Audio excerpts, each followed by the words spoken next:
Hello guys, it's been a long time since I've done this. So as you may have noticed on the setup, we did have a few technical glitches.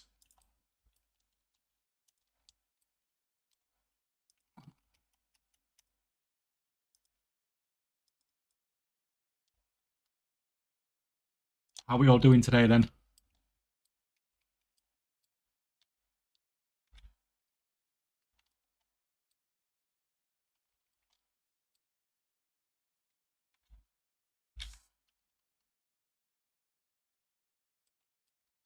For those who haven't seen me stream before, this is what it is normally now, like having, to be fair, this is a lot less accounts than I usually have active at once.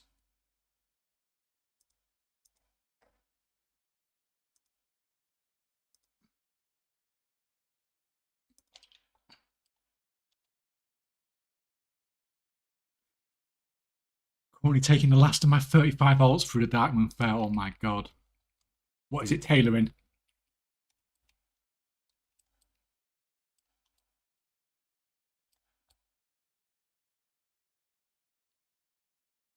Oh, this is the one where I have to destroy these things, isn't it?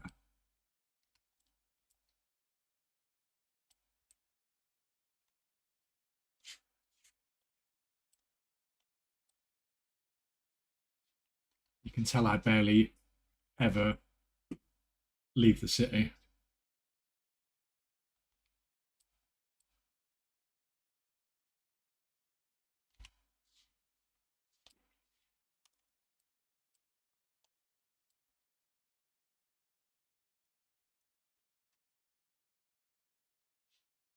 Currently farming herbs and ore. Yeah, I mean that's a good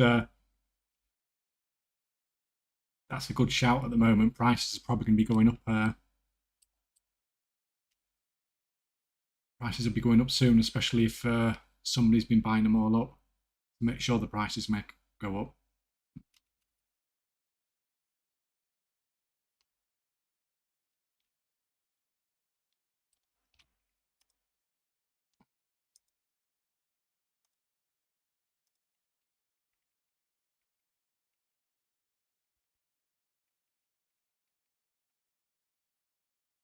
You've probably watched my 32 build video about 400 times in the past few weeks.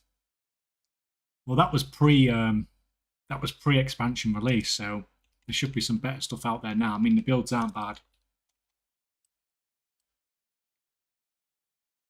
The enchanting old-timey build in particular has made me quite a lot. In the first few days, it's 150k profit a day for every alt you had set up with that. It was absolute madness. It's not so good now, but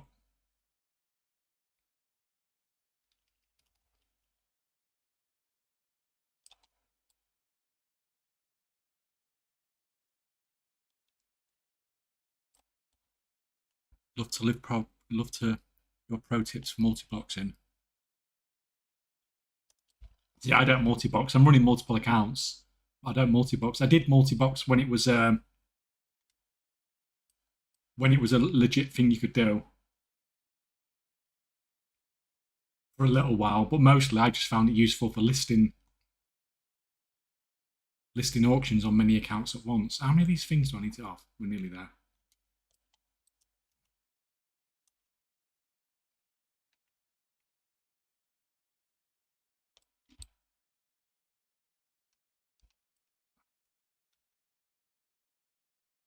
I've been really slacking on world quests and stuff. It's just when you can make so much gold just sat in the city crafting all day, it's hard to come out and get your reps. But this is one I want. I want this Weaver reputation, whatever it's called. Extra crafting speed is very useful.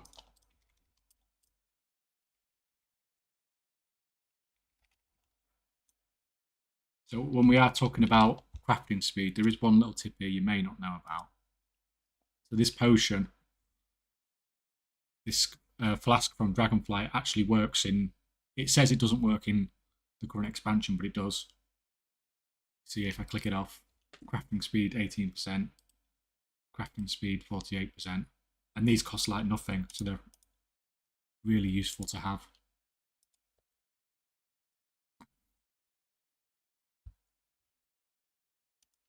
Do you raid or do Mythic Plus? I used to do stuff many years ago. I was in a world top 25 guild, but that was back in sort of Cataclysm time. I do not have time to raid Mythic Plus and create content anymore. Oh, this is going to be a photo one, isn't it? That's okay, that's easy. Can't do anything wrong on this one. I used to be an okay player. I'm terrible now. I barely even leave the city.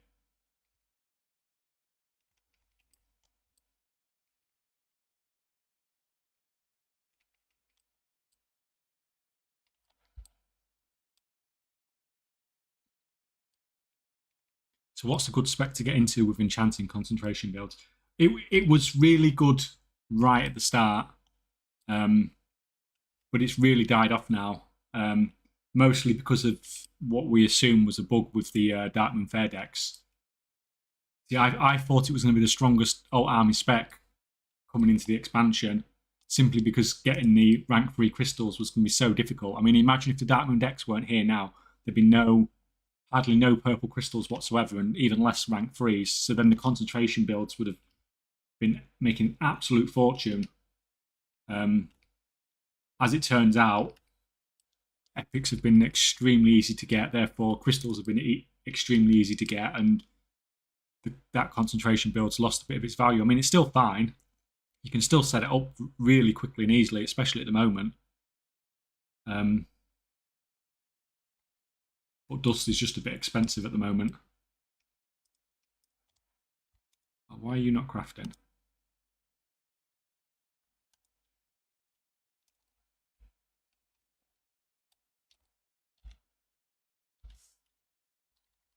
So, is that it? No, there's another one here.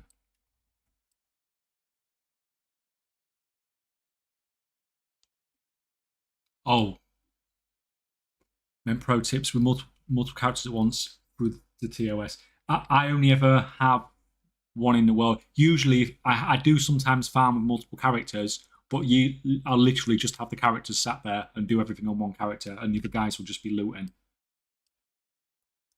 And when it's like this, these two are just AFK crafting. I'd usually have probably 3 or 4 AFK crafting. One auction house character just cancel scanning,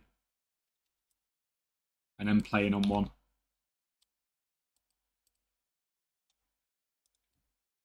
But a lot of the time, I won't even be playing on one. I'll be looking at markets and things like that, which I need to start really looking at doing, because we've got big season coming next week, haven't we? So there's going to be a lot of prices going all over the place.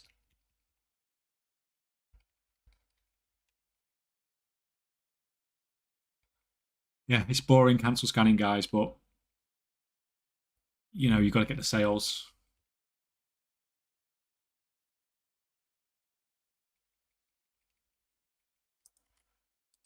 For now.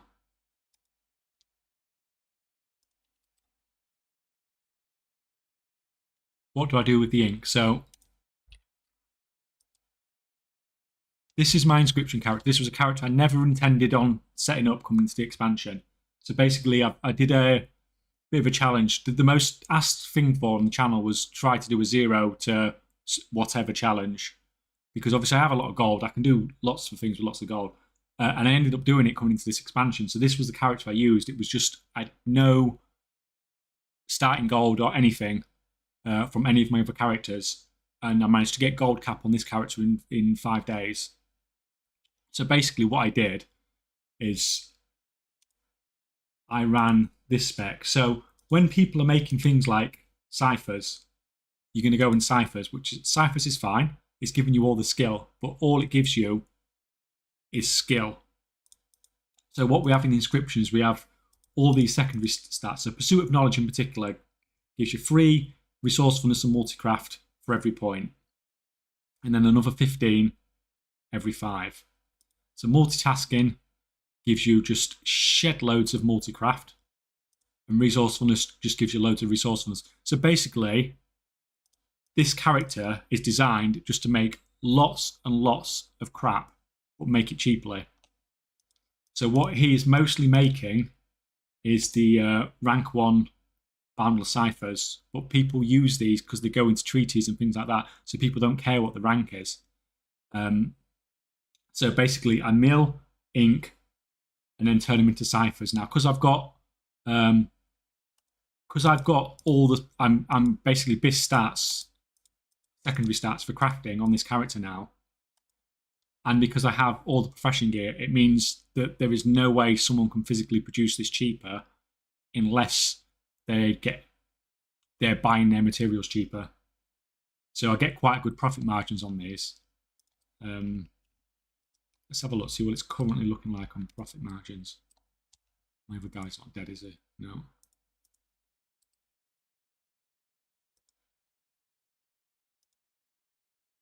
Oh no, guys.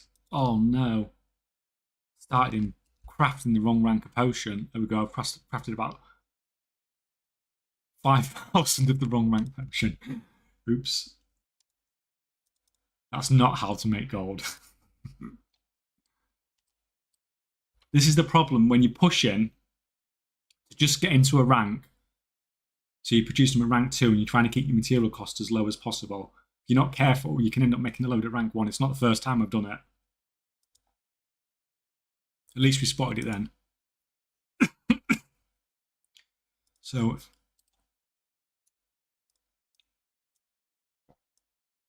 bring up my mini spreadsheet thing.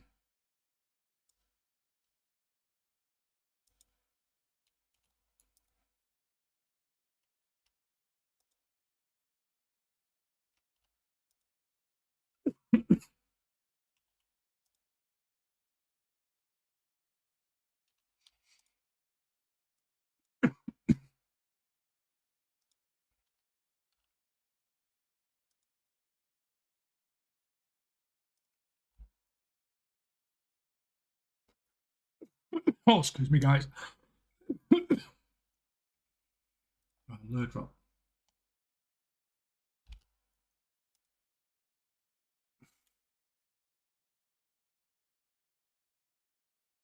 So you can see here my cost per unit to make a. Oh, excuse me. My cost per unit to make a boundless cipher is 461.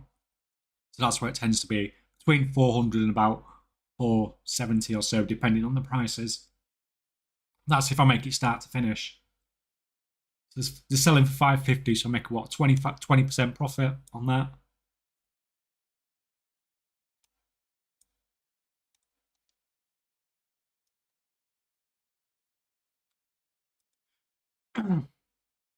Is farming, herbalism, and mining even worth it for the gold per hour? Seems like it's not too efficient.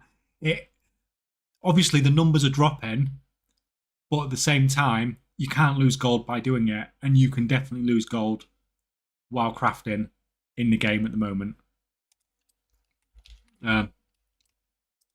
So yeah, that's basically what I do. I don't have hardly any points in milling, in inks, or in ciphers. I just have all the points in secondary stats, and I'm just producing rank 1 stuff. But I'm producing it extremely cheaply. So when I'm creating the inks or the ciphers, I'll use a multi-craft tool. And then when I'm doing the milling, I'll switch over to a resourcefulness tool if I remember to do it. So, and he literally just spends near enough all day just creating ciphers. And then this guy just spends all day selling ciphers. Well, this guy just gets sent stuff from all of my crafters. So you can see here I've got my Alchemist, I've got my Scribe.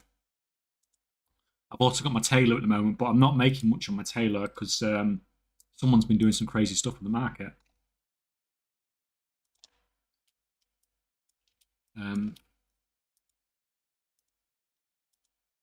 Let's see if it's still doing silly things.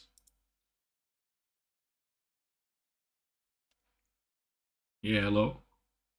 Rank 3 Duskweave, 156 gold. Rank 3 Dawnweave, 163 gold. These were 10 gold the other day.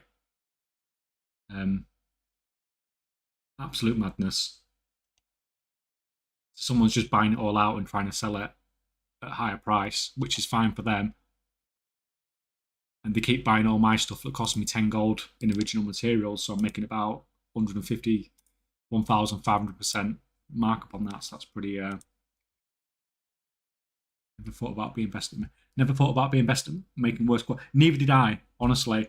I started the challenge and I obviously went out mining and herbing for a few hours and got a bit of gold, but I just didn't, because not only did I didn't start the challenge at the start of early access as well, because I would just race to a thirst of something and to make loads of gold, it would be too easy. So I started it at full release to make it more difficult.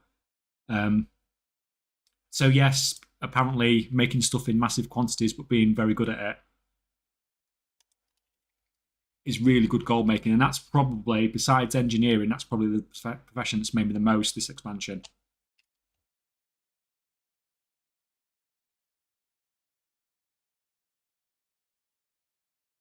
Can you share spread? The spreadsheet's no good for anybody else because it's based on my numbers that are all my stats, so it wouldn't be particularly helpful for anybody. Right, what was I actually doing here?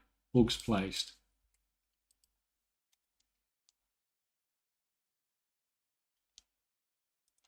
Concentration build will still be good with enough ingenuity and knowledge points and things like that. It is, but when I look at alt army builds, you can spend. They can always be good. You can always keep getting knowledge points and things with them, but you are constantly putting time into them. It's like the alt army builds I suggest tend to be ones where you set it up and then you make money from it and then you don't touch it again. Besides maybe the tailoring one, which you can do a little bit more on. But a lot of the other ones, like the enchanting ones, it can just print gold once it's set up. And you never have to, there's no weekly patron orders, there's no weekly collecting treasures, there's none of that. Now, the people that do all that will make more gold from their alts, but they're also putting time in every single week to do that and materials in to do the patron orders and things like that. And that's fine.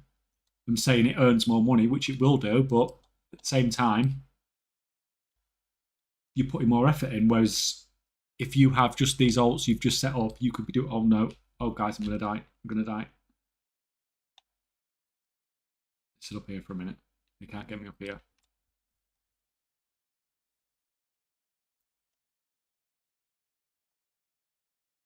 It's wild that you're probably the richest wild player and don't seem to have allowed an add-on like Craftsman for your number crunching. I'm not the richest player. Magicus is the richest wild player, or I'm pretty sure he is. But yeah, one of. Craft Sim's fine for a lot of people, but in fact, it's fantastic for most people. But it's not particularly great at the start of an expansion when you've got price numbers going all over the place. It was fine now because things are stabilized, but in those first couple of days when prices are just going absolutely crazy, it can't keep up. It was telling me at times that me milling was a loss when it was actually like a 50% profit just from milling.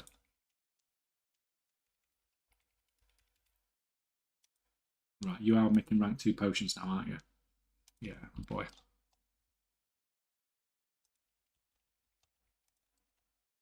Right, so bugs placed. What have I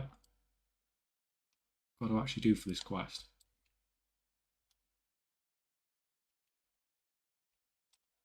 Do this. No, that's my hiding cocoon thing in there.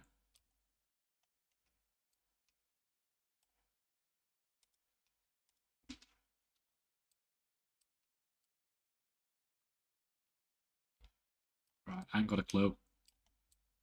Right, I'm giving up. I'm going back to town.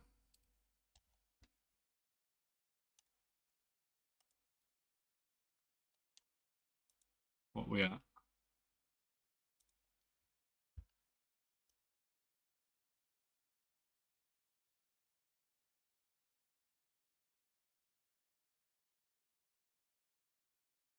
Yeah, so these boundless ciphers, they just sell all day at rank 1. Yeah, but But when you say like being the best at making a lot of, a lot of crap, basically, it's fine. But I tried it with blacksmithing as well. It didn't really work for blacksmithing as well, and I thought it was going to, because I thought rank 1 alloys there'd be some demand for them, but apparently not. But for Inscription, it works really, really well. I think half of it as well is because you've got so many stages to making the boundless ciphers. You've got the milling, and then you've got the inks, and then you've got the boundless ciphers. So all those secondary stats that you've got above your competition, the effect's just compounding all the way. How many alts do you have? I've got about 40 level 70s, but I don't use 40 characters. I've got I've probably used maybe 10 characters this expansion so far.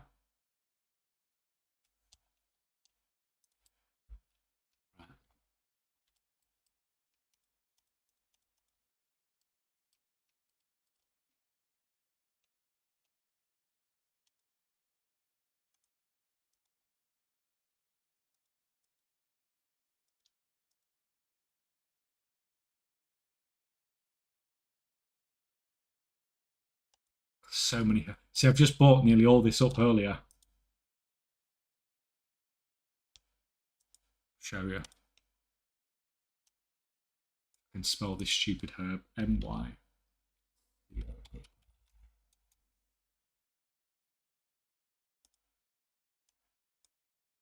can see here, this is me earlier. I bought nearly all this out the auction house. Doesn't take long for it to come back. I was trying to stop people getting it. Trying to just completely gut the market of it before season starts, but I can't keep up. There's just so many to buy there. There's nearly another 100,000 now.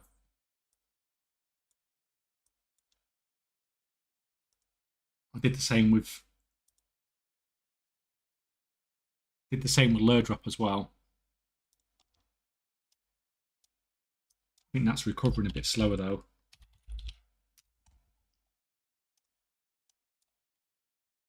Oh no, not really. You can see there the massive drop off where I bought it all. It's all just come back again. Looks like somebody else has bought some large quantities. And that's what we start seeing as we're gearing up towards the season. People just buying everything out.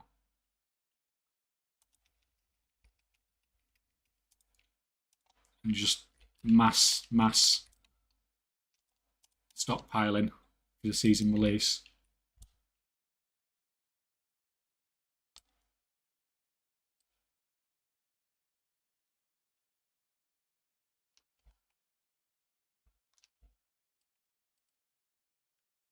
This guy is just stocking up some potions for me.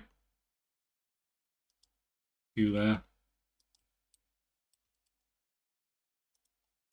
Few there.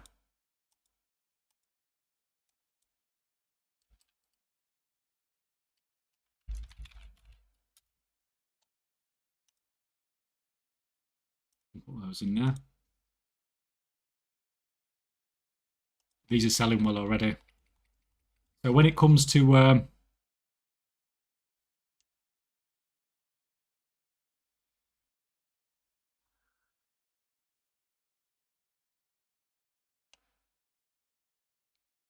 what's the best profession for low effort, low cost concentration builds on Oz? It's really difficult now because the markets are getting, all the markets are getting really saturated.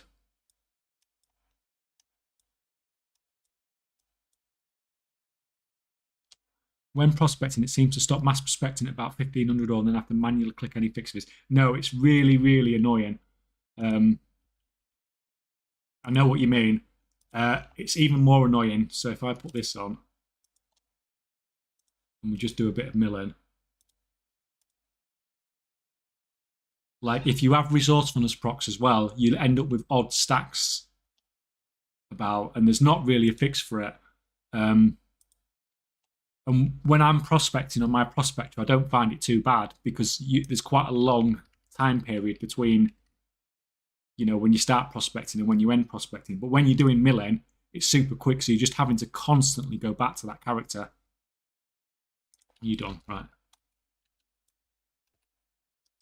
We need to run this guy, the Alchemist, back quickly because he's not allowed more than a 5-minute break. The buff he gets from crafting potion spillover. So originally my plan coming into this expansion was to have about 30 alchemists. Let's try and craft the right thing, yeah? That's fine. About 30 alchemists, because then I was hoping that the RNG from patron orders would mean I got all the world firsts. I just didn't have time with everything else I was doing to do it, so I just ended up with one alchemist, and he's was unlucky with his patron orders, so he's not going to get world firsts. So I gave up on trying to, and instead went for a spec that's just able to produce rank 2 potions well. So made sure I got bulk production, then filling up this one first. All of these give plus skill if you're picking the right one, but if you fill this one up first, then it means I can, once that's full, I can make healing potions. I should be able to make healing potions at rank 3. Just using rank 3 herbs and rank 3 vials. So yeah, so he's finished milling now, and you've got this 198 left over, and he stops. And if you just mill that, it's just going to mill that 19. What I have to do every single time is grab that 198, move it over to there, and then it goes to 2. Then you can have a 1,000 stack there. It's just so frustrating. I wish there was a simpler fix for it.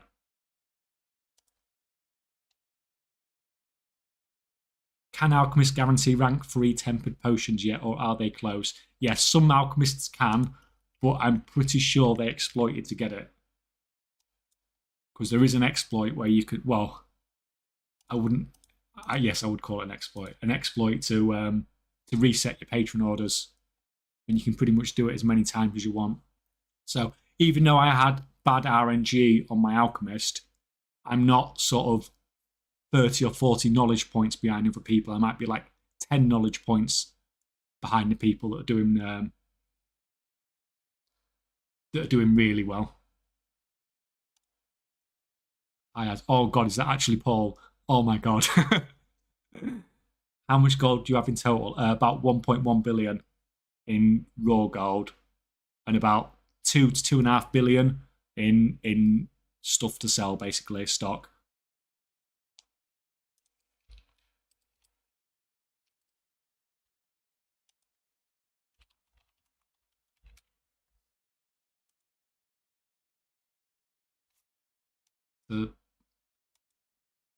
This is the market everyone's talking about at the moment.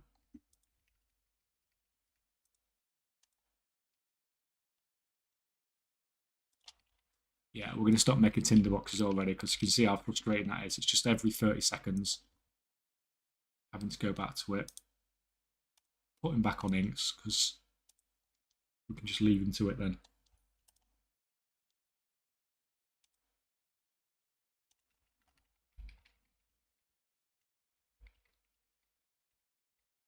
Hey there, never seen the stream before. I haven't streamed for about 18 months. I don't do it very often at all. Wait, so what's the build for the milling character? It's literally 0 points in milling. All the points are in secondary stats to make it so it can make it as cheap as possible. Okay, I'm only making rank 1 crap, but I can make a lot of rank 1 crap at very cheap. It's like sort of like a made in China sort of strategy. Right. Get back to doing that. And because he's got capped secondary stats and everything, it's just everything you can make really cheap.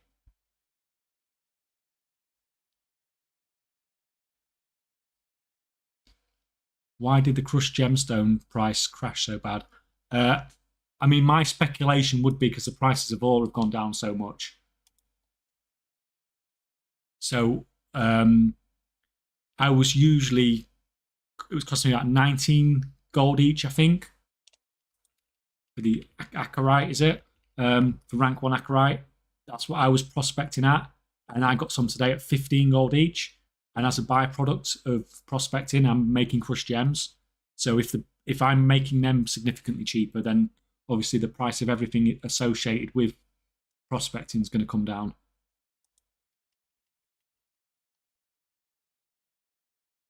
Are you playing EU or NA? I play both. So this is an NA setup.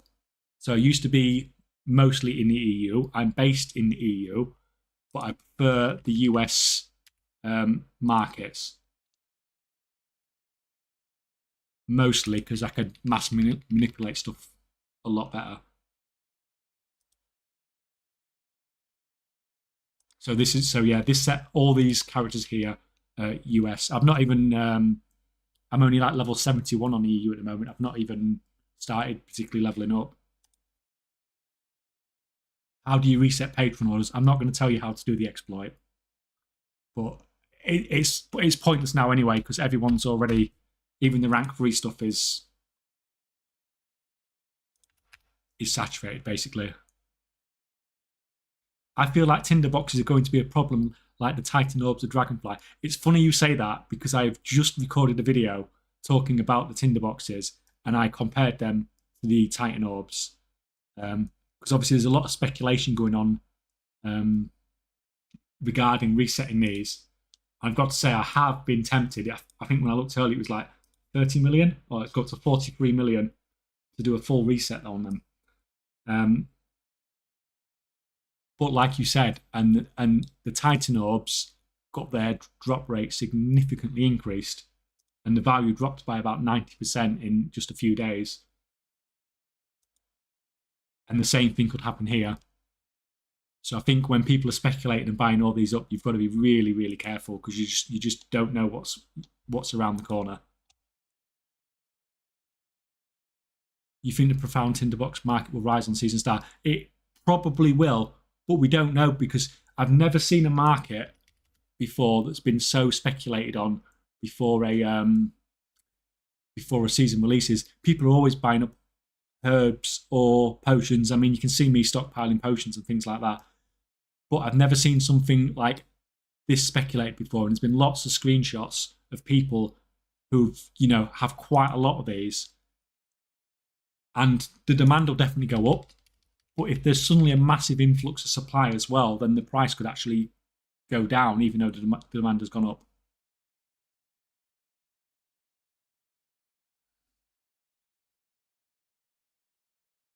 Do you also play PvE or PvP? I definitely do not PvP. I'm okay at PvE, or I was okay at PvP. I'm probably not at the moment because I've not done it for a while. Sort of beginning of last expansion, I was doing some sort of late heroic, early mythic raiding. But that's been the level I've been at when I have raided. I've timed the odd. I've got the odd teleport, for timing a +20. But I've not got them all, and I've not done any sort of PvE now since the start of the last expansion.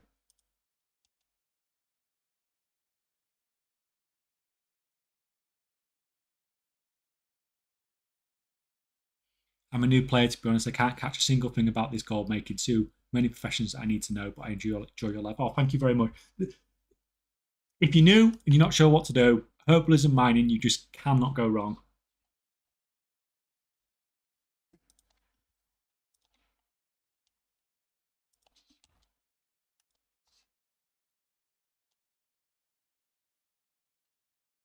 I bet they increased the drop rate this time around. Yep, I would not be surprised whatsoever. That's exactly what I say in the video, which will probably be out tomorrow. I've done the audio on it. I just need to do the visual stuff. I was hoping to get it finished before I went live, but needs must.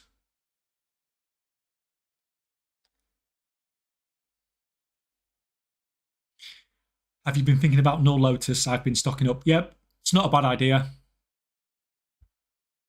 Not a bad idea. Should we have a look? Let's have a look at Null Lotus. This is This is US.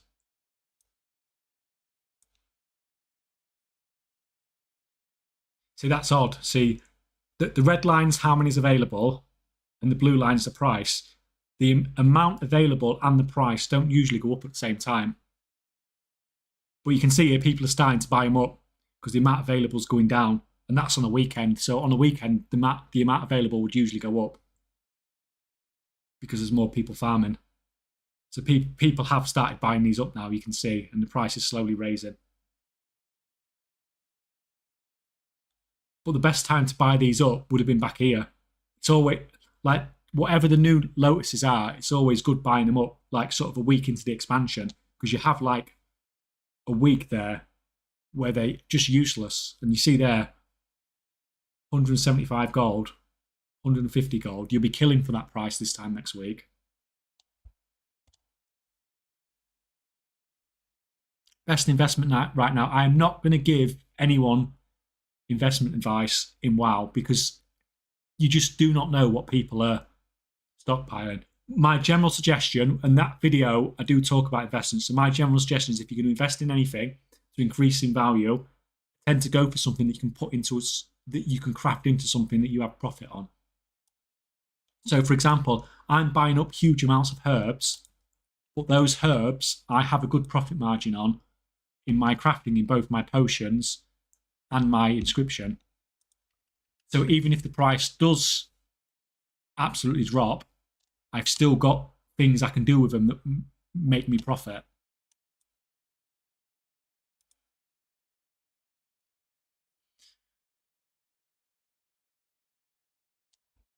Hello, what do you do for a living? I am a nurse, believe it or not.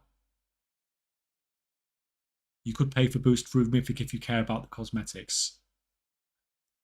Herb mining is currently around 40k an hour. Well, if you're getting 40k an hour from herbing and mining, you did a lot better than I did when I did the 0 to gold cap challenge. I think it took me about 4 hours to get 100k. So, and that was right at the start of the expansion as well, wasn't it? An hour is quite a long time. I farmed herbing and mining on Kata, and I have game time till March 2028. Yeah, well, that's what I got from the before I was a big gold maker from the Warlords of Draenor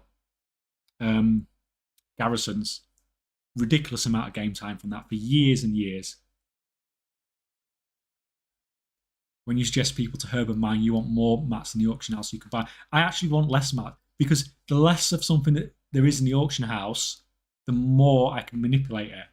So if people just keep chucking hundreds of thousands of it in the auction house, I can't do anything with it because it's too much.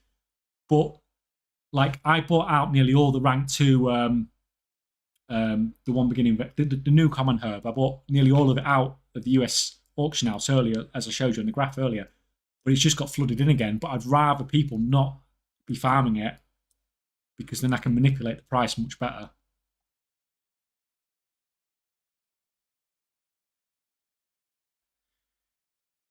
Is it more important to buy the knowledge books on a miner or finish getting the professional equipment? I went for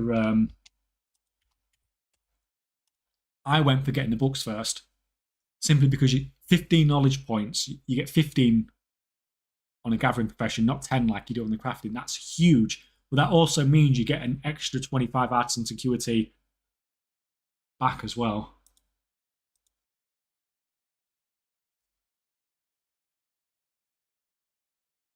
So you're paying sort of like, you're paying 200, 300, 400, but you're actually paying 125, 225, 325, 45 knowledge points. That's absolutely crazy.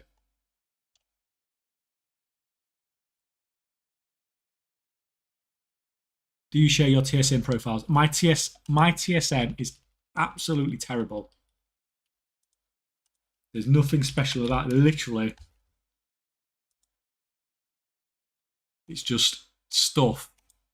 And my operations are so basic. It's just like post for an amount between 1 and 100, because I tend to keep an eye on what the price actually is, normally more than I'm doing now.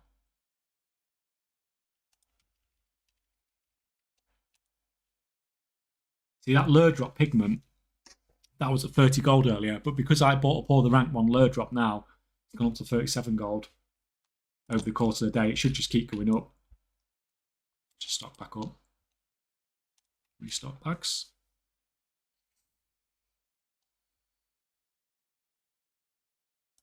Into that. Right, why have you stopped? You're not allowed to break.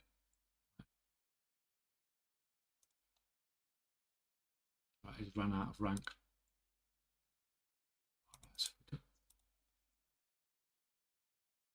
Just a minute, guys. I have to concentrate doing this. I can't do.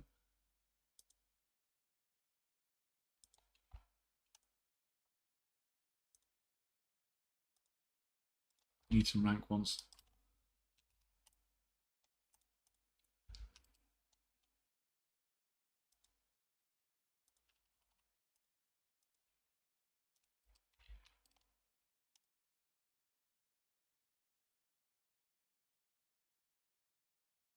You can see all this stuff that I bought earlier.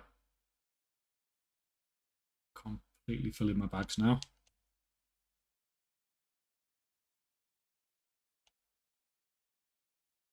It's fine doing all these resets and things like that, but you don't actually sometimes realise the amount of space that you're using up with everything you buy. Right, what's he moaning about? I'm just missing vials.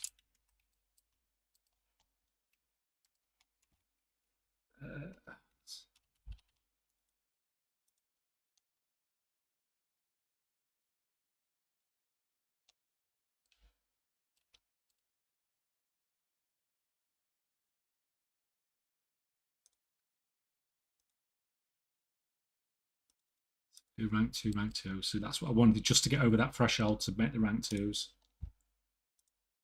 That's to work.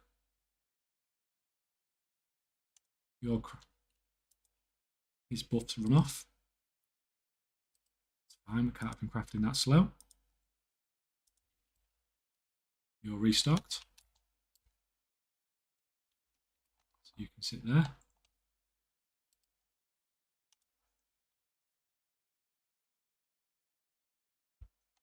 Oh god, I'm getting behind on chat. Is the auction house server wide or US wide? If it's things like equipment, weapons, armor, swords, stuff like that, then it's server wide. Most other stuff is region wide now. Could you show your potion spec? I've literally just gone. It's essential to get whatever potion spec you do. If you go in potions, essential to get this one because it gives you +2 skill per point, which is an insane amount. Unless you are going to be someone that's crafting rank 3 potions, then you need to get bulk production as well. So if you race into rank 3 and you're going to be one of the first rank 3s there, which most people probably aren't going to be, then you need to get that because this significantly cuts down your crafting costs. And then from there, you're just putting points in here to increase, basically mostly to increase your skill so you can use lower rank materials. So you can see here, I'm using rank 1 vials. Vials in particular are expensive. So I'm using rank 4 spear. I'm using 2 rank 2 spear, 2 rank 2 lure drop and 2 rank 1 lure drops. And then 12 rank 2 of these. But I chose these ones to use at rank 2 because the price difference between rank 1 and rank 2 on these isn't much. But on these two, it's more. So hopefully, as I get some more skill, I can put this down to only having using 4 rank 1s, and that'll bring my crafting cost down even more. And then eventually, obviously, only use rank 1s here as well.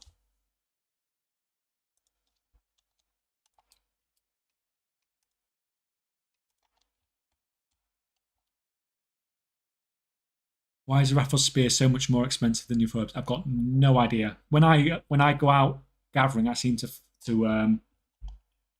find it absolutely fine. So I can't understand why it's so expensive. It must just be because of what it's used in.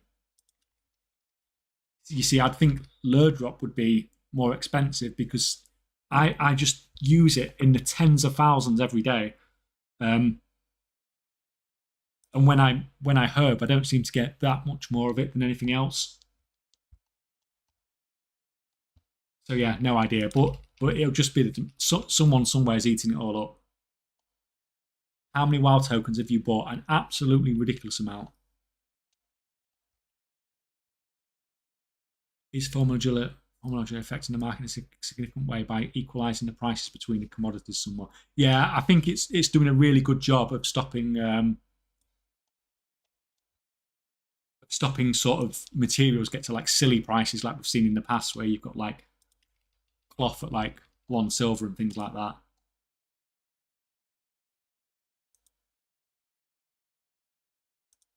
I'm slacking on the cancel scanning, guys. I've only got like 1,000,000 gold an hour.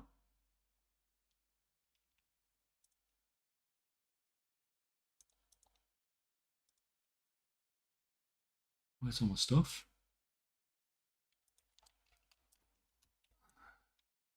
Did I restock from Warband Bank as well? No, I didn't. So this is what's made me the most gold this expansion, greased up gears. And it's not made me gold because they're good to craft. It's made me a lot of gold because I crafted them before the expansion. And now the price on them has gone up by like 10 times.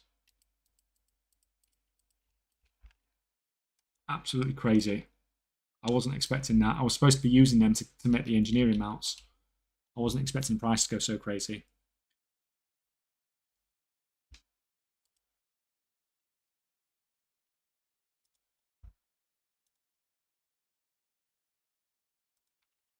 Yeah, I get 40k an hour mining and fishing blood in the water. Yeah, I mean 40k an hour. Like that's fine. Cash in now. Cash in now while the going's good, because it just won't last. Said you have 1.2 billion. Nothing is too much for you. It is, but the reason you have that amount of money is because you approach gold in a certain way. You wouldn't have, if you went out and blew your gold all the time, then you'd never get to that point. So you wouldn't have that mindset. If you get what I mean.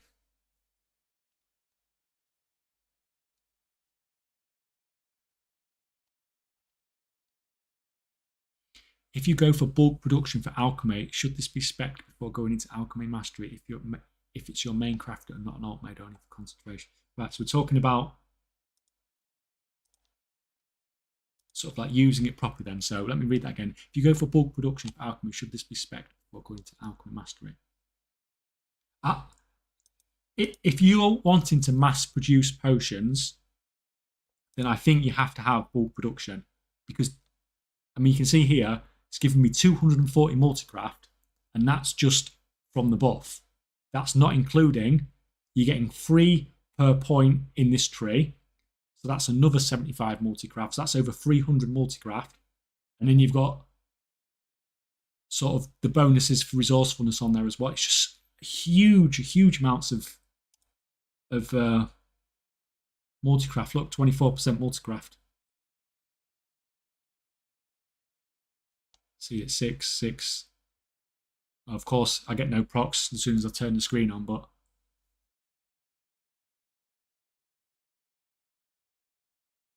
for like 10 in a row, this is supposed to be 24%. And there we go, 13, finally.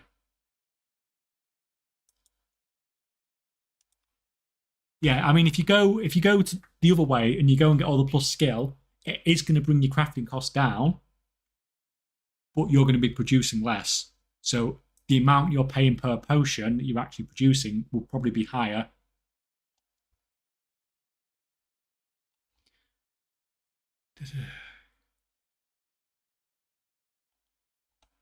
Blue ink you're making, is it profitable with green tool? No, the problem is, the reason this is profitable is because I'm so far ahead of everybody else. It's like I have a BIS setup here. So I have all rare profession tools, best in chance, and all the secondary stats, so it cannot be beaten.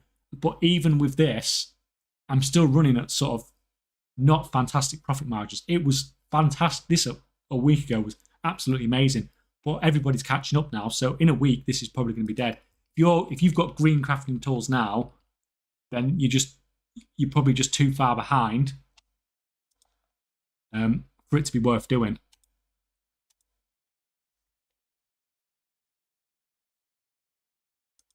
What profession do you think will be the best long-term gold maker this expansion? I mean, alchemy will be fine. The problem is, it's not about the profession that makes gold. There's always going to be a profession that makes gold. The problem is, do you want to sit there cancel scanning all day? Because like I've already I got all the world, no, not all the world firsts. I got a lot of world firsts for enchanting, but I soon dipped out the market because I didn't want to sit there cancel scanning all day. He says as he's cancel scanning. But what profession do you think would be the best long-term? Love your content, so always follow them. Got like 3 million, almost about 2 million cloth stock and earn 2x4 gathering, but I always start crafting. Any advice where to start, not what to craft? I mean, if you want to start, then just start and do it, but don't just do something basic if that's what you're getting into. It's like go for something cheap, like tailoring or leatherworking. Don't go for something silly, you know, like engineering that's complicated. You probably won't make any gold this time because you're probably too far behind everybody else now, but at least you'll be more in the know for next time. Oh, hello, Thrawn. How are you doing?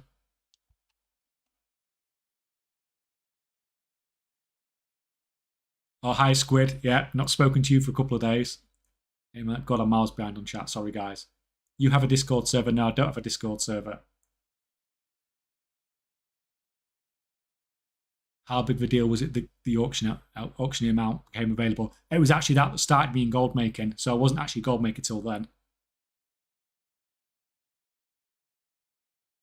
Do you have kind of gold? To have this kind of gold is insane. I struggle to make really the ultimate when it comes down to dedication. Fair play, man. So the thing is, it's not actually hard to make large amounts of gold. You just find what works and you keep doing it. What are you using to track costs and profit? I used to use TSM Ledger because that's the only thing you can really use. Like I have 10 accounts, 5 on the EU and 5 on the US. So the only thing you can really use to track when you're dealing with so many bank... I was using free auction house characters at one point, you know, like a week ago. It's impossible to track everything without using TSM Ledger. And unfortunately, TSM Ledger's not been working for me this expansion. It's been saying some crazy things. I can get it up. Oh no, it's not liking it. It's not liking it, guys.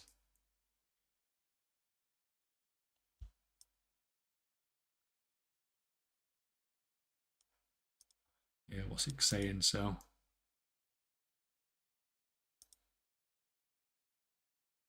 where's America? There we go.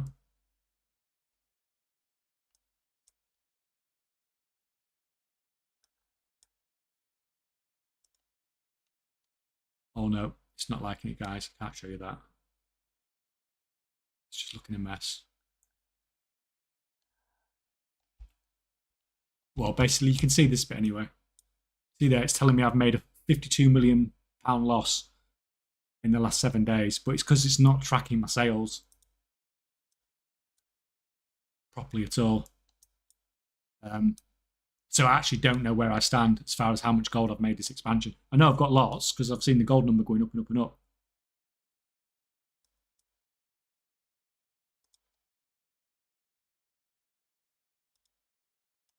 Oh, do we have a technical glitch?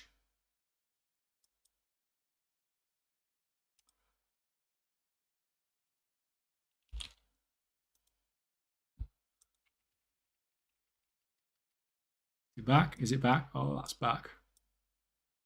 Technical glitch, guys. I think we're back up. It has been a while since I've done this. Is there any way to make engineering profitable? Bulk production of bismuth bolts. So my engineer, I went profession gear, but it was mostly to make my own stuff.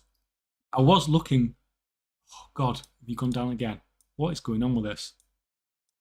I was looking at potentially going into the potion bombs, but I don't know how.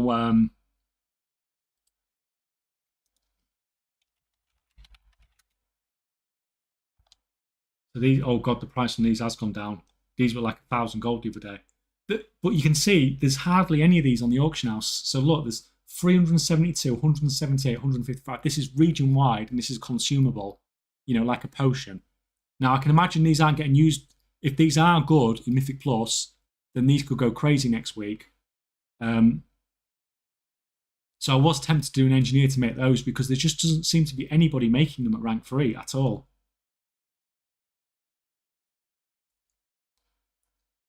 But I've just not had time. And to do that, you then need the parts to be able to produce them. So then you need an engineer that can make the parts as well. And I think that's one of the biggest things in this expansion when it comes to crafting is if you want to make profit, then you need to be doing all stages of the crafting process. You can't just go to the auction house and go, I want to buy the rank 3 engineering parts to make my potion bombs, because it's cutting so much into your profit margins. You need to just be doing everything yourself.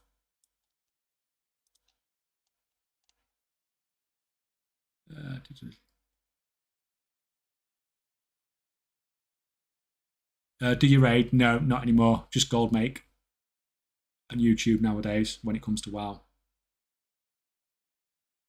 Your back must hurt, don't you want a better chair for streaming? My back always hurts. But that's a lifting related issue rather than anything else. On the miners, should I prioritise profession tools or the knowledge books? Yeah, I think I said this earlier, didn't I? I think you should get the you should go for the knowledge books first because they're cheaper and they just give you 15 knowledge points each. It's fantastic. So that's what I've done with mine. 60 there, 50 there, 20 there. And I've started getting this now. But that's mainly because I've been doing the Artisan's Acuity Shuffle that you've seen in the videos to get loads of Artisan's Acuity to do that. So hopefully that should be finished. His mining should be finished this week. And then I can start buying stuff for his herbalism as well. I'll shuffle for 1 to 2 more weeks and then just leave it to him.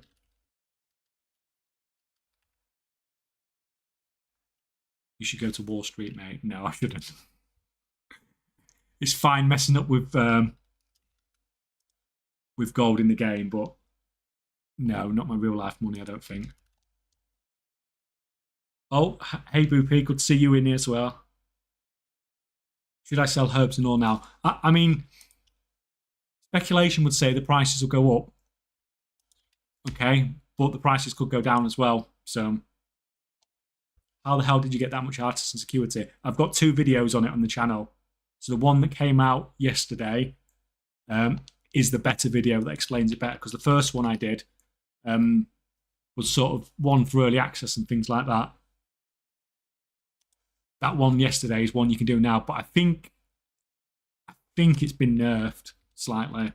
So I tried doing a character this morning, and I couldn't get any 30 Artisan Security patron orders to spawn from it. So I don't know if Blizzard have had a look at it and said and nerfed it. It won't be the first time that Blizzard nerfs something as soon as I put a video out about it.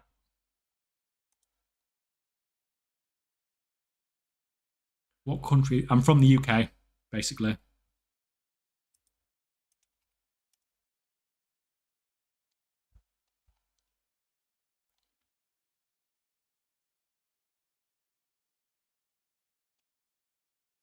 Hey, I'm in the Taiwan server. The potion you're making worth 600 gold. Should I go for potion crafting now? If you've not already started it, then don't go for it, because you'll be too far behind.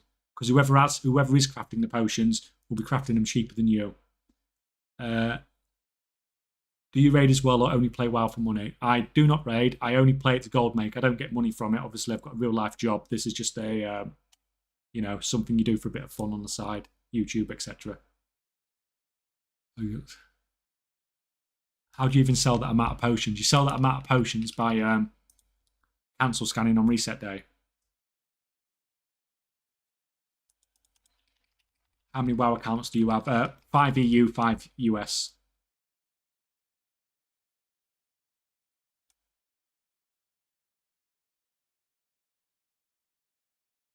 Oh, sorry, guys. I am miles behind on this chart. Right. Last time I played WoW was Cataclysm. How long ago was that? Well, long enough that they've brought Cataclysm Classic out now. So it's what? At least 10, 12 years ago, something like that. Crazy. I've got all my gold invested in augment moons for Tuesday. Yeah, you might find that that's not best for this Tuesday, though. It might be better for next Tuesday when Mythic comes out. How do you calculate multicraft or resourcefulness? I don't calculate it. I will run like, I will craft 10,000 or something and see what comes off and base my results on that rather than trying to calculate it. Is it worth refining herbs and ore into higher quality? Just look at the prices. Really weird thing. Some of the rank 3 herbs have actually been a profit to refine up, but it's not going to be happening very often because as soon as that happens, someone will do it. But if people can craft the rank 3 stuff next week, then you're going to see a lot of demand for rank 3. So you might start seeing all them get sucked up, and then people might have to refine some of the 2s into 3s.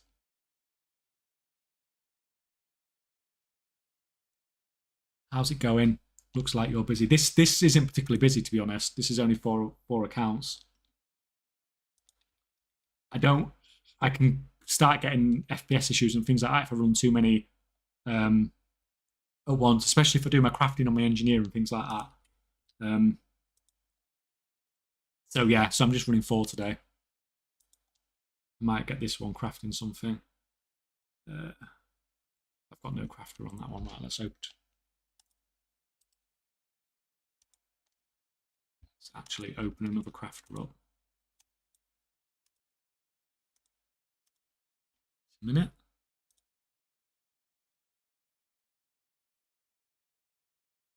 It's going to take half an hour probably.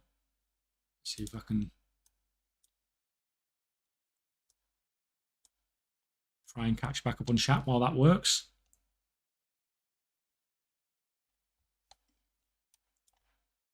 We'll get rid of that. You can go up there. Make you a bit bigger.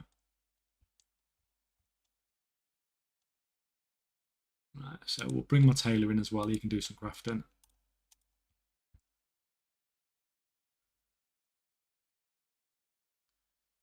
Any other hobby besides WoW gold making? I do some fitness stuff as well. Here you go. You can see some more weights in the corner. And I play football as well. I'm not good. But, you know, it's all good fun, isn't it?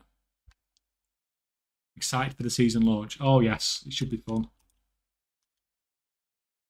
It should be fun. At least make some gold anyway. Hopefully get rid of some of these potions. I do feel like I've overcrafted a little bit on these potions. That's why I'm trying to get some sold off today. They're selling. They're selling, guys. We're up to 1.5 mil an hour. Oh, I need to cancel scan here. Loads of stuff there. Right, so let's... 91.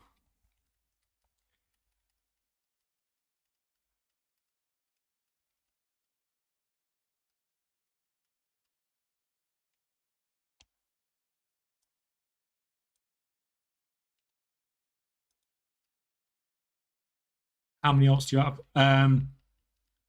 About 40 70s on the US, but funny enough, I've probably only leveled up about 5 of those. Most of them are... When you've got a lot of gold and time's more of a factor, then you just end up buying loads of level boosts.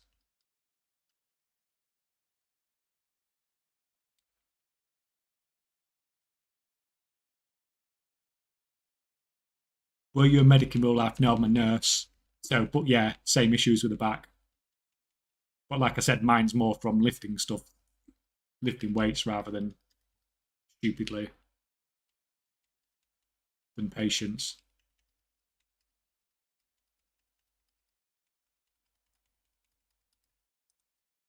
Get some of that out.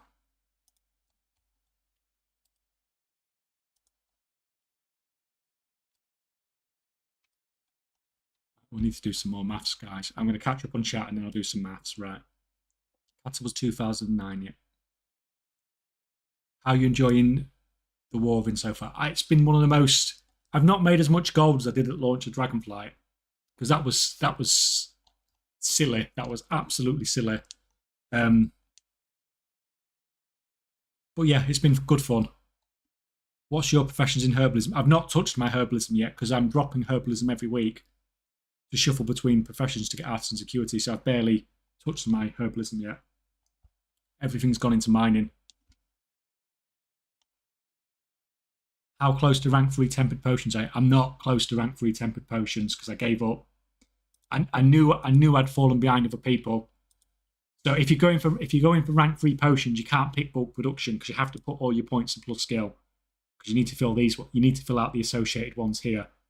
But I knew I weren't going to make it before the raid released because I hadn't had very good luck on my patron orders. So I gave up, took bulk production, and I'm concentrating on making rank 2s as cheaply as I can. I think my crafting cost on these is about 110 usually.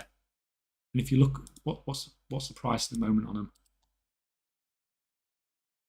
What we're selling at? Click on it.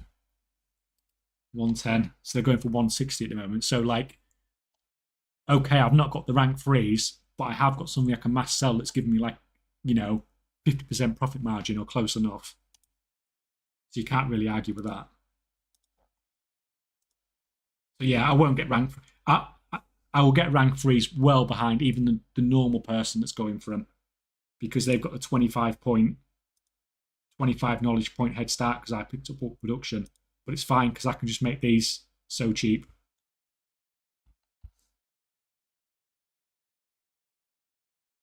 Do you play Classic? I did play Classic for a while. Got hardcore to about 55, I think, and I just never went back to it. It's not dead. I just never went back to it. Did enjoy it, but not so much from a profession sort of point of view. Just the sort of the hardcore part of it. Quite enjoy hardcore. Play it on Diablo 4 as well when I do play that. You just can't replicate that feeling of when you get close to dying on those games.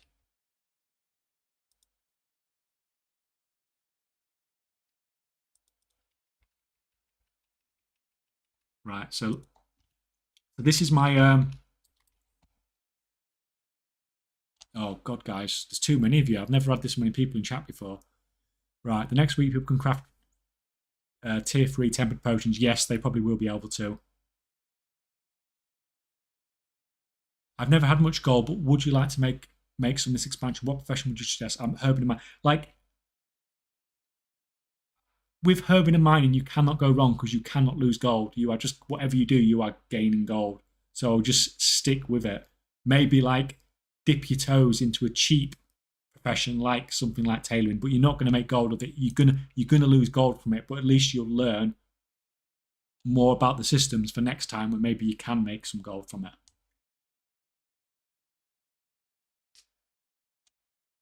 Would you still recommend investing in augment rooms? I'm never going to invest. I'm never going to suggest you invest in anything. Ingenuity or resourcefulness for the enchant market. I would tend to go with. Is it a concentration character? If it's concentration, I would tend to probably go with ingenuity. As a normal enchanter, I'd definitely go with resourcefulness. What software do you use for multiboxing? I'm not multiboxing. There's no software. These are just AFK crafting. Yeah, there's no software or anything like that going. What's your PC specs? Donkey PC, basically. Is there a gold cap in WoW on a single character? Yeah, it's 10 million. You see it here.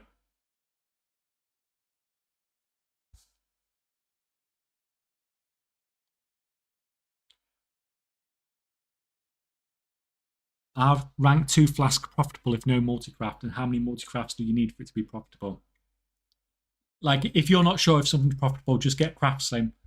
It's not a perfect add-on, but it is really, really good, generally speaking, at what it does. But generally speaking, once you can craft something, you just need to be then making it cheaper and cheaper, and that's what you need your multi-craft for and your resourcefulness for.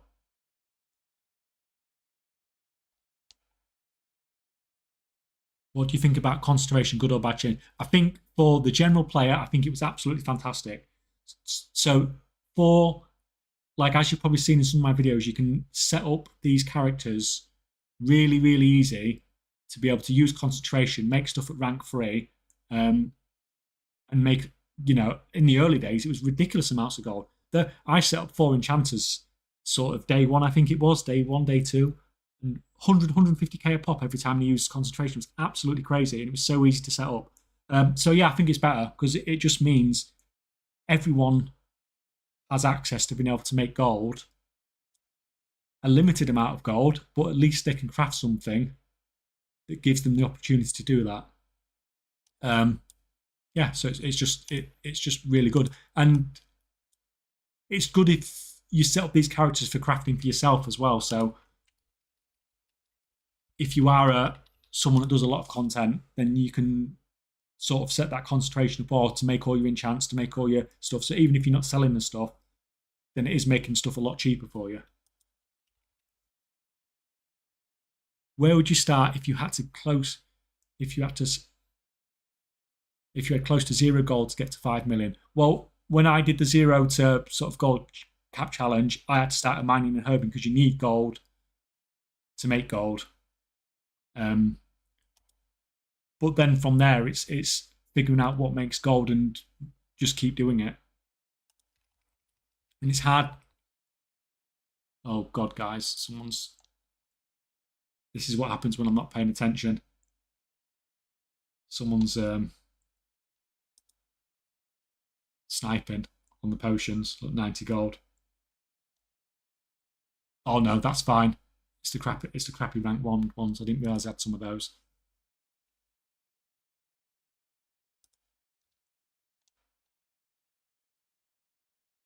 Yeah, and then once you've got some gold to do something with, that's the hard part. Because everyone can go out and do some mining and herbalism, get 100, 200k. It's then what you do with that to get to the 5 million. Or you can just keep farming.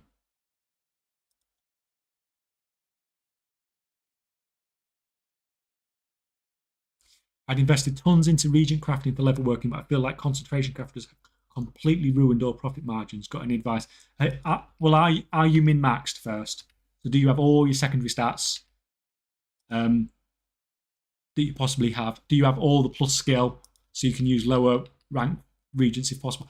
It's concentration characters alone probably aren't enough to ruin a market. Or that's what I've tended to find anyway. So I've not got a level worker crafting rank 3 stuff, so I can't say 100% for sure.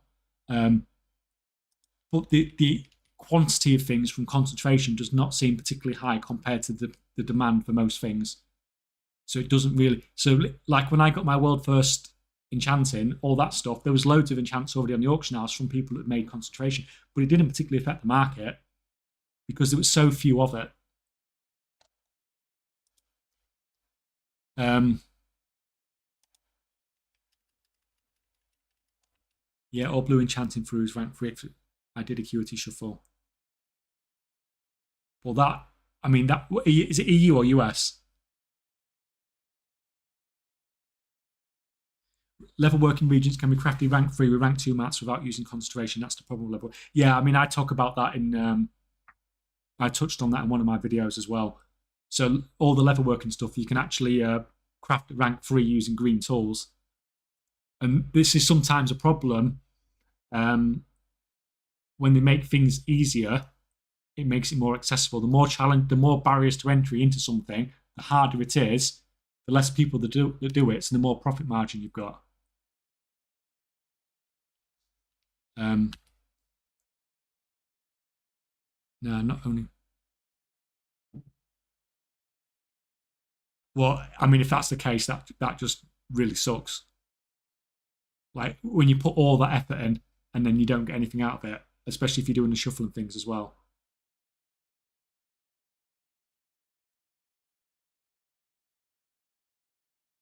What's the margin on those inks? Like 2% after auction house cut.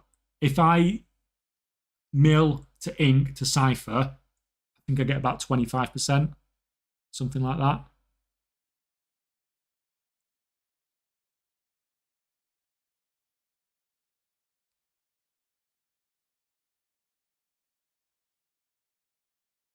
You think we'll see a lot of max rank alchemical chaos flasks on reset? The only people who can make those at rank 3 have exploited 100%. Because the amount of knowledge points you need is absolutely like ridiculous.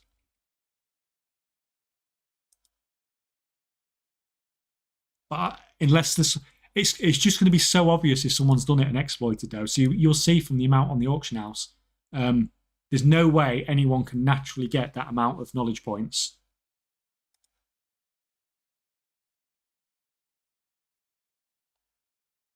For mass potion crafting, what do you recommend? Petal powder or mirror powder? I don't use any of that stuff. I just craft. So yeah, just nothing. Just cheapest possible materials that you can get and go for it.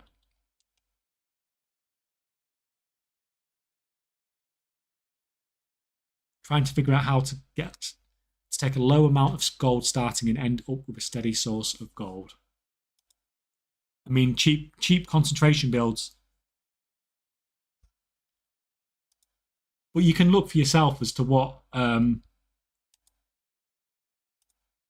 you can do. I mean, you can just come on. It's really hard to suggest anything because as soon as the prices on everything change so quickly. But you want something that's cheap to set up. And ideally, you want something where... No, let's go on consumables. So let's say Vantus runes. So you want something that's cheap to set up, and the price between a rank 2 and a rank 3 is quite high. So like your Vantus runes here, nearly 10,000 gold per use of concentration, which is okay. What else?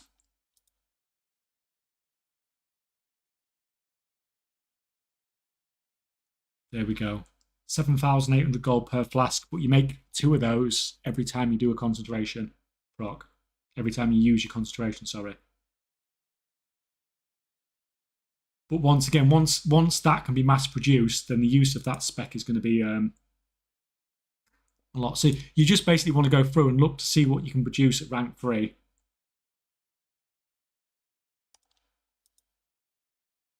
That's actually worth selling and worth... Oh, current expansion, that's better.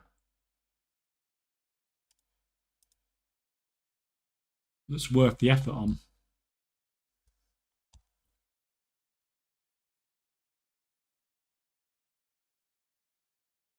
So your profit margins are tiny or non-existent. So 25% profit margin, when it's something you can like literally just leave running in the background, is pretty fantastic. It adds up. It adds up a lot. So this might only be 50,000 gold an hour.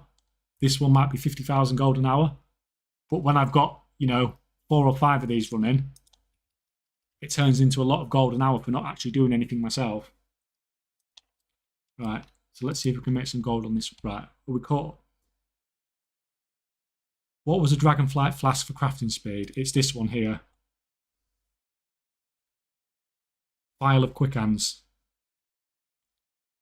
And as you saw, it works for... I've got a feeling this is a bug and this will get changed. But it's been like this. In the beta, I reported it and they've not changed it. So, just going to keep using it in the meantime. Seems really weird to bring a new one in the new expansion. And the old one's probably better. But yeah, they literally cost nothing, these, and they're so useful.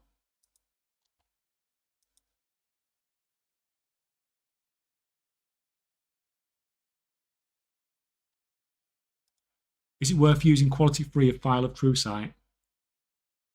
And also, what enchant to use for herbing and mining setup on tools? So, I wouldn't use a rank 3 File of Truesight, at least not till the prices come down a bit more, because it just seems like a lot of gold to be spending on something like that. I just use a rank 2. The price difference is ridiculous.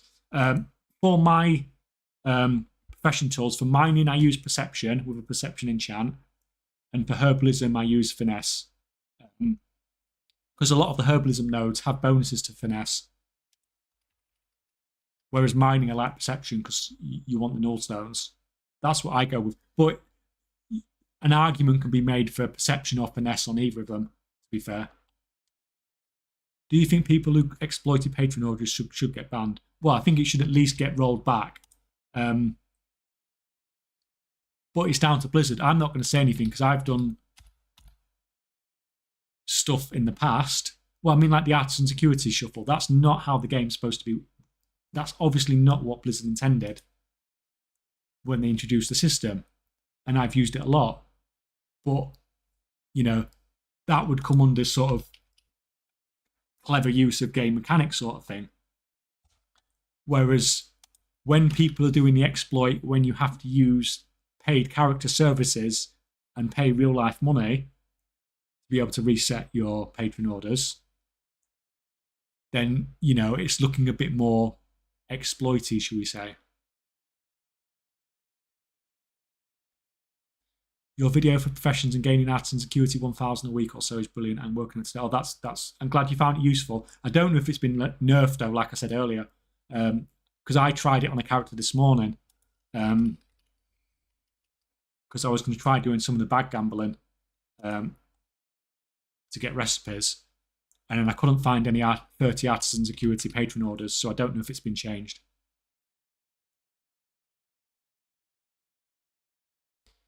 How long do you think it will be for people to be able to mass produce rank 3 Archimill Chaos, and what knowledge is required? In order to mass produce them, you need 30 points here, and then you need every single one of these filled up. So you've got 250 points there, and 30 points there, so that's 280 knowledge you need. 280. I've done everything, and I've got, what, 55... So even I'm about 140 knowledge short, and I've done everything. I know my patron orders haven't been perfect, and I could maybe have 10 more, but that means people should be about 120 or 130 knowledge short. So I would say, you know, it's, you know, you're talking a month to 2 months, I think, before anybody can realistically produce those. We will get this tailor doing something in a minute.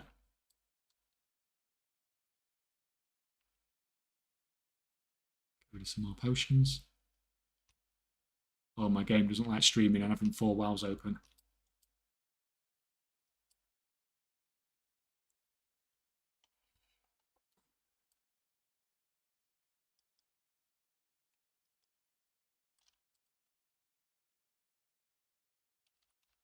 TSM bank. That in the bank.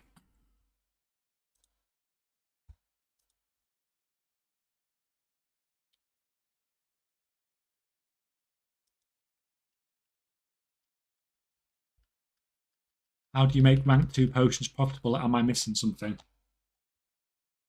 I don't know. It depends. It just depends on knowledge points.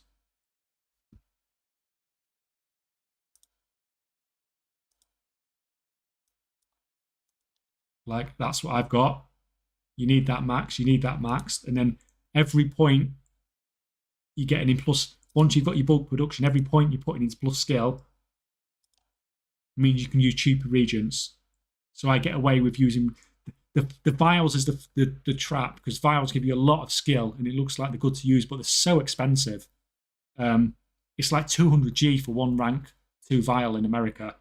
So if you're paying 200G for just one of these flasks in here out of the 5, that's putting your average, you know, that's 200G is like an extra 40G onto each of your potions. I know you've got multi-craft and stuff like that to take into account, but the vials add a huge amount. You just need to look at what material you can upgrade when to try and hit that benchmark to just get over into the tier 2. And the cheapest possible materials possible.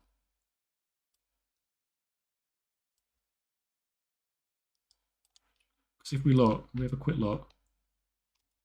It's got 3 minutes. So you look, these two here, there's hardly any difference in the price, which is why I chose to use those as the rank 2 parts of my craft and not have to use vials, because I can buy these for basically the same price as I buy these. And that means I don't have to use the vials, which is saving me, what, 200 gold a craft. So when you have things like that, where you have multiple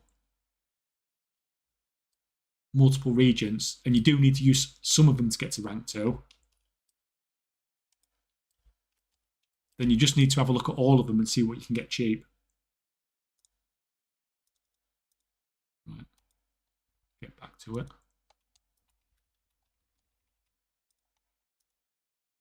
What are we doing here? 1.6.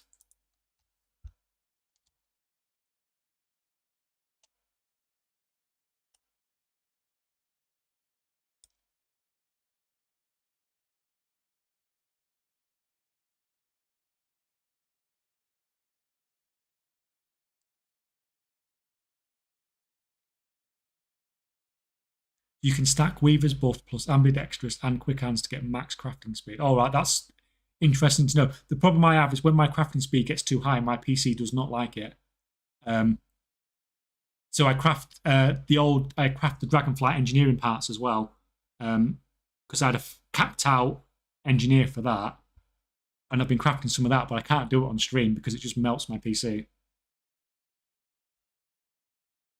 Is it even possible to compete in crafting in bulk crafting without having done the acuity shuffle?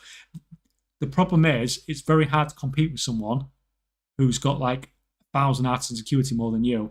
So they could have like 30 knowledge points or all the crafting tools. So it's not a fantastic system. And Blizzard obviously changed it multiple times through the beta to try and stop people doing this. I don't know why they just didn't put a weekly cap on it, if that's what they wanted. Because before it was easy, you just got artisan's acuity from collecting profession treasures. So everyone would just go through all the professions and collect all the profession treasures, which is fine. That's easy because there's no barrier to entry for that. The artisan's acuity shuffle was just, especially, it's not so bad now, but in early access, it was absolutely horrible. But that's how you get your world first crafts, I suppose.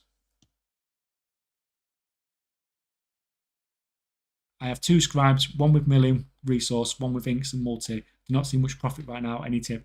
The reason you probably don't see any profit is because people are running both of them. Like, I know I've got points in here now, but I've only put those in recently. I've just been running those free, so I've just been running all secondary stats. Now, obviously, if you want to craft the rank 3 stuff, then you need both of those maxed out. Or both of those maxed out.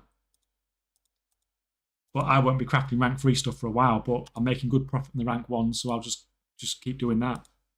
It's just different approaches. Right, you've got multi-craft. Go.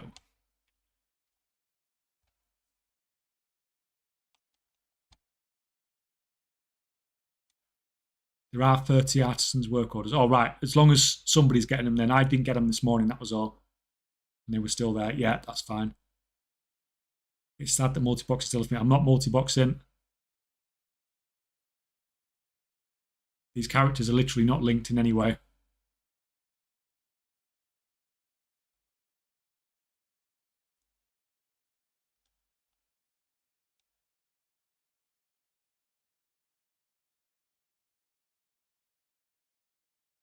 If you do 284 gold on EU for those vials. Yeah, it's crazy.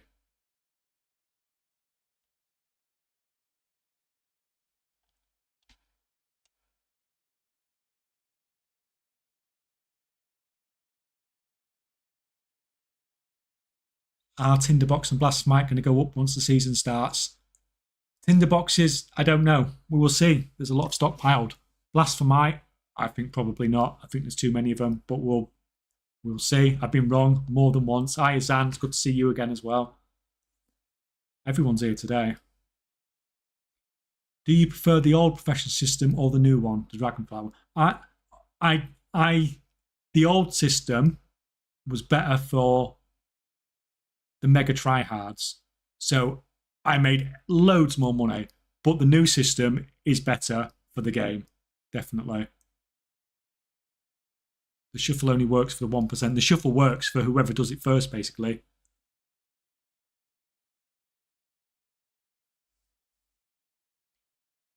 Come back to WoW for this expansion after a few years off and the whole profession talent etc. new to me. What profession would you focus on for gold to make a start? I mean, like I said, like I said to everybody, herbalism, mining, and then go into a cheap crafting profession just so you get used to it. So, because you're not going to make gold, you'll lose gold probably, but at least you'll know for the future. But you can set up concentration builds as well. So how close to you are a billion, or is it clickbait? I've got about 1.1 bill. I believe the Rage launch should have been this week. Yeah, it has felt oddly long, but I think that's more early access than anything else. I can't believe they didn't bring Mythic Zero out this week. My wife was absolutely raging on Wednesday. It's really, really weird to not have a week of Mythic Zero before the raid comes out.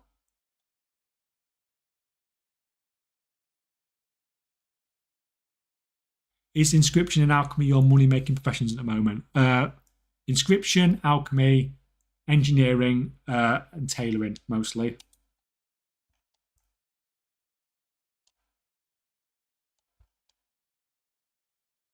Tools are great unless 10 points brings you to important capstone. What?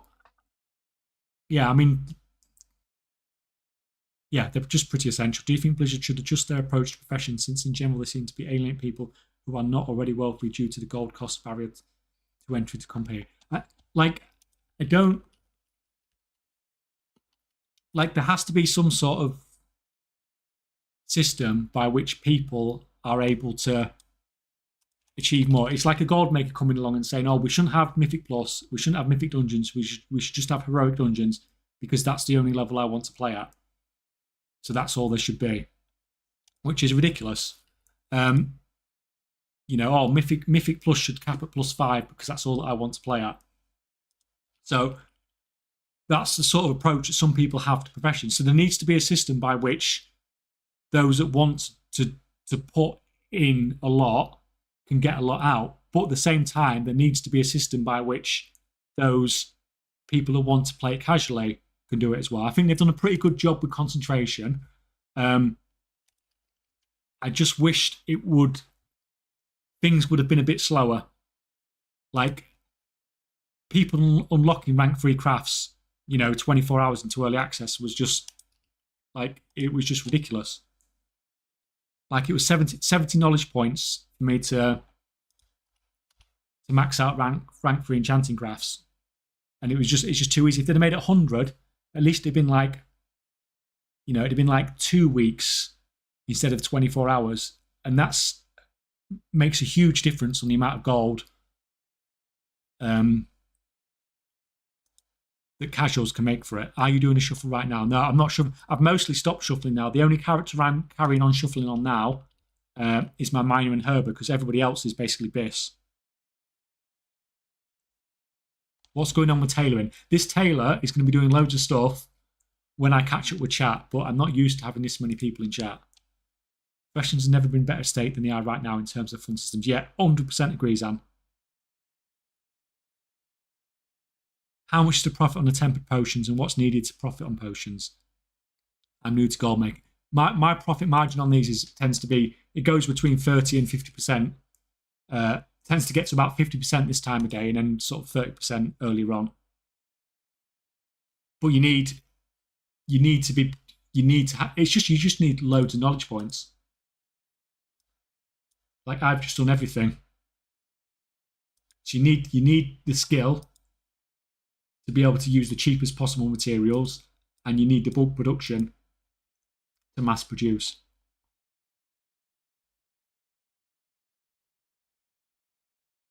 Hello, K-Check. How are you making money crafting tempered potions right now? In the EU, you might not even break even crafting them. I mean, I don't know what my... it'd be interesting, actually. We could have a... Tell you what, let's do something.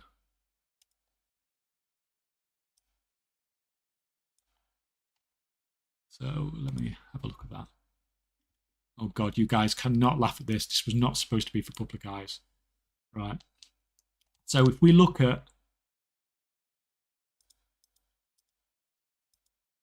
I'm going to put EU prices in here and see if it's actually... So this is all based on my spec and my...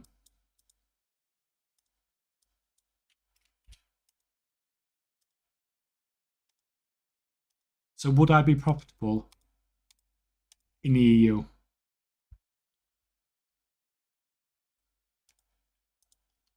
God, your herbs are so cheap. Holy cow. 31.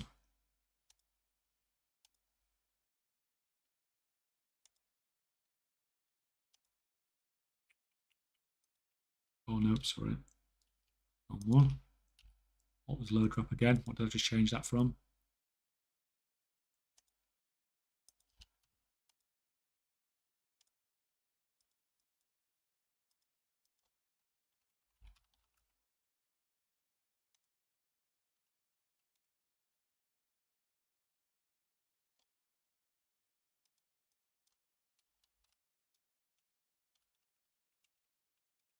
Right, and how much is a rank 2 tempered potion in the EU? 129 gold. So my actual cost per potion is 85 gold in the EU. Actually, it's slightly, very slightly more than that because some of these are rank 2. But you get the point. It's not like it's at 100 gold at most. And current price in the EU is 129. So you can make profit. It's just having all the knowledge and having all the tools. Right, excuse me, guys. I just need to let my cat in because it's going to claw through the window upright.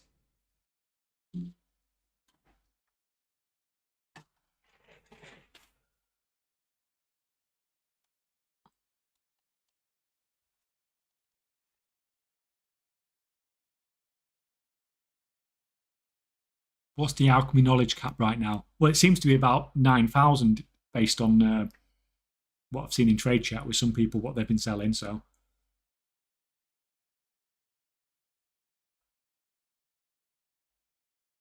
how are you crafting for them? I mean, the price of mats per craft. Literally, what I do is I tend to craft huge amounts of something, like 10,000, and I figure out what the percentages are from there, rather than relying on something like CraftSim.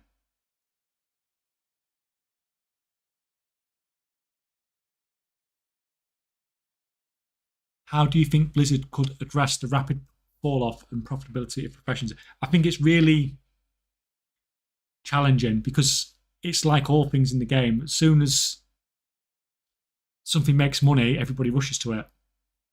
And it's very hard because supply is always higher than demand in the vast majority of cases in the game. And it's hard to keep things profitable in that case. Right.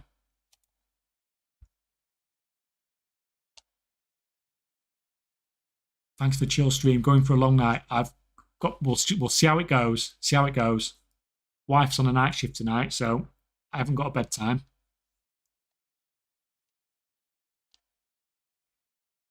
How much alchemy knowledge do you have? Did we actually count it earlier?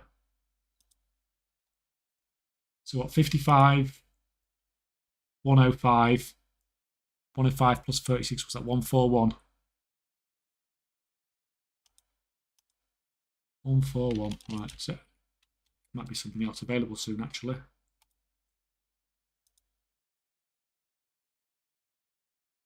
Artisan security, we don't care about that anymore. No, nothing there I care about. Back to work.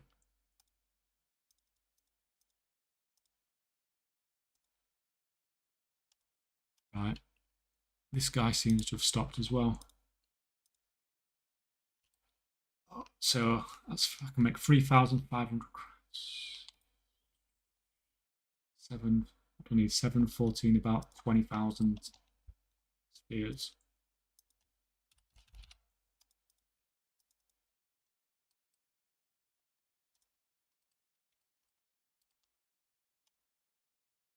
Oh no, don't pick up the low drop first. Pick up the spears.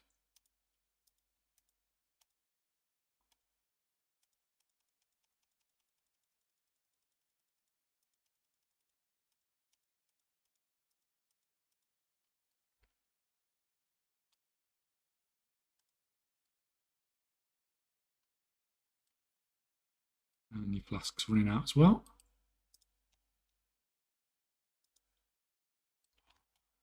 I hate these waters.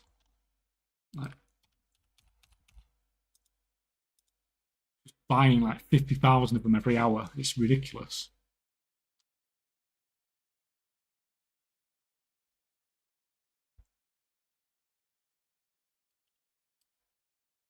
Right. Do it. Get on with it. Keep you going for half an hour.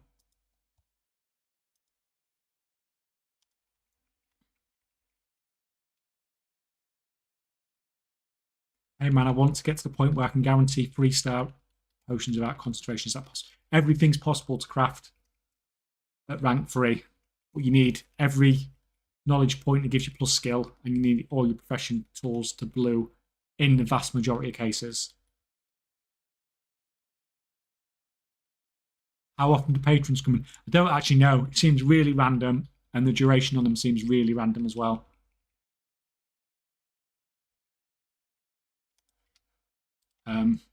So I'm just checking every now and again, seeing what's going on. Use file of an enhanced ambidextrous and quick hands file, and you will craft faster. Okay, I might have to look into that one as well.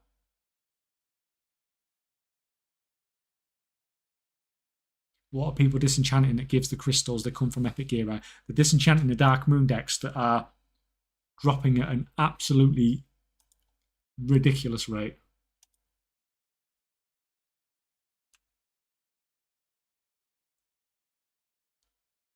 I feel like with Dragonflight profession system, you have to cap out knowledge every week or you won't be able to be profitable. The thing is, if everybody else is doing it,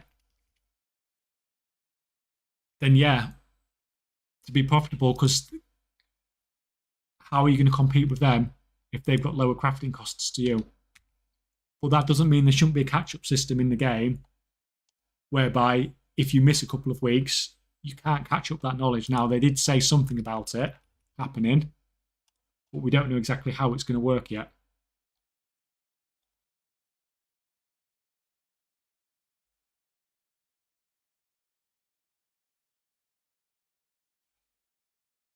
Hi, someone who keeps track of auction house professions, do you have any idea how did the people manage to get authority, the adepts, enchant, etc.? Enchants are currently selling for around 250k.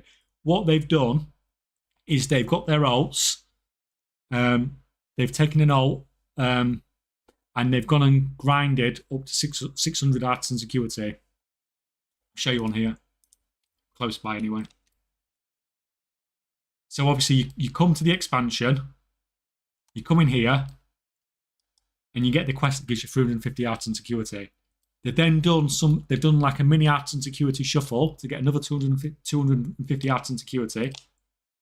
And then they've come here, and if you read these bags, it says filled to the brim with high quality enchanting materials or possibly a recipe. And they do have a chance of dropping the recipes from the raid, as ridiculous as that sounds. So yeah, that's how people's done it. But I gave it a go earlier, and it was not worth the hassle and the amount of time. It will make you loads of gold, but it cost me like 20 odd thousand gold to get that arts and security to have one go at it. And the recipe drop rate will be, it is going to be super low. Of you getting any recipe, and then you getting the particular one that you need from the raid. But it's possible, and you will make a lot of gold if you hit the jackpot, but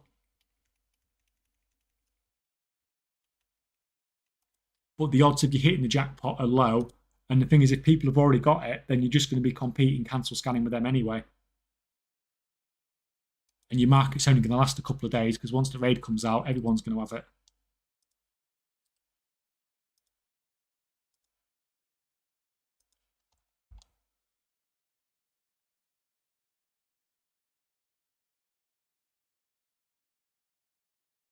There's gold in so many areas, man. You don't need to max cape. Yeah, I mean, can you show your alchemy spec? I will show my alchemy spec again, guys. It's just literally that. Potent potions, bulk reduction. That's maxed out. And I went with this one first. Makes no difference as far as plus skills concerned. It makes no difference as to which of these you go into. But if you go this one first in potions, it gives the option of crafting healing potions without using concentration. So that's the only reason I've done it that way.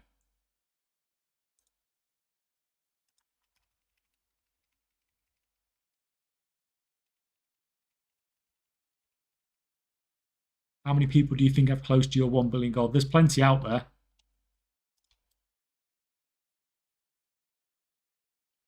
Hickens, Vardis, Magicus obviously is blasted past that number years ago. And I'm sure I've missed loads of other names as well. Right, this Taylor was going to actually do something, wasn't he, like an hour ago?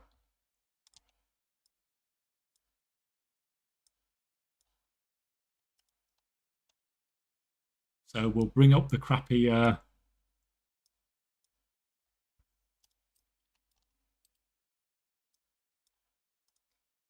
Weaver cloth, 37 gold.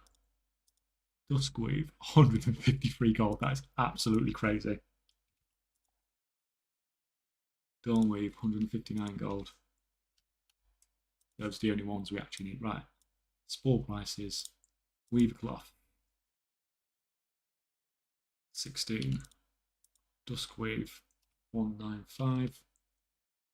Dawn, 199. So profit for buying 10,000 cloth, like 300 odd K for those and 162K for the Weaver cloth. Which one do you think I'm going to go for? I'm going for the Weaver cloth because these two are ridiculously overpriced. This price, these prices, someone's just bought this out. And as much as I can make a huge amount of gold from this, if that price comes down, which it will do over time, I would lose a ridiculous amount of gold as well. Where is it? Let's have a look.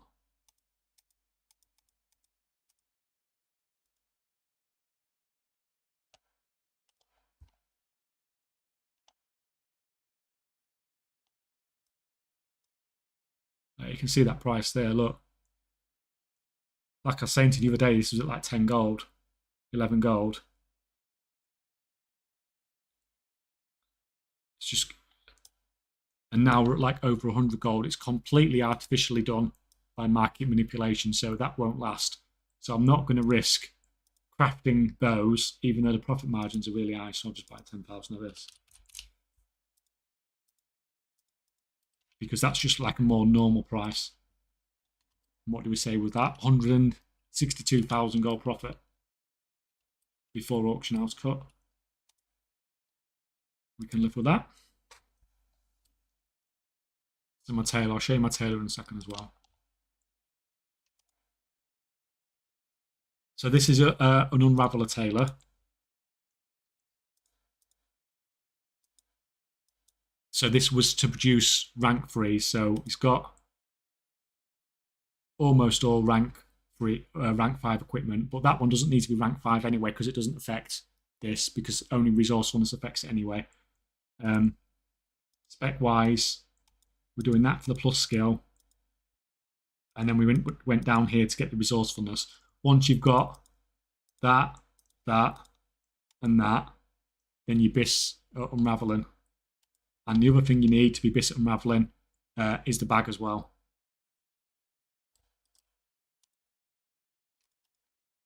Now, because I pushed so much to get bis unraveling, this guy cannot craft bolts profitable at all. But he can do what he can do well, at least. So we can do that for now.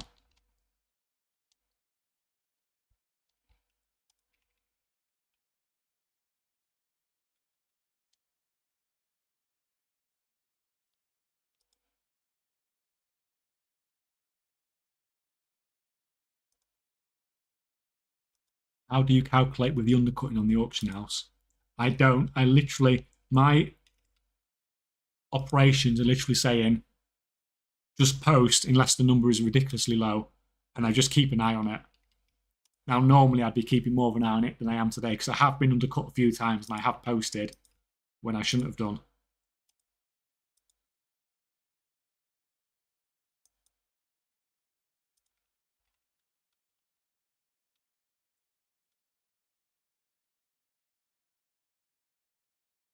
Do you think some crazy rich person would reset 5,000 superb beast fangs on reset day for 15 million? I don't think so, because it's not something that's going to. Yes, they're going to sell, but you're never going to sell 5,000 of them. I find it crazy that there's that many in the market when it's a daily lockout already. Right, right. Restock.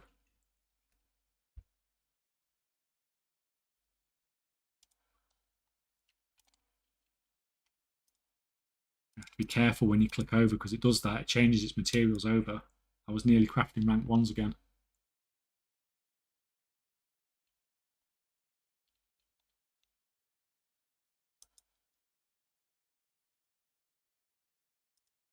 Oh, not liking it. Like I said, guys, potato PC. Right, I think I'm going to have to stop crafting on one of these because it's not liking it.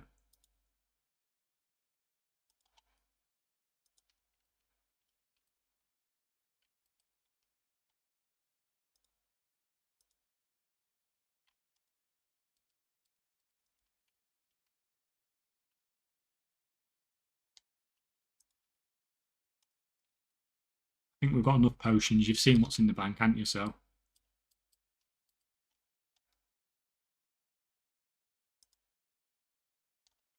why are you crafting level 2 tempered potions? Because I've got a nice profit margin on them. What add-ons do you think is critical to your gut? TSM. TSM for me, for everyone. Crafting for most people as well. How did you get 141 knowledge points on alchemy? Have you done the reputation? That's the only thing, because I've not had a particularly good luck with the patron orders at all on my alchemist.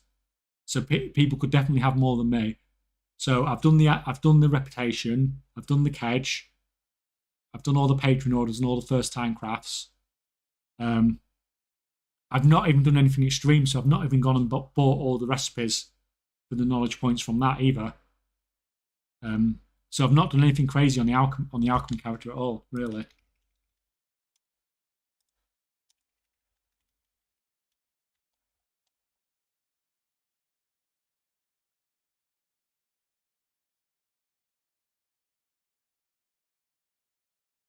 I'm just thinking that if they sell them for 50k like Cobrixons, they don't. Yeah, I mean, there is that. You don't have to sell every single one to make a profit. How much gold per hour with tailors? Well, that tailors that 10,000 cloth that I've just bought will take him about an hour to go through. And so what did we say? It was 163,000 gold profit. So he's made about 100. He'll make about 163k an hour. But he can't be continuously crafting the tailor. So he'll do that. And if the Dawn Weaver and Dusk Weaver at a decent price, he could have done those as well. But then it'd be done like, and even if I'm selling continuously, it'd still take quite a few hours for me to be able to, start making gold off it again. It can't just be. It's not the Inscription guy. He can just be continuously crafting all day. Because you see this, look, these boundless ciphers, they just sell continuously, absolutely continuously. They just keep going and going. Rank 1 boundless ciphers.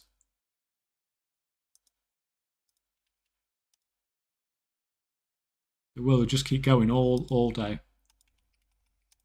Right, so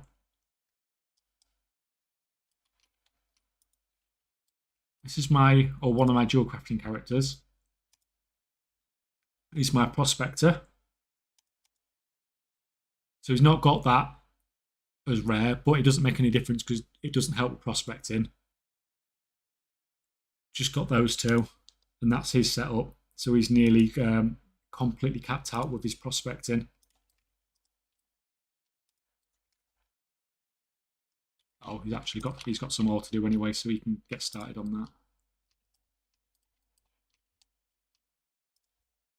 Right, hopefully This is not going to melt the PC.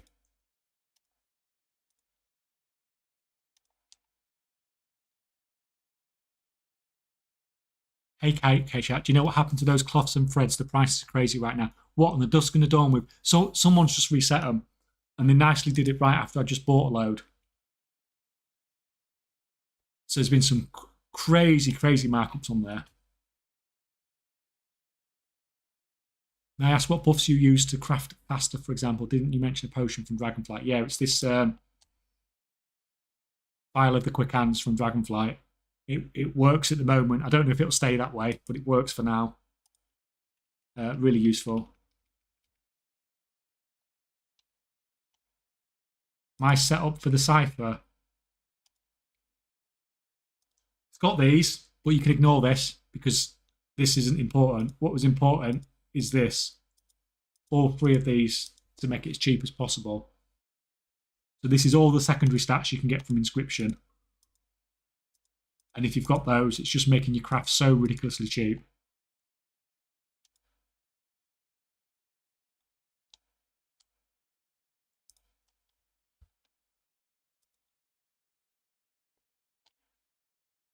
Oh yeah, the tailoring build.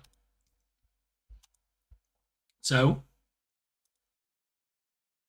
if you're going for unraveling, which is obviously what this one's for, he has 30 here, 30 here. I think that's your max skill, isn't it? Yeah, so I remember it was a while ago since I set this up. So you just need those two and your 100 skill and your profession tools, and that's your capped out for your unraveling as far as plus skills concerned. So then you can make rank 3s using rank 3s. But then you need the resourcefulness really to make yourself competitive. Less is more. You don't need this. This is multicraft, so you don't need this. That doesn't help with the unraveling at all. You get no benefit from it whatsoever. You can see on there, multicraft's not on there. So the only reason I'm getting the multicrafting is because once I have multicrafting capped, then I'm also capped at making bolts. So then I might be able to compete with making bolts. But I did try making some bolts the other day, and even with a multicraft tool, can't compete because I'm missing just those few points. Even with everything else I've got on this character, just missing those few points, you just cannot compete in profit margins. And that's what it's like if you just that tiniest little bit behind on anything, then you can't compete with those that do have it. Right, back to work.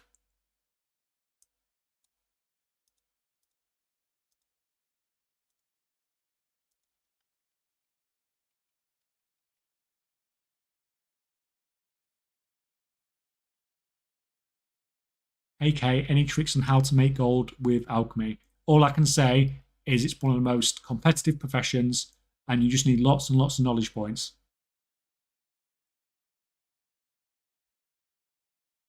How do you make profit on Boundless Cipher? Do you farm everything yourself, or do you buy everything? I literally mill to ink to ciphers, do it all myself.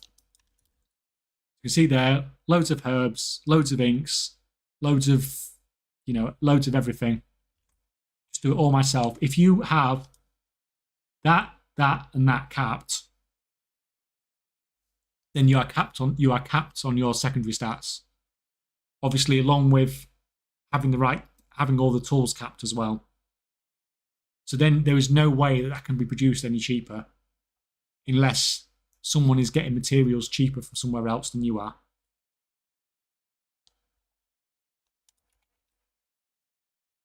Right, you can get prospecting. Yeah, it's not liking having 3 crafters up. But you craft the inks yourself, yeah. So I mill, then I craft the inks, and then I craft the ciphers. But just because I can do that with a profit margin doesn't mean it'll work for you, because it depends on your numbers. So like if Craft Sim's telling you it's more expensive for you to mill your own herbs and make your own pigments than it is to buy them off the auction house, then it's no point you milling your own herbs. You just need to just get more knowledge and more profession tools and everything to be able to craft them.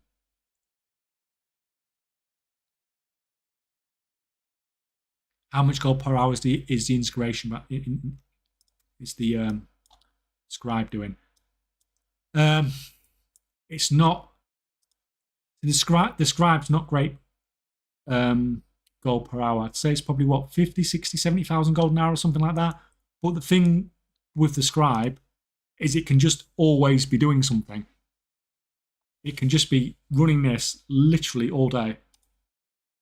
So even though it's not the biggest gold per hour, it can be consistent. Whereas the tailor gets higher gold per hour, but it can only be running.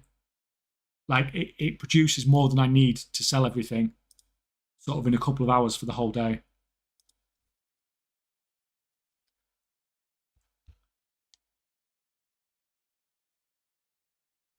What is the approximate price of doing a shuffle down? I don't. So I know the video for the Artisan Securities Shuffle only came out yesterday, but I've not actually done it properly myself now for a while. I've just been sitting on the video for a while, so I don't know what the prices are like now. But it's not a cheap thing to do, and obviously now it's cheaper than it was. But before it was expensive, and you're getting good profit margins, so you're making the money back. Now all the profit margins, are terrible. Like this time last week on these ciphers, I was getting nearly 100% profit margin on them. And like I said, now down to what 25%, and that's doing all the process myself. So yeah, I don't know how much it is actually worth doing. I would say it's not worth doing the full Artisan Security Shuffle. Like if you do the little bits, like the enchanting and things like that, but cheap, and it's a good return on Artisan Security for your time you put in, then that's not too bad. But doing the whole thing, messing around with engineering and alchemy and stuff like that, like it's really not worth the effort now, because you're not going to get the money back doing the more expensive professions.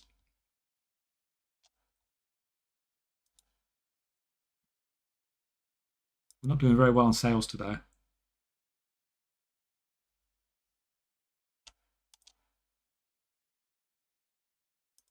There we're going.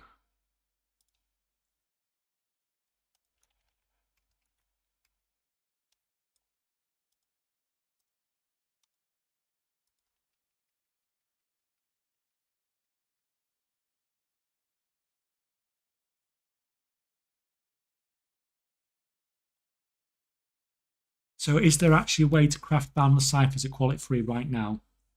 Yeah, so if you want to craft ciphers, so once I get, if you have 30 points in Pursuit of Perfection and 30 points in Improved Ciphers, along with 100 Profession Skill, which I haven't got, and your 4 blue tools, then with rank 3 materials, you can craft rank 3 ciphers. But I've obviously gone the other route. I've just gone the route of just mass producing the rank 1 ones.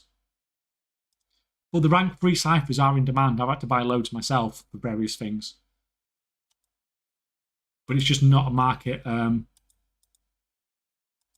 It's just not a market I'm involved in. I'm not sure which of these I'm actually going to fill out first. Whether to go for the inks or to go for the ciphers.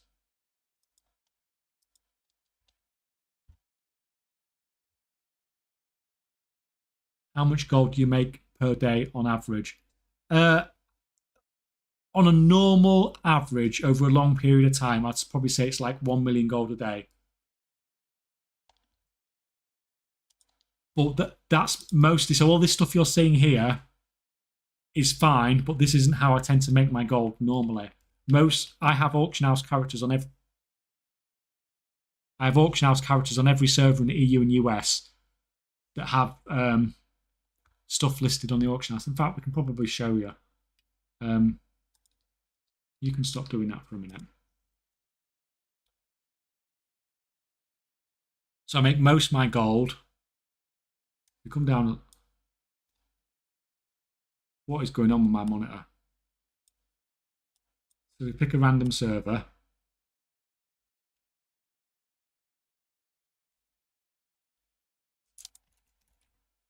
You've stopped working. Get on with it.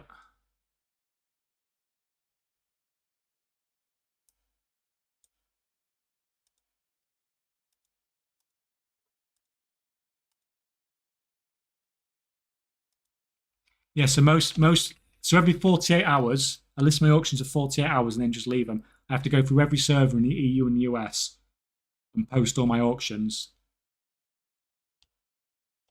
And this is where all my bank characters sit.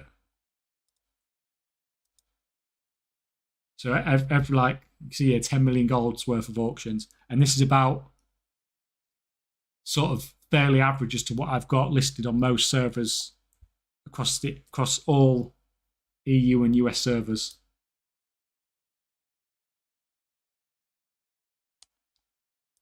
And that's how I make most of my gold. So I've got like, 10, 12,000 auctions worth of transmog and stuff like that available. But it's not like cheap transmog. It's like generally high quality stuff or stuff that's so expensive because I've made it expensive because I've bought them all.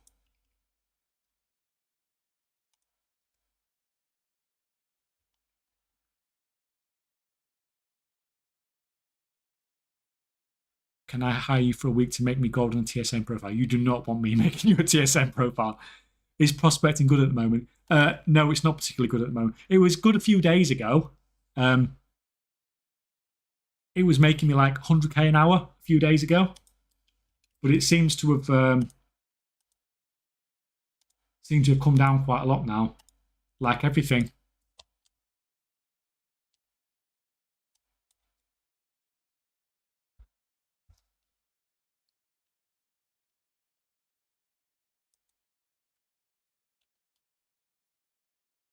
Right, technical issues again. Don't know what.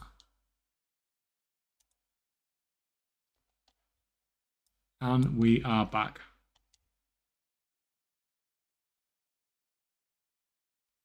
Do you sell gold or what's the end game? Nope, I don't sell gold. Like, there's absolutely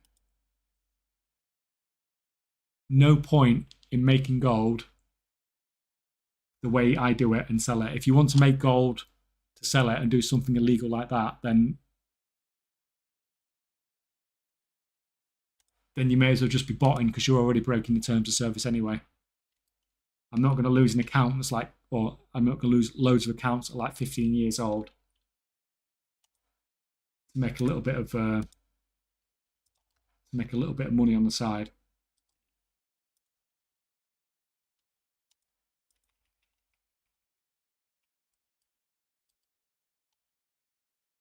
Right, how much is this going for?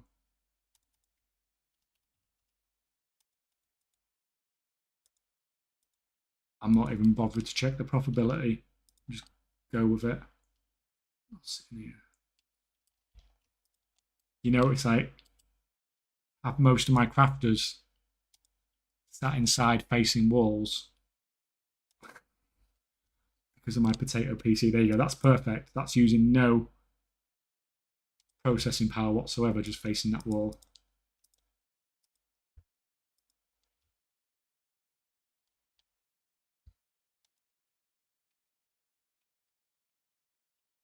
Who would admit he sells gold? Okay, so if someone came to you, you've got 1.1 billion gold. Someone says, I want to buy a million gold off you. Okay, and you could lose your account for it and lose 1.1 billion. Who's going to come to you and say, I want to buy 1.1 billion gold off you? Someone will come to you and say, I want a million gold. I want 2 million gold. Let's say, even just from the perspective of losing your gold, is it worth the risk? Like, for money, which is just like the amounts of money involved are not exactly thingy, they're not exactly huge. And by having the gold, you're in a pretty good situation anyway, because you can buy everything with Battle.net bounce. I know it's not the same as having money in real life, but it's, it is a nice perk to have as well.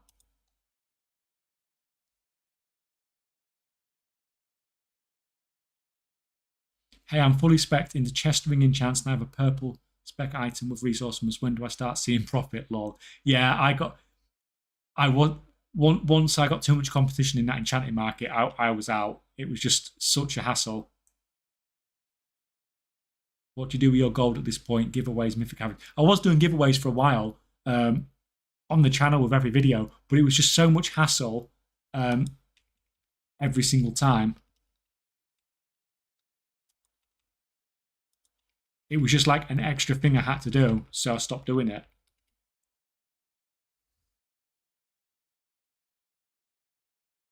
What would your advice be for a player who only has one character and wants to run some gold, make some gold here and there while focused on Myth and Plus? Does it even make sense to have profession? Like, if it was me and I had one character and I was concentrating on professions, I would, number one, I would go with alchemy, and I would go with the spec that increases the duration of your flasks. Because even though that's not making you gold, it is saving you gold when your flasks are lasting like, you know, twice as long. So I'd definitely go with that at least. Do you buy black market auction house containers? I did a few of those videos, but I've not really, no. What do you do with all this gold? I use it to do ridiculous things like buy the auction house out of stuff.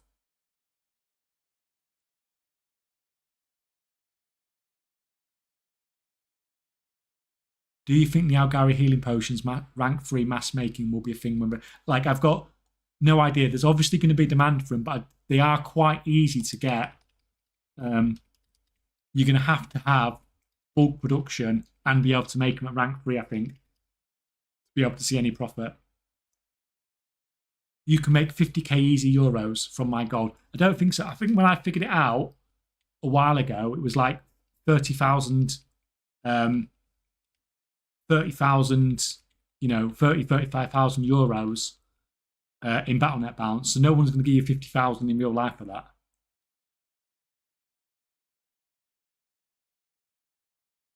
I won 2 tokens once, did you? Grass. It's fine. It was fun doing the giveaways, but it was just another admin thing that I needed to do. Right. You can get... Where's that one gone? I'm being blind. You have to move this one to the end, because otherwise it's not going to craft properly. Get on with it. You know, playing this game like this is just going to completely wreck my eyes. Seem to be running out of stuff to sell tonight, and I don't know what I'm missing. Maybe it's because I haven't got the other tailoring stuff. Are these still at 200 gold? How is he keeping them so expensive for so long? I'm actually impressed. Because the price will just naturally plummet.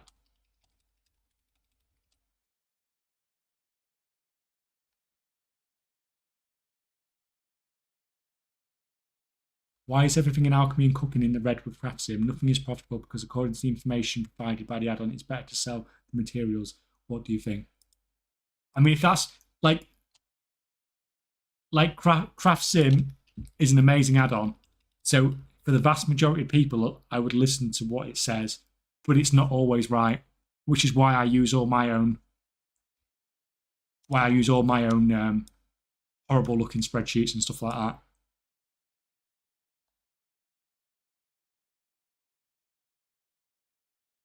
$1 billion gold on the website is about 6k US dollars. I like 6k US dollars. Okay, that's fine. But I've spent years and God knows how many hours doing this. Is it worth 6k US dollars? No, it's not. Dusk and Dawn spores are bugged. They're not dropping anymore. Okay. So that's why the price is naturally staying high then. Oh, that's fine. To be fair, I can't complain. Like, I bought them at, what was it, 40 gold or something? I bought equivalent to like paying like 40 gold, and I sold for like 150 to 200. I can't complain. When I played years ago, TSM had several different add-ons, crafting mail, etc. Is it all in one now? As far as I know, everything's just in one now.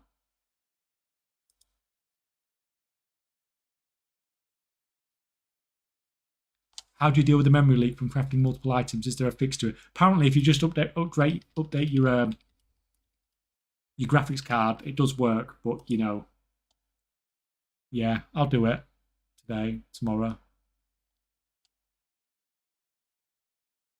What kind of things does crafting get wrong? Like, I'm not going to go.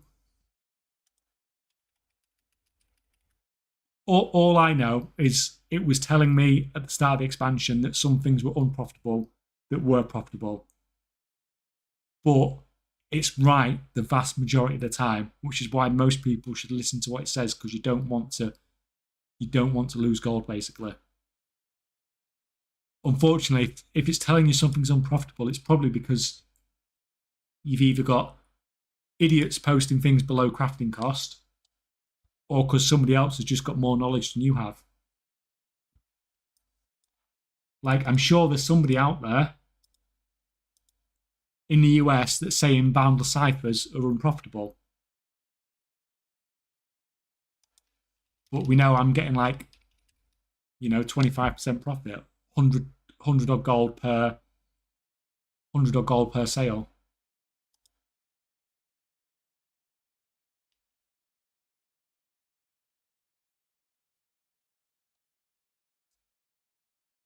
When you spec into bulk production as a flask alchemy concentration spec, the spillover effect doesn't play well with limited concentration. It depends on how you're going to play the character. Because if it's a character you actually play, then it's not going to work well. If it's an alt you're just logging into, then you log in and you let the buff stack up by logging out straight away. And it gets time to stack up over the days. So, but if it's a character you're actually playing, there's nothing you can do about it. Because obviously the buff's going to expire. Million on craft sim is bugged. Well, that's probably why it wasn't working for me then.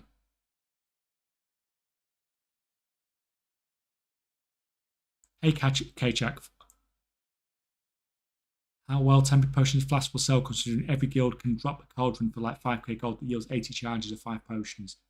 That's 400 potions for 5k. Like, we've always had some sort of cauldrons and things like that, though, haven't we? So we'll just see what happens.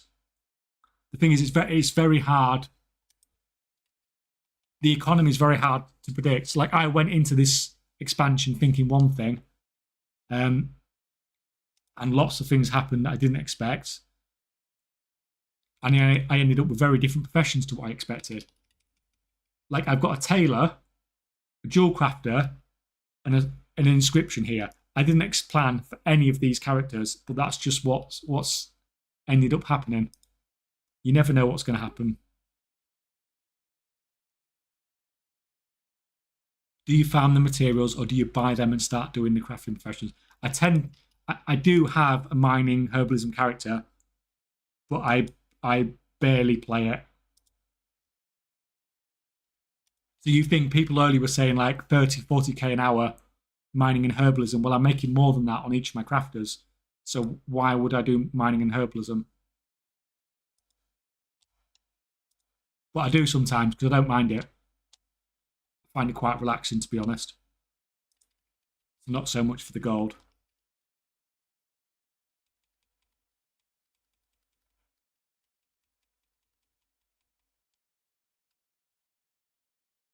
Can you tell me how you're posting auctions with button on bar? Just pull the macro onto there. Well, that's all I've done anyway. Nothing particularly technical about it, I don't think. Gathering is for plebs.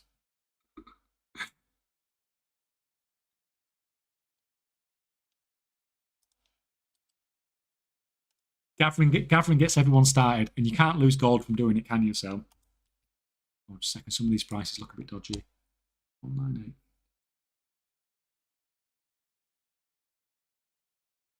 That's all fine. So before the expansion released, I was crafting for months. For about 2 months, I was crafting gears and bolts. I'm still selling them now. So my crafting cost on these were less than 1 gold, and these was about 8 gold. And now these are selling at like 55 gold, and these are at like 10 gold. Absolutely insane return on that. I'm slacking. They're not crafting. They're not getting 50k an hour if they're just stood there not doing anything.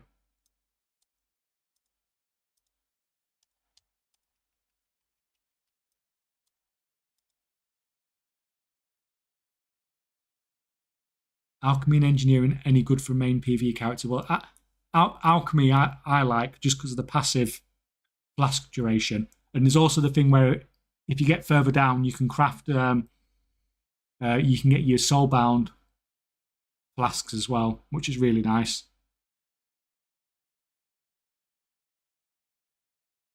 Can you share macro? It's just normal TSM macro, isn't it?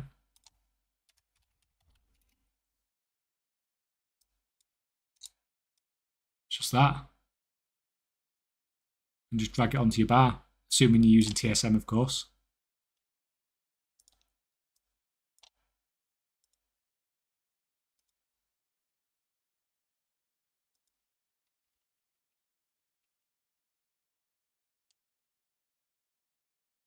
How does a herb miner get enough artisan security to make all the profession gear? You need to watch my video that came out yesterday and you'll see.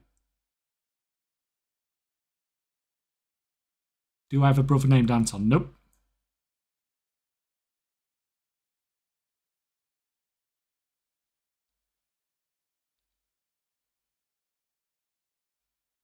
Dual box. Now I was thinking about 5 accounts at a time to farm, but I don't know how profitable it is because now without broadcasting the difficulty of controlling more than 2 accounts. Yeah, the thing is anything where you're controlling more than 1 account at once is obviously against terms of service.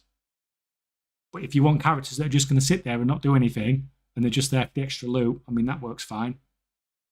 Or monk statues or anything like that.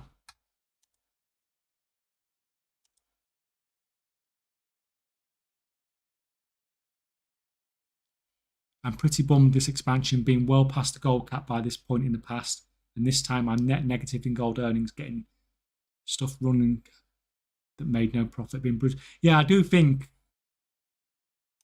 even though we said it does seem like things are a bit more like casual friendly, if that's the phrase, this time around. The markets do seem to have got pretty brutal pretty quickly.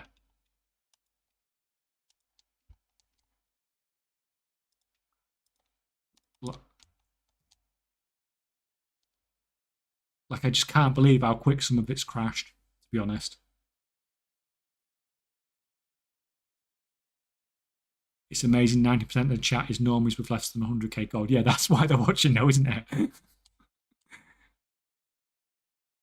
Do you play PvE or PvP content or you strictly focus on gold making? I literally only focus on gold making now.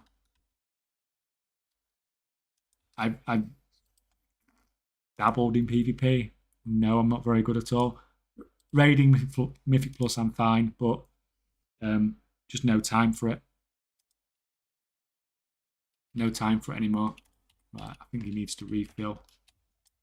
Needs a restock.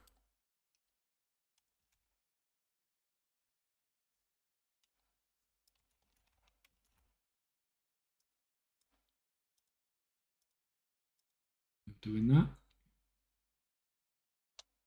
Is that it? You done?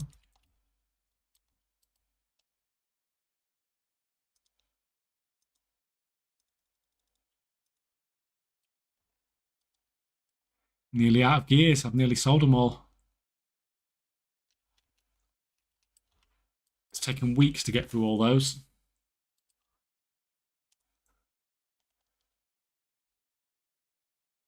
Markets are brutal because there's no content. Well, that might be it. It might be because normally it's been so long. It's felt so long for this raid to get released. So it might be that there's more people just sort of dabbling in professions that never really done professions before.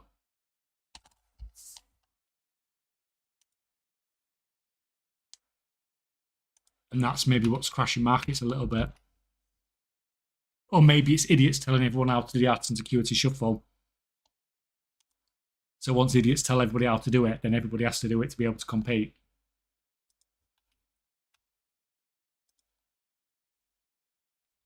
It's a problem when you make videos like that. It's fine and it helps you when you're watching them, but it's helping all your competition as well. And then as soon as they've seen the video, you're then forced pretty much to do it to be able to compete.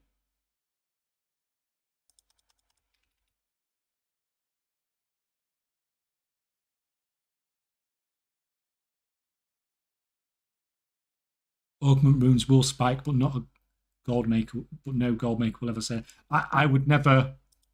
I have not bought any augment runes, and I won't because I don't like buying things to flip, but not. I don't mind investing, but it has to be investing in stuff that I can turn into something else and has a profit margin. Because if you're just investing in something, if that thing crashes, then you've got nowhere to go. If I buy a load of herbs and I can turn it into inks and ciphers and things like that, I can do something with it.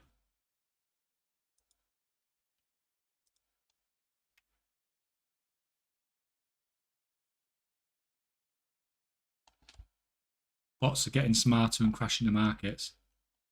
Well, it's no benefits for the bots to crash the markets either. They want to make gold too, do they?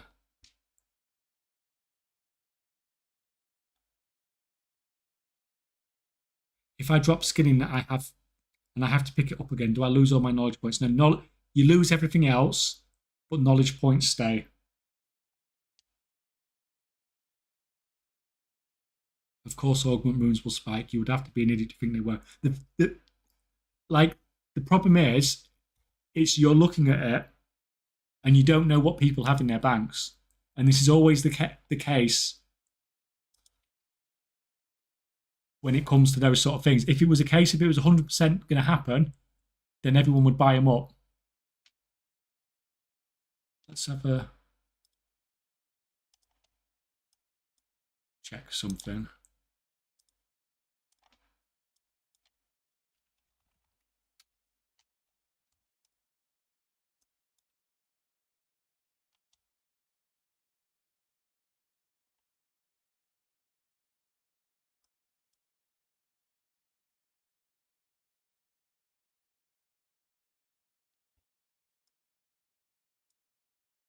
So this is from last expansion. So see that there?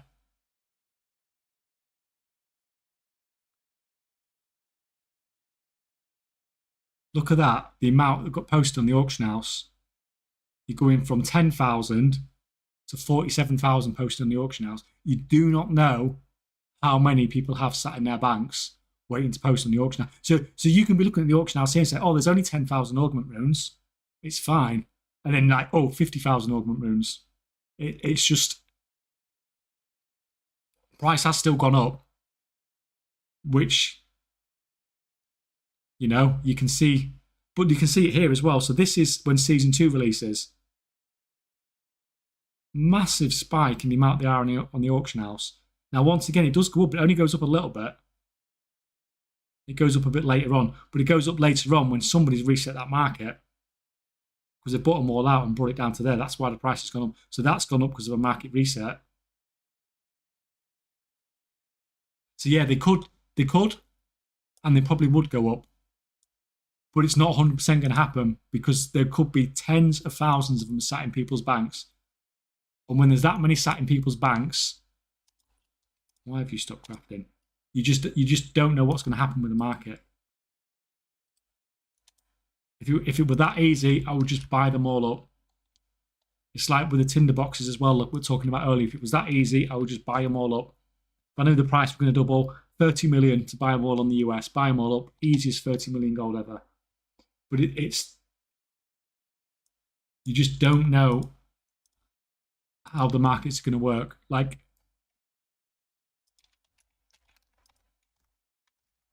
and if you're that sure, then just spend all your golden augment runes and you'll have doubled it on Tuesday, won't you?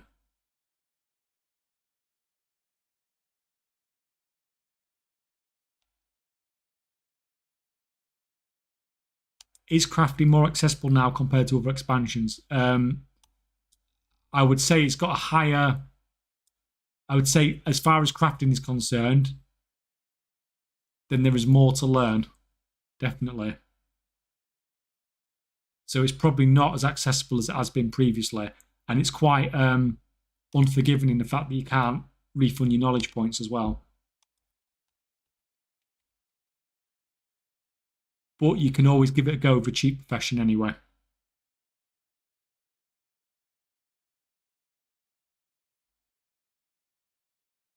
Not interested in BOEs. They're so cheap at the moment. You could be resetting them on a lot of servers. I know the problem with doing stuff on a lot of servers is it's a lot of work to maintain. So when I tend to take control of markets across multiple servers, I do it over a long period of time. Doing it over a short period of time is very difficult because it's extremely time consuming. Can you show your cipher knowledge points again?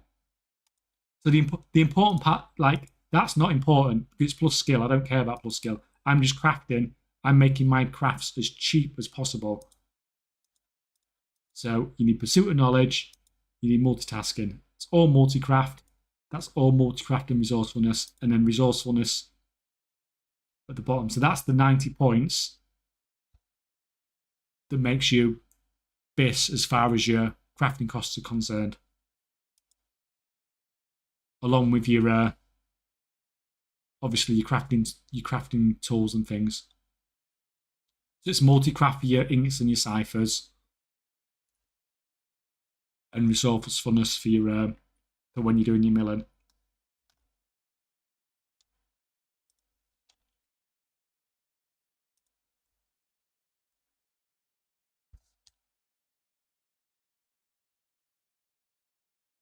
So a bit of a different question. Was your first million more of a milestone than 1 billion? I don't think my first million was. Probably my 5th million was, because that's when I got the Brutosaur mount. So that was that's when I first got the Brutosaur mount on the EU. So that was fairly big. But I don't think... I think 100 million was probably the biggest. 100 million, like once you get to 100 million, from there you can... It's easy, not easy, but you know, if you've got to 100 million, just keep doing what you're doing and you'll get to 1 billion. It just takes time.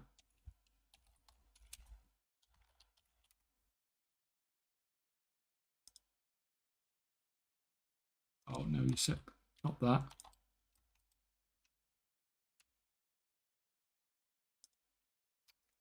So well, let's just do it manually.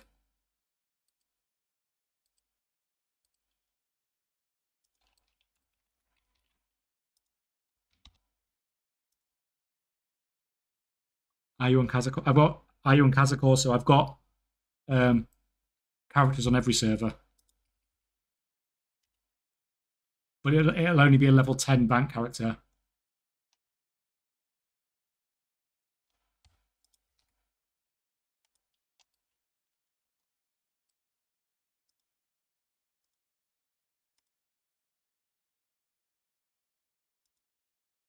So you can go back to doing that.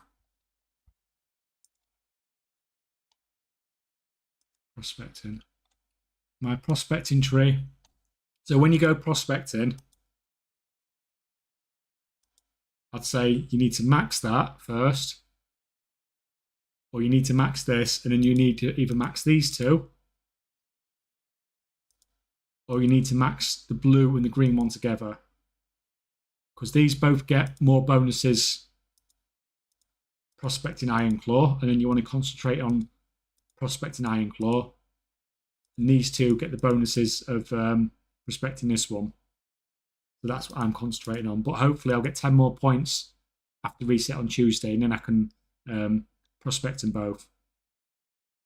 I mean, I could still prospect Iron Claw. I'm still pretty good at that. But I don't think... Seeing as I may as well do this, because that's what I'm best at. That's what I've got all the bonuses for, so...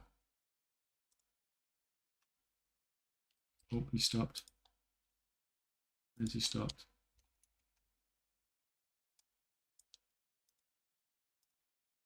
Get on with it.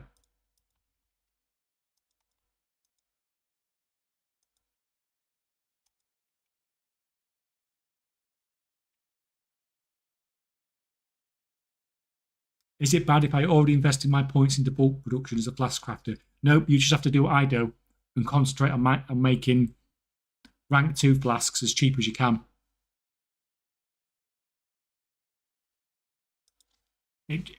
Like, you're not going to be the first to get to the market for rank 3s, but it doesn't matter because you can just, if you've got bulk production, then you just make rank 2s and make them cheap.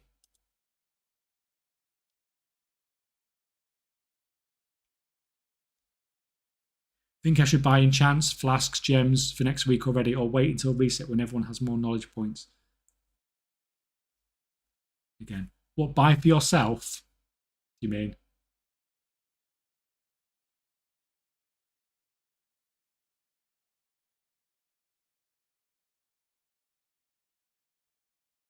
Oh, hey, Canada TV.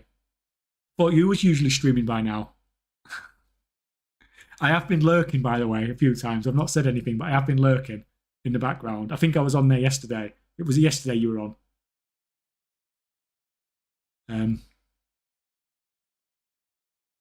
Which professions do you suggest for alts? I picked up Taylor for the call. See, I don't want to suggest too many things with alts anymore now because the markets have just changed so fast, so quickly. Like, I can tell you one thing, and then by the time you get it, it's a worthless market. Is it possible as a beginner to hit gold cap in one season? I don't know. It's about, well, to be fair, as a gatherer, yes, if you just want to go out and gather lots, but it's going to take you a lot of time. But I did 0 to gold cap on this. So this Inscription character here, I've got a video coming. I'm sort of in the process of making it, but this was my 0 to gold cap character. So I did not start this character until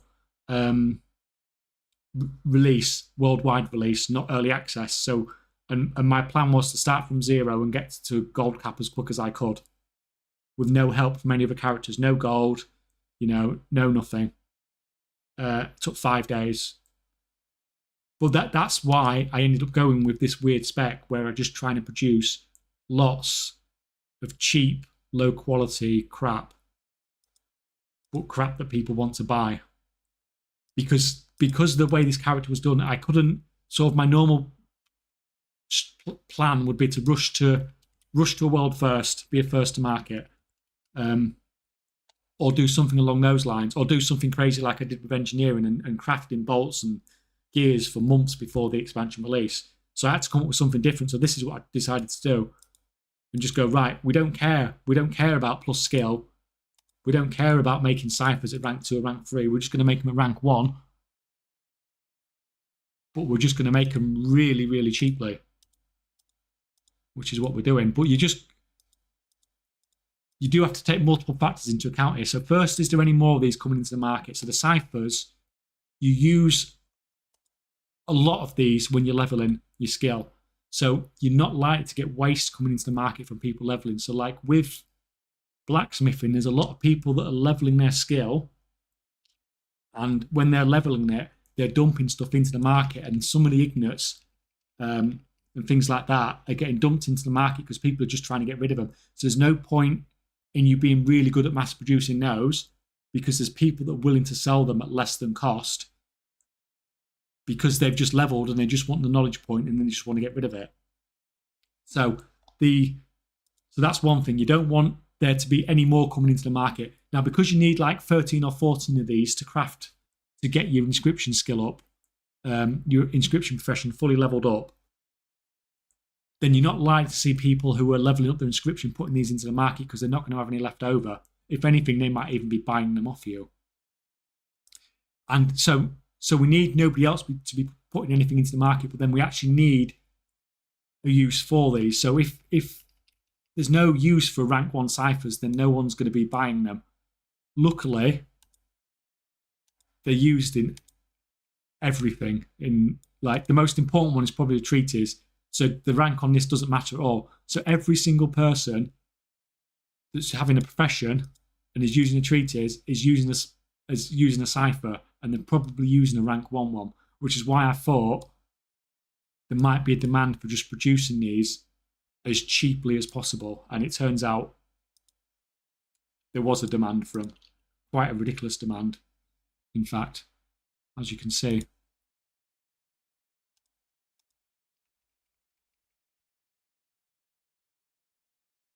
But the market's really hard to compete. So I'm ahead now and making gold, but the margins are getting thinner and thinner every day. In another week, there might be literally no profit in this whatsoever.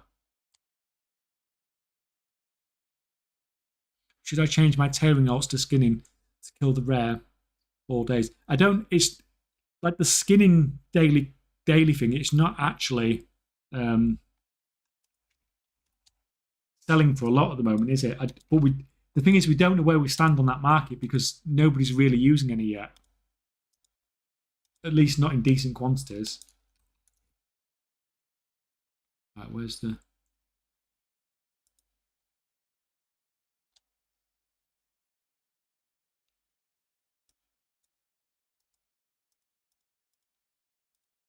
Get rid of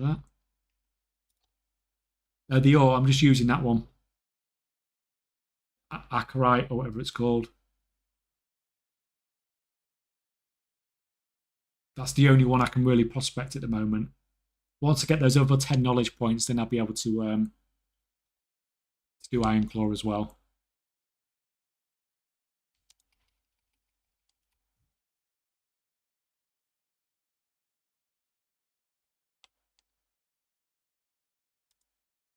Do you just use auction house sales for your gold, or do you capitalize on trade chat, crafts, etc.? No, I don't do anything in trade chat. I tend to largely just stick to stuff that sells on the region-wide auction house as well, because it's the only thing that sells in the sort of quantities that I want to be selling at. So we're at like 1.5 million gold an hour at the moment. See, like if you're doing that in trade chat, and you're making like 25k or 20k every time you speak to somebody, that's a lot of conversations an hour you need to be having. Whereas you can just post stuff and it just, you know, spams down your screen. But boundless ciphers popping off.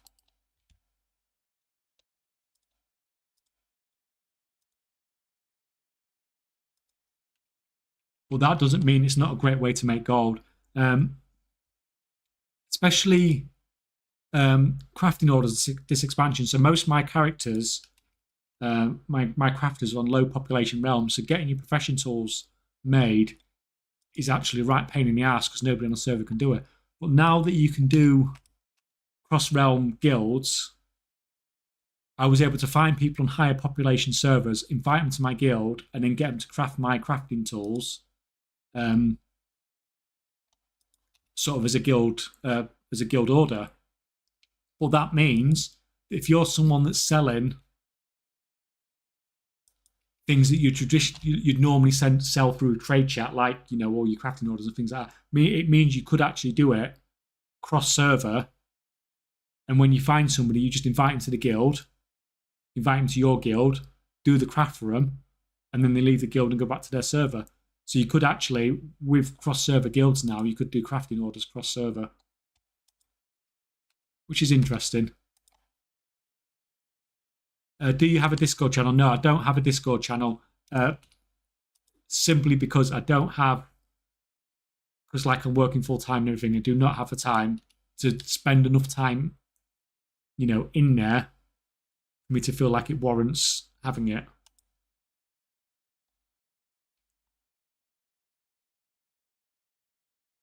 I found about 300k worth of herbs and ore. Do you think it's worth holding on to until Tuesday? Let's have a look. I think I looked. I was actually looking at prices.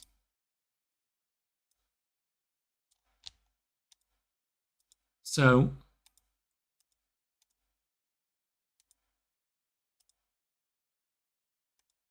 let's have a look at fairly average here. So let's say rank 2 here then. What happened with rank 2 herbs? Did it spike? So what, coming up to raid release, so this is the release of Dragonflight Season 1. Did the herb price go up? 200, 200, 200. So we're looking at like 200 to 250, 250. What was Dragonflight Season 1 released? Right, I need to... Season 1. 13th of December, Dragonflight Season 1 released, okay? So what, we've gone 200 So we've been hovering around 180, 200, 250. And yeah, it's gone up. It's gone up to 275. Yeah. But then it's dropped to 181. And this is what you need to look at again. So look, on Monday, quantity available on the auction house 70,000. Okay. Tuesday, 180,000. Wednesday, 223,000. So people are holding on to their herbs. And you know, by Wednesday, you've got over 3 times the amount on the auction house than you had on Monday. So even though the new season's come out, the price has dropped because the auction house has just been flooded. So it's up to you, because the price, that doesn't happen every time. The price can go up, but as you've seen there, a lot of people hold on to herbs and dump them on the auction house on sort of reset days, on season release dates. So it might go up, but it's not a given. It can go down, as you can see there. And I've just picked a random herb there for that. So it's completely up to you. It's a risk. It's not a given. It's not a given either way, because it could go up. It could go up, but as you've seen there, from past data, you'd think it would always go up, but it doesn't, because the amount that gets flooded onto the auction house, and that's what we've been saying with investments all along. You don't know what's in what people have got in their banks. So you see there, we went from 70k herbs to, what was it, 220, 230,000 herbs. So who would have thought that the people on Monday, suddenly there's going to be 3 times the amount of herbs on the auction house the next day?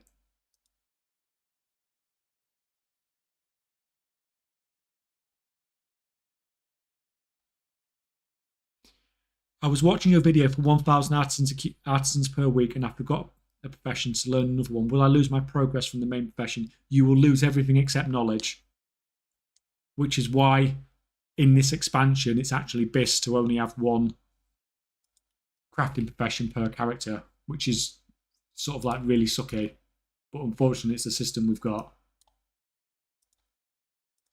and it's very hard to compete if you're trying to craft on 2 characters. Not only because you can't shuffle to get more artisan security, but then you're spreading your artisan security between 2 crafting professions as well. What is your full-time job career? Is it finance? No, I'm a nurse, believe it or not.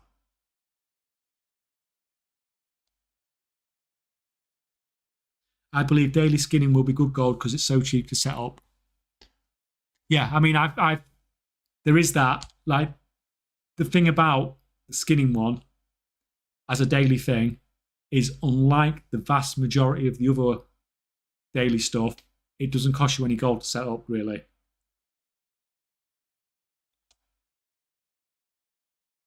I think I never saw you selling recipes. You don't like this market. No, I don't really. I sometimes buy expensive recipes. I spent a couple of million gold on one on this expansion. But no, I don't try flipping or anything like that, because the problem is when you're flipping like high, especially if it's high value stuff, it's just too much. You can make a lot of gold off it, but it's just too much talking with people and stuff like that. I'd rather just get on with what actually makes gold.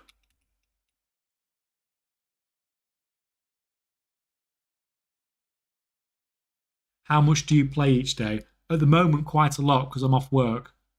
But I'm back to work soon, so then I won't be playing a lot at all. Would you say 1.5 million a day is decent for a one account player? 1.5 million a day is looking amazing for anybody.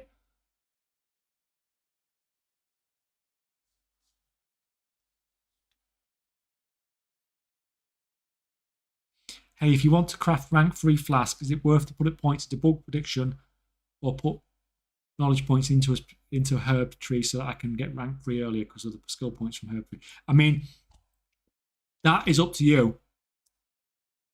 Because if you are behind the people that are going to be able to craft the rank 3s first, then by the time you get to rank 3s, they're going to be putting their points to bulk production. So then you're not going to be able to compete with their crafting costs, because you're going to get there and you're going to be, oh great, I've unlocked the ability to craft these with rank 3 herbs, and they're going to be like, oh well, we've got bulk production now, so we're able to produce those much cheaper than you, and you're going to get there and you're not going to have any profit on your crafts. If you get there about the same time as them, then that's fine because you'll be able to compete. But if you are behind them slightly, and with alchemy, most people will be behind, then you are probably better off going into bulk production and just concentrating on making rank 2s as cheap as you can for now. And then eventually get into the rank 3. And then hopefully when you do get to rank 3, you'll be able to compete with them because everyone will be the same by that point. What are you doing in the top right corner, client? It's just listing auctions.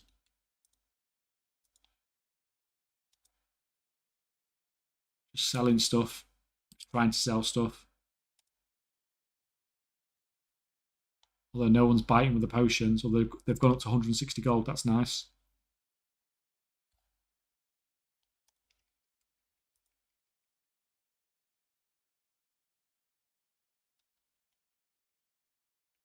What recipe did you buy? I bought one of the enchanting weapon enchants, the radiant one. I bought it on literally like 24 hours after the expansion released, and I had a character that could craft it straight away. So I had 2 enchanters that were able to craft rank 3 enchants without concentration. Sort of Saturday morning.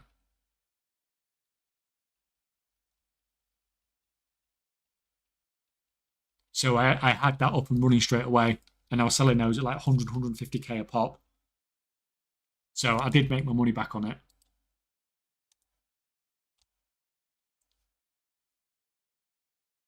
What do you do with your gold? Make more gold. And it sits in the bank mostly.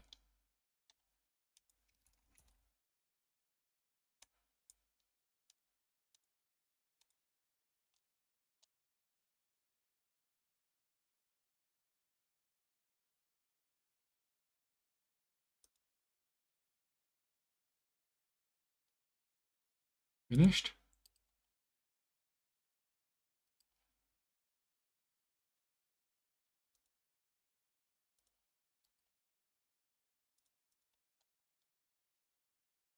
What is the point of making that much gold? That's a really good question. So what is the point in getting Mythic Plus score? So when you've got all the rewards for the season, why do people keep getting Mythic Plus score? What's the point?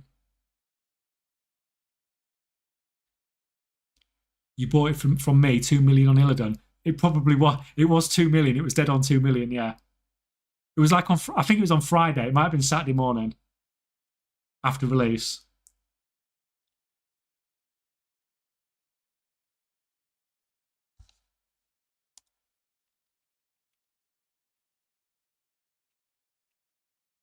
Do you know an add-on that shows the cheapest way to level a profession? I swear I used to have one, but I've got no idea about that. I'm sorry.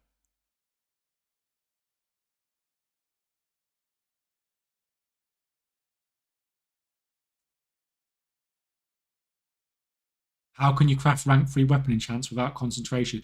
You only need 70 knowledge points. So you can get that ridiculously quick. It's not the knowledge point so much that's the barrier to entry, it's the artisan's acuity, which was the difficult thing to do.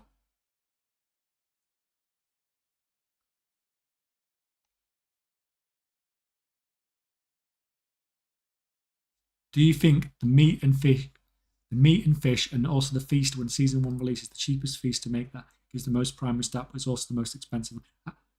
I mean, I haven't done any cooking, but how competitive does the market look, and are you a bisque cook? So do you have sort of all the blue profession gear, and are you sort of profession skill 100, both rank 5 bits of profession gear?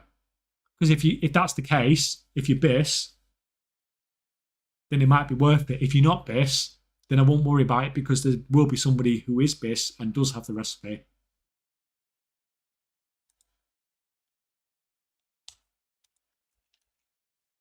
I'm really slacking on keeping these crafters going.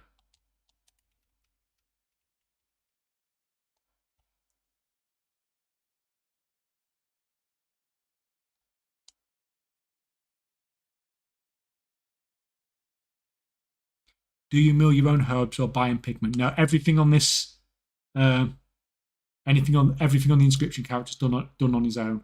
If it'll load, PC melting again. So we've completely ignored that tree. We're just doing those nodes to make everything as cheap as possible.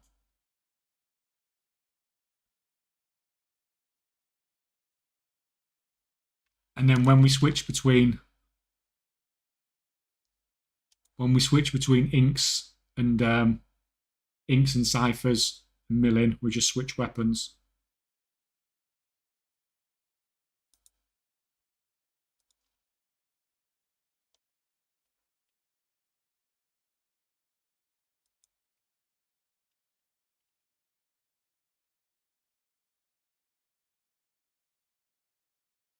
K-Check, I watched your acuity guides and wanted to mention you can farm Kedge and buy knowledge books if you're desperate. Don't remember mention those. I did a video about a while ago. I think I released it like right as the expansion released. So I had mentioned it before. I don't like to over repeat stuff because it makes videos unnecessarily long. I know some people, when they put content out, they're just like, you watch a video and the video could be 3 minutes long and it's 13 minutes long.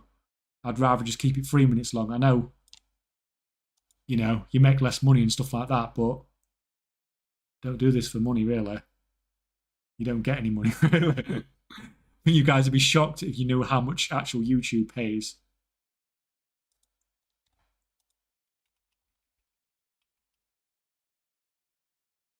Are these 4 different WoW accounts that you're logged into multiple characters somehow? No, it's 4 different WoW accounts.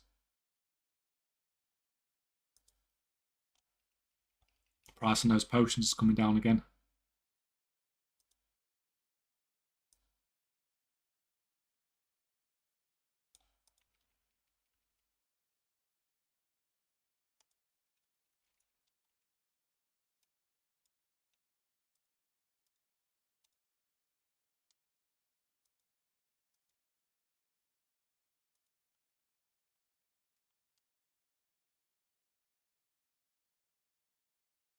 They have an American style of doing things. Mention what's happening in the video, talk about the thing, then say it again in the summary, saying the same thing 3 times. Yeah, well, I try not to do that. Unfortunately, it hurts you on YouTube. So your average view duration is one of the most important stats on YouTube.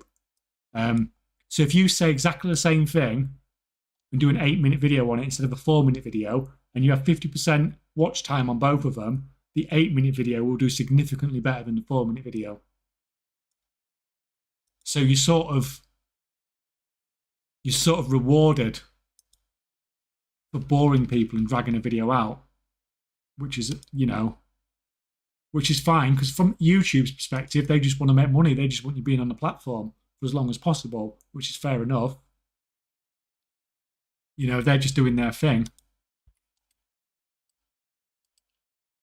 But it's just a pity that it rewards making videos unnecessarily long. Right, I'm getting behind on chat again, aren't I? How to spend knowledge to get files quality free as soon as possible. The tree is pretty restrictive. I think to get quality free files, oh god, this is loading so slow. You just need to max that all the way around and that all the way around. I think that's the only ones that give you plus skill for vials. If you have both of those, 100 profession skill, and all your profession tools at rare, then you should, and you're using rank 3 materials, you should be able to craft them at rank 3. The problem is, of course, the rank 3 crushed gemstones, because they're not cheap. But obviously, there's going to be quite a demand for the vials when the season really kicks off. Right, you finish buying.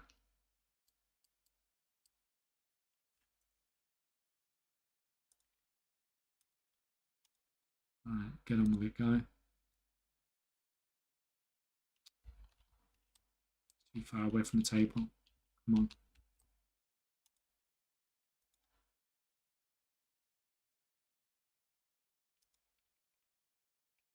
The TSM macro is literally just a posting macro.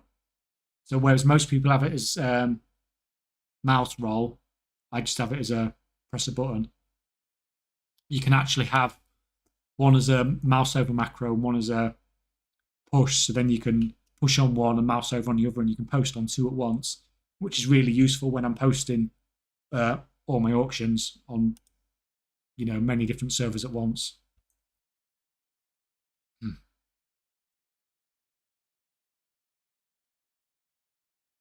Hi Kay, do you know what the requirement is for crafting rank 5 606 pieces? Have max inscription rare tool and 2 common, but can't tell. I mean, the general rule with pretty much everything is you need everything maxed to be able to craft it. So you need your 3 rare profession tools, 100 skill, and rank 3 materials, and all the plus skill that you can get from the knowledge tree. And then you should be able to craft pretty much anything in the expansion from there.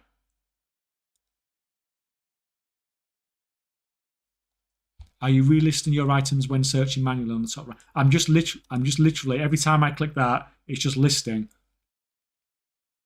So it's listing. So I end up with piles and piles and piles of stuff that's not sold. But rather than putting large quantities on, rather than dumping 1,000 on, these are dumping like 25 on a time or something, like small amounts. Because it's a bit toxic when people post like this, but then are posting large amounts as well, because then nobody can sell anything. At least when I'm posting like this, I'm selling a lot of what's going on, but other people are getting a chance as well, just because I'm only posting, I'm not posting a large amount onto the auction house.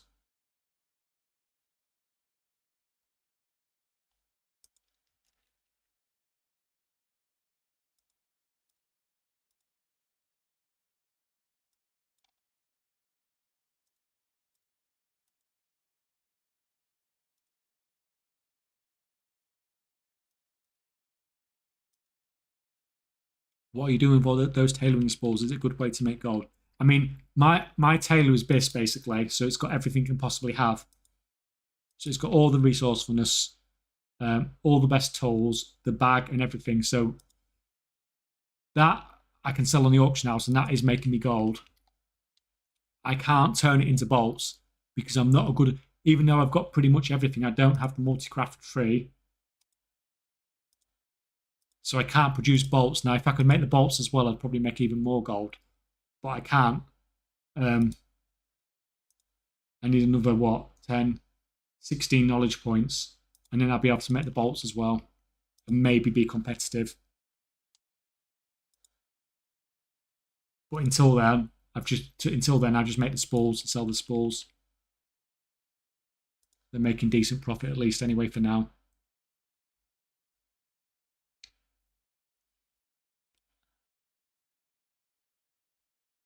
Are you self-sufficient in game with all your accounts, or do you pay for subscription within in real life money?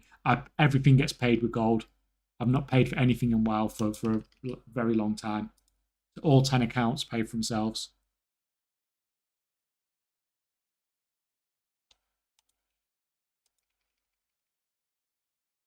Are you cutting gems? Seem like too many are spending concentration on them hard market and specializing.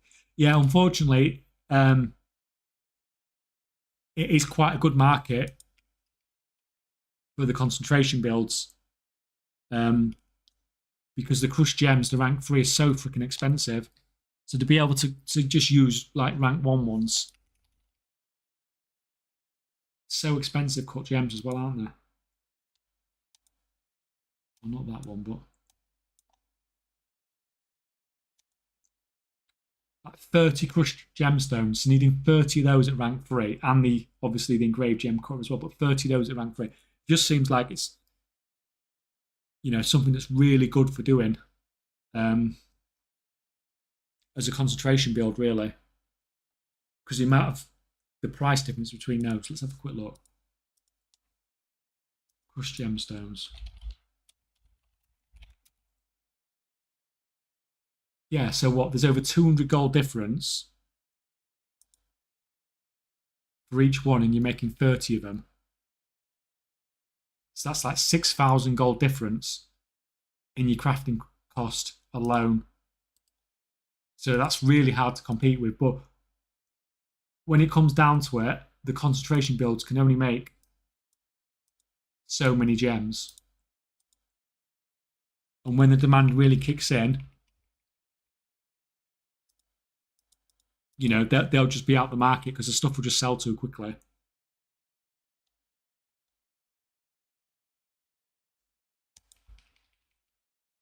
How do you deal with the memory leak from spam crafting? I don't, as you've probably seen. My wows keep crashing, or almost crashing. They're not liking it at all.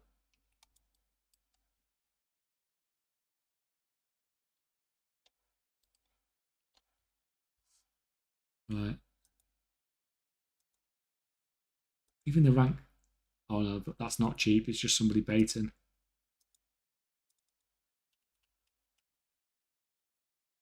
171.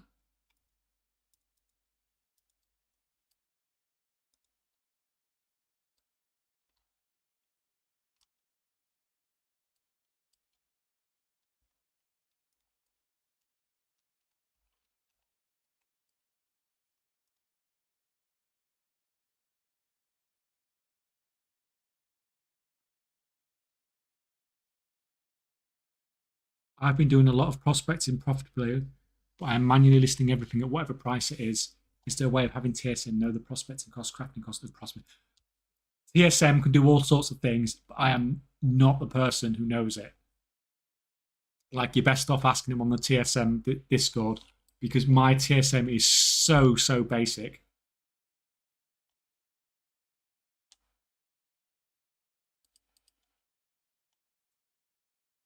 Right, did I not buy that stuff?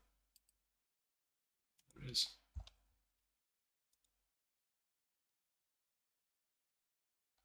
How much? I've got 32 gig of RAM.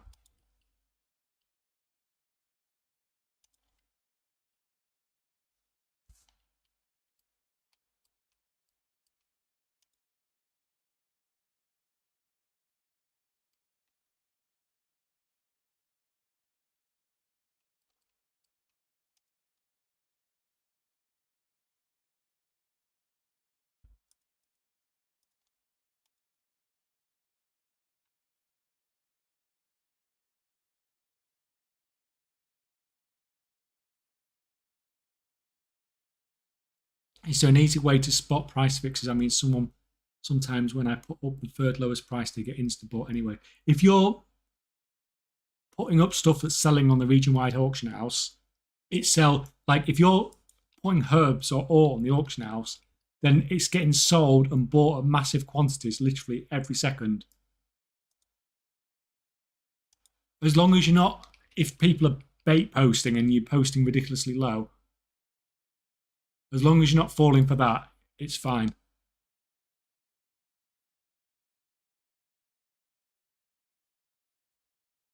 With all that gold, do you ever buy transmog mounts from the auction house? I do, but I tend to buy them to sell rather than to actually have them myself. On my alt, I've already spent 900 arts and security on dual crafting. I have 90 unspent KP for a tailoring build. What would you do with it? Have like 200 articles left over now. Can be a long-term build. So you've got a well set. So as your dual crafter got everything then? All the knowledge. You've got the free rare profession tools then by, I imagine, if you've got 900.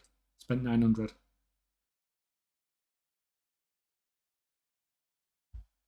Haha, oh good, are you just prospecting and listening to current price? To be fair, normally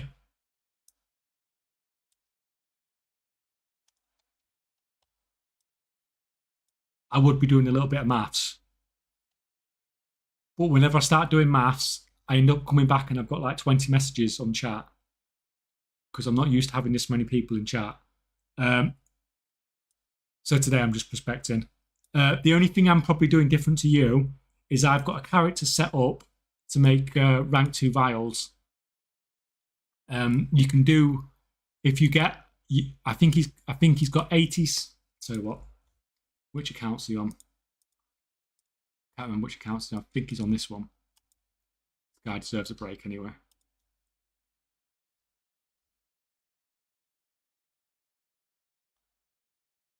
So it's quite easy. If you're going to be prospecting long term, then it's quite easy to set up another jewel crafter to turn a lot of the side products into vials, which sell for more than selling them on their own. And it's died. There we go. That's how I sort the memory issue out.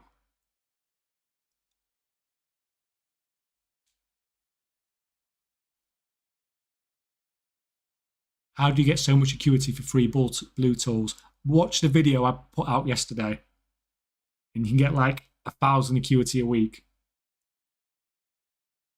Is there a special build for prospecting? Yeah, but WoW just died. Right, let me just go on to the dual. Let me just go on to do the dual crafting build first.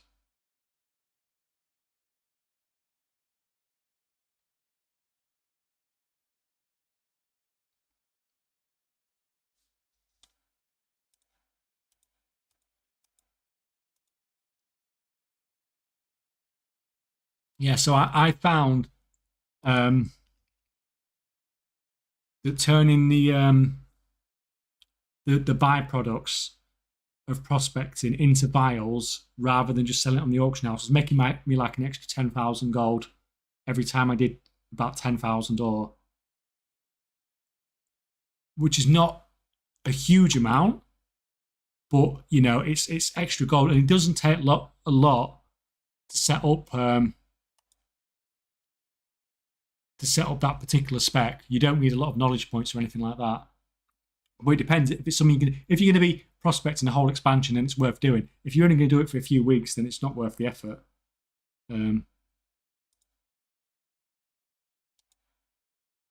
So yeah, just 30 there, 15 in there. That's all you need. 45 knowledge points. I'm not even bothered spending the others. 45 knowledge points. I've got that tool to rare. Not even bothered to upgrade it. Those two are just at uncommon. And from this, you can make, you can see there, rank 1 crushed gems can make rank 2 files. So then as a byproduct of all your prospecting, you can turn those into files. That can actually sit in the bank for now, actually.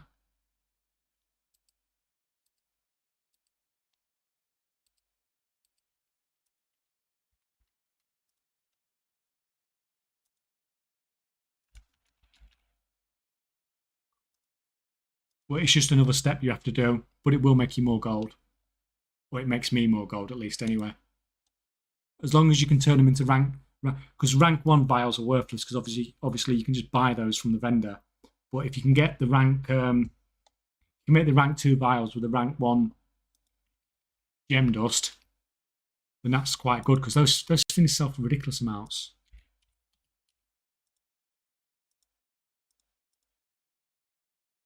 $182 they're at the moment. It's crazy.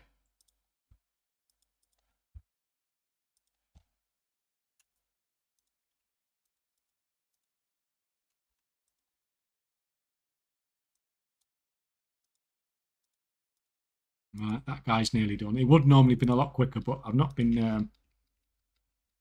babysitting him very well. You're going right.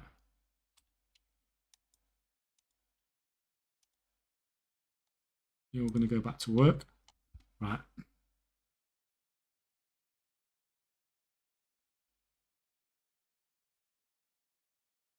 That's what I was doing with a spreadsheet. I was doing huge batches of like 50k, and after all the prospecting, the prices changed.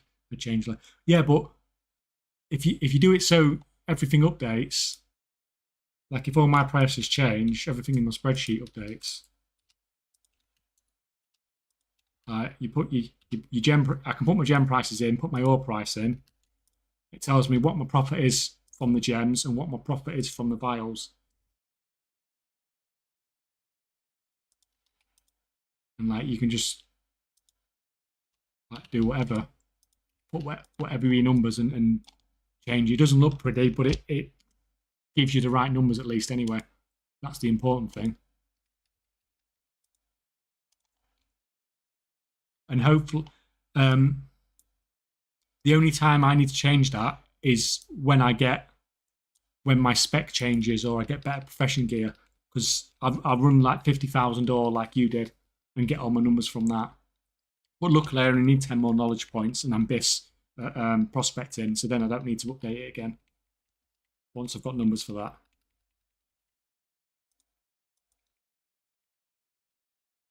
Do you use jeweler's purse? No, I don't use, because I don't crush gems, so I don't need it. It is only for crushing gems, I believe. If not, I could have been making a lot more gold.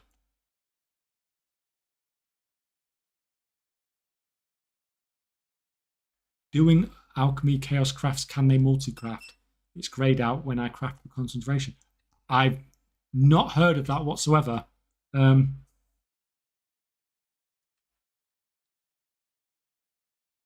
go and have a look. When this one's finished, we'll have a look on alchemy. The TSM macro I'm spamming is just a posting macro because I'm too lazy to scroll my mouse wheel.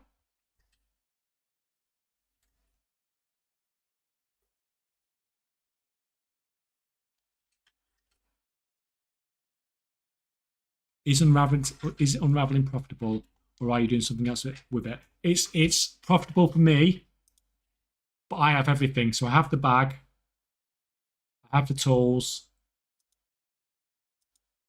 and I have all the stats. So there's literally no way I can improve this build, because that doesn't need to be rank 5 for unraveling.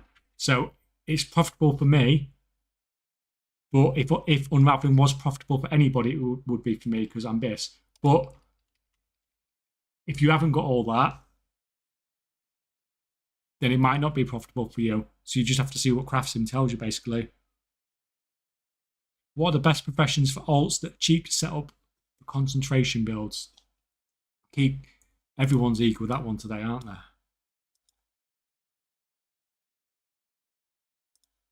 How's enchanting looking?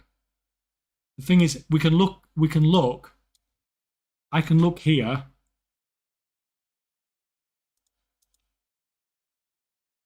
And we can find something, then everybody does it, and then it's not worth anything.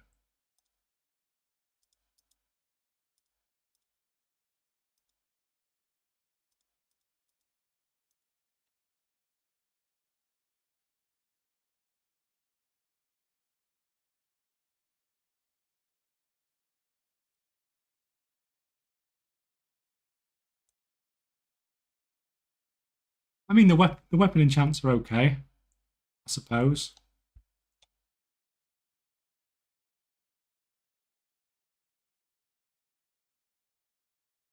And the thing with enchanting, it's not that cheap to set up, but it's not.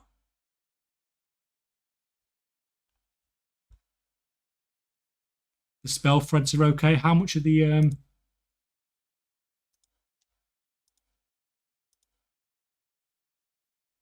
So look, the rank 2 bolts are like 600 gold.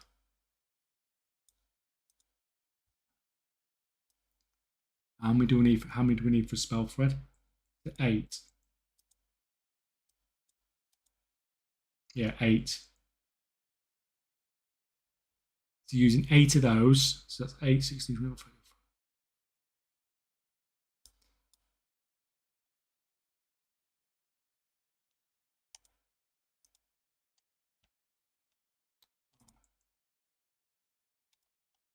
using 8 of those to make one of these spell threads.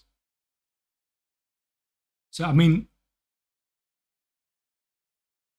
the tailoring spell thread one, that's not bad. And there's a lot of those on the.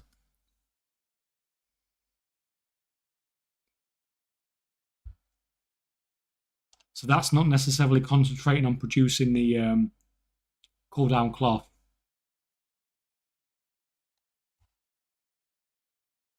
But more concentrating on doing the spell threads.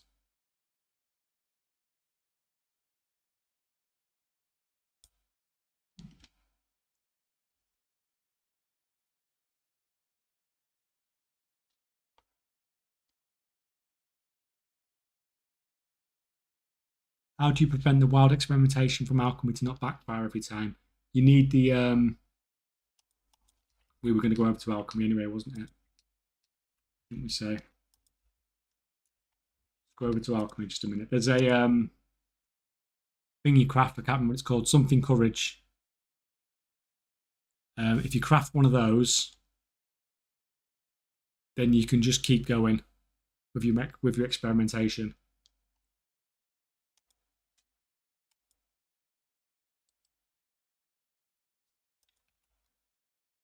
Right, is he done? No, he's still going.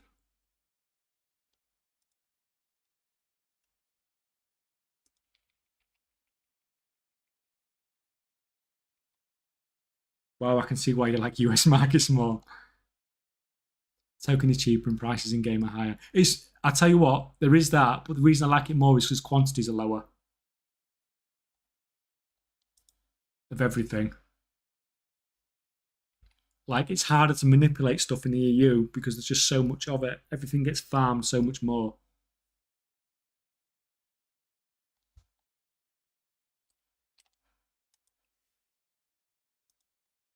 So if you craft that, it allows you to keep experimenting past when you have a failure. And you unlock that. It's around here somewhere. There. So you could potentially spend your first 30 points in there to get that, to learn recipes faster. Because this is all giving you plus skill anyway. So it's a good one to have unlocked anyway. And that's what I did. I went straight to there so I could unlock my recipes. It's not a bad idea.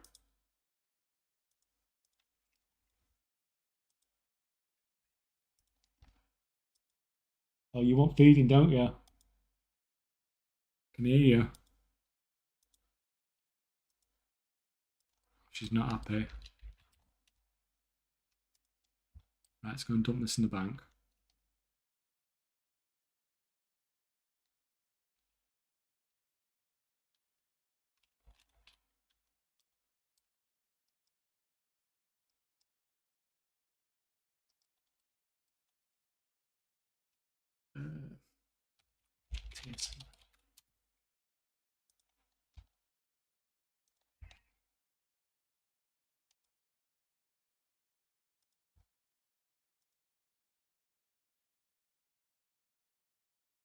Actually, it must have been a bug on a different character, so it's not. Oh, that's fine then.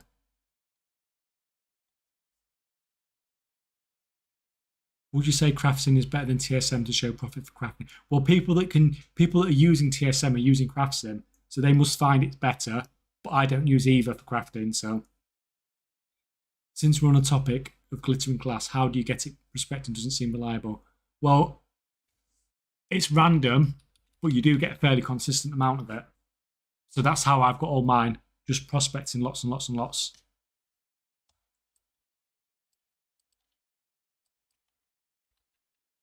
And you will get plenty of it to use. Right, back to work.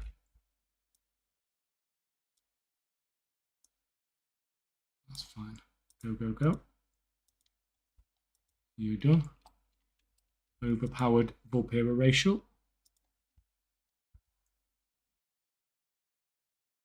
Cheapest profession to shuffle after enchanting? Probably tailoring.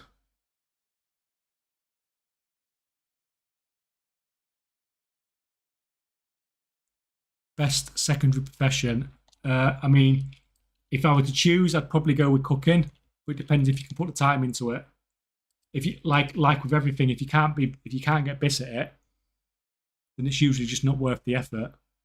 And then fishing's probably going to be better for you. Right, are these stupid prices on the Dawn and the Dusk Weave been sorted out yet, or what?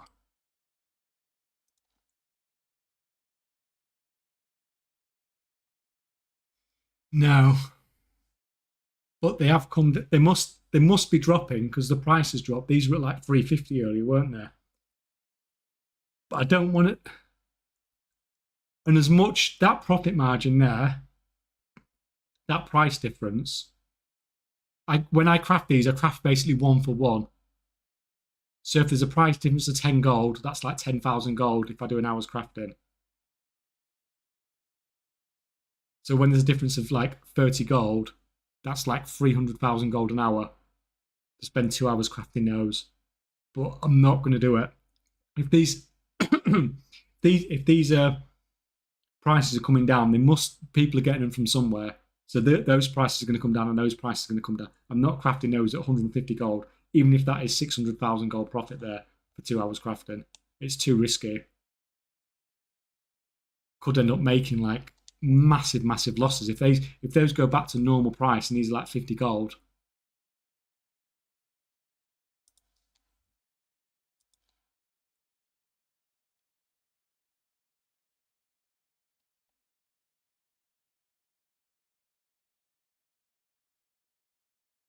Left a like on the stream, man. Oh, thank you. Liked your vid since Dragonflight. Is it always best to spend your excess artisan security on knowledge points for your main prof, or save it for profession tools on your secondary profession? I would always say push one profession to BIS. Like when you have everything on it, then maybe you can look at another profession. But the problem is, it's like the problem I have on this tailor. Right, this tailor is BIS on unraveling. There's nothing else I can do with it. But even though it's BIS, it's got all the profession gear, it's got the 100 skill and stuff like that. It still can't craft bolts because it's just those few points short of filling out the multi-craft tray. So that's why you need to like always be pushing until you BIS, and then once you BIS, it doesn't matter anymore. So once this is unlocked, then I'm BIS at crafting bolts as well. Besides getting that to rank 5, which does affect bolts because there's multi-craft on it, which affects bolts, but it doesn't affect the unraveling. So I would always push one character to complete BIS, one profession to complete BIS, and then concentrate on the second one if you want to. Because that's the only way you're going to remain profitable, if you're profitable at all in the long term.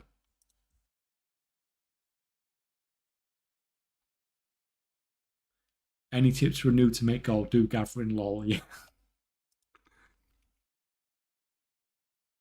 I'm skipping that. Someone's just put that down to 500 gold.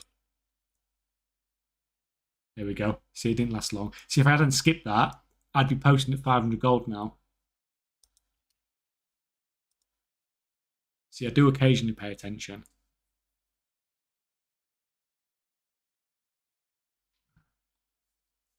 I don't think they would drop back to 8 gold again on Duskweave. You get so few now when you farm for cloth. Oh, that's interesting to know then. So I know not to expect that then, at least for the future. So we'll have to keep an eye on it and see where the market stabilizes. But I'm really, really not risking touching that at 150 gold each.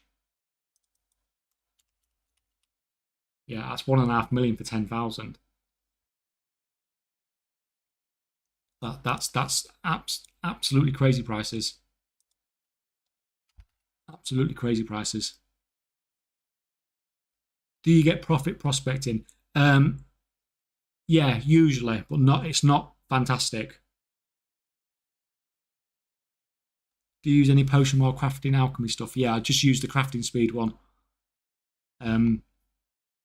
Just to make things a little bit quicker. I use that potion, just this one.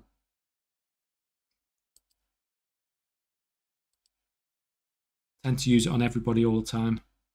You can have that.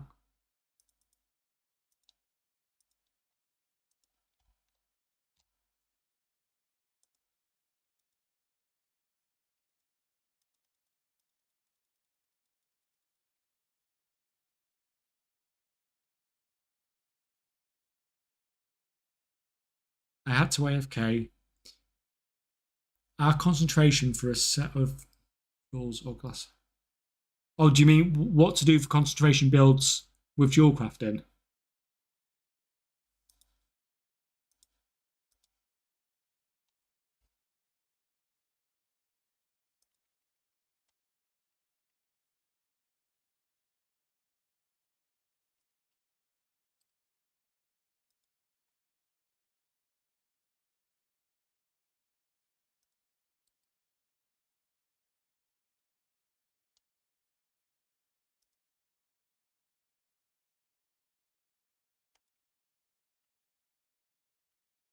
Do you enjoy any other aspects of the game? Yep, I love Mythic Plus. I love raiding. I just don't have time to do it.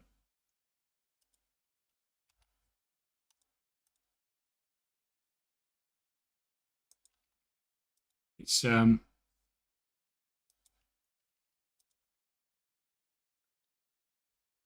like if I did this, if this, if like a YouTube content creation thing was full time, then yeah, I could do it. But unfortunately, like everybody else, I have to go to work and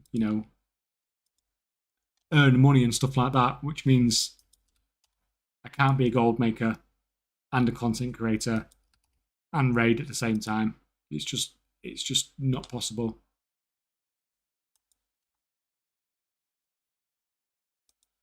Look, when you spam post scan these harmless, they just sell so fast.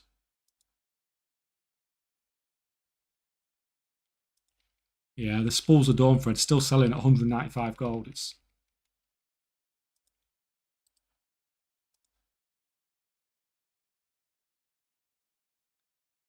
See, I was going to save this for a mailbox opening video, but it's only been a day and a half, and I've already got 863 mails. I think it's going to be too much. It's a bit crazy, the sheer quantity of stuff.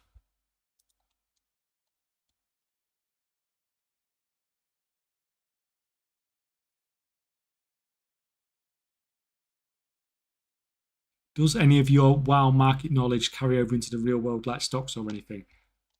Uh, I would never touch stocks properly. Like the only thing I would ever consider touching is something like index funds because I don't know what I'm doing. And if you don't know what you're doing, just buy the whole market. Do you cancel scan? Or just like I do occasionally cancel scan.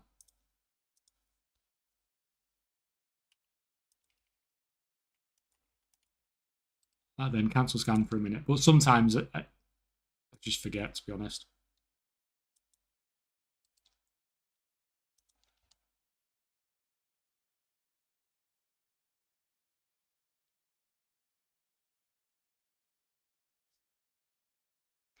What do you think will happen when the season starts? Can the demand eat all the concentration and start to be profitable for the rank three crafts without concentration? I think that is very likely to happen because you can only produce so much stuff with concentration. So my wife's got loads of stuff set up with concentration, and it's all sold. As she's every day, whenever she does the concentration stuff, she puts it on the auction house, and it sells. So she hasn't got some big stockpile. When the raid releases, she'll have a couple of items to put on there, and she'll sell. But demand is going to be, or demand should be, way higher than what the concentration builds can produce. Well, that's why the system is so good for so many people because people can have that, just put that little bit of effort in and set up a concentration build, a gem cutter or an enchanter or something like that, and they can occasionally make a little bit of gold. And the rank 3 crafters can't compete with that because their crafting costs are so much lower. But then those that can craft in rank 3s properly can then just mass produce everything once the concentration stuff's all sold out.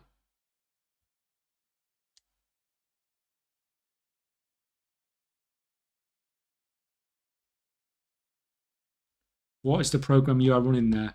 Which one? I don't have any sort of special program or anything like that. It's just add-ons. All I've literally got is TSM.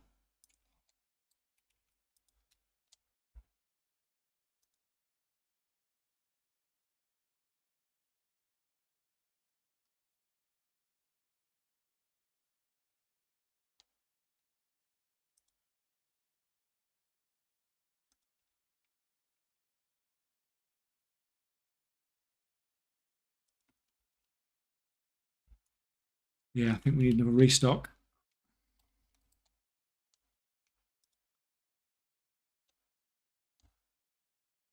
Let's get rid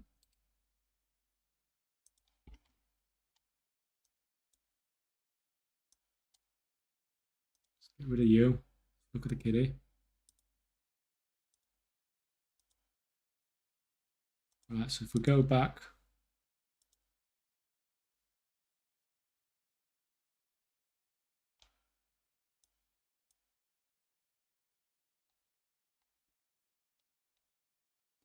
TSM, is it just like a standard? Is it just like a standard add-on? It's an auction house add-on. It's extremely useful. It can do lots of things. So like I have it set up here to put so many items into my bag, and I just click restock bags, and it just puts them in. And I can go to the other one.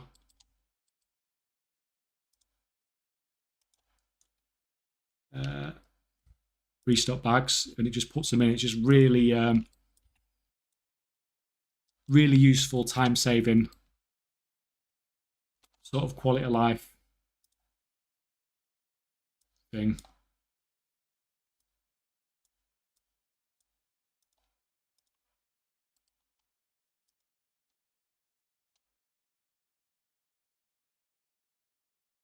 Thank you for your old-timey guides, by the way. I really enjoyed seeing all the alternatives and not just clickbait bullshit like the others. Well, I'm glad you find it helpful. I do use clickbait, but I try to at least, if I clickbait, I try to justify clickbait. I think if you can justify it, then you can use it. If you're saying something's worth $1 million gold an hour and, you know, it's not $1 million gold an hour in any circumstance, then, you know, you should get flamed for it. But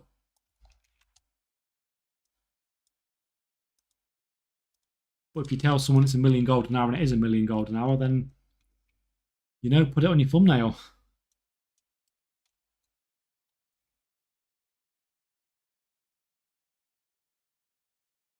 How long did it take you to understand all of this? I haven't even broken mill yet.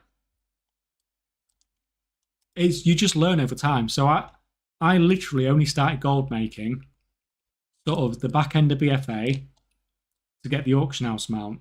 And I got the auction house mount, but I'd enjoyed doing it. So I just carried on doing it, and I never stopped. And probably the most important step I did was to create characters on every EU server and start flipping. And that's when things went absolutely crazy. So I did a video a couple of years ago on the Undermined Journal website when that used to be set up, and you could set up notifications. You could set up a notification saying, I want you to let me know if there's a BlackRock Bulwark on the auction house anywhere in the EU for less than 100,000 gold. And every hour you'd get an update telling you where to go and buy stuff. And that's where it all started. And doing all that flipping is when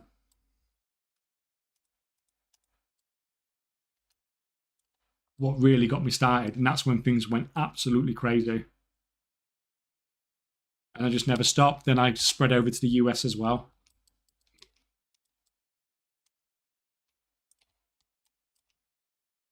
Right, so you can see my poor... That's not the herbalism trainer, is it? That's here, isn't it? That's it.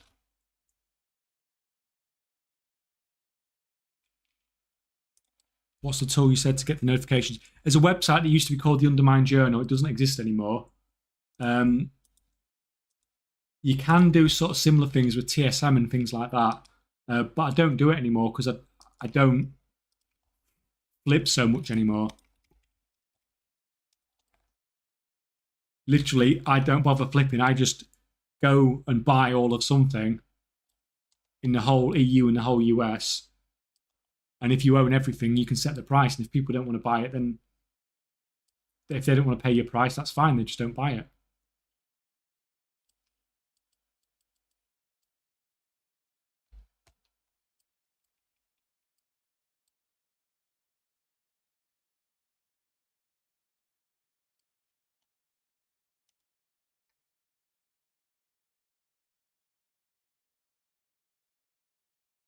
Can you show your prospecting build? Yeah. So the tools, I've got that one as a uncommon, but that one doesn't matter for prospecting because you're only after resourcefulness. So I've upgraded that one and that one with a resourcefulness and chance. That's just as much resourcefulness as you can get. And then as for the actual build, you only want 10 in there to unlock this. And then ideally you need to max this, and then you want to max either these two first, the red and the purple, or the blue and the green. And you're doing the blue and the green if you want to prospect Iron Claw, or the purple and the green if you want to do the Accurite. And you literally, while you've got, so I don't prospect any Iron Claw yet until that one's capped out. So hopefully next week after reset, I'll have that capped out, and then I'll start doing Iron Claw as well.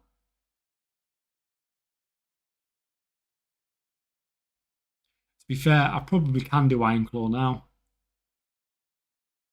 because there isn't actually any other bonuses there. Should we do it? We'll go and do some Iron Claw in a minute, see what it looks like. It's just that initial node that actually seems to give you the bonus. So you probably can actually prospect Iron Claw there. That's going to be interesting to look at tomorrow.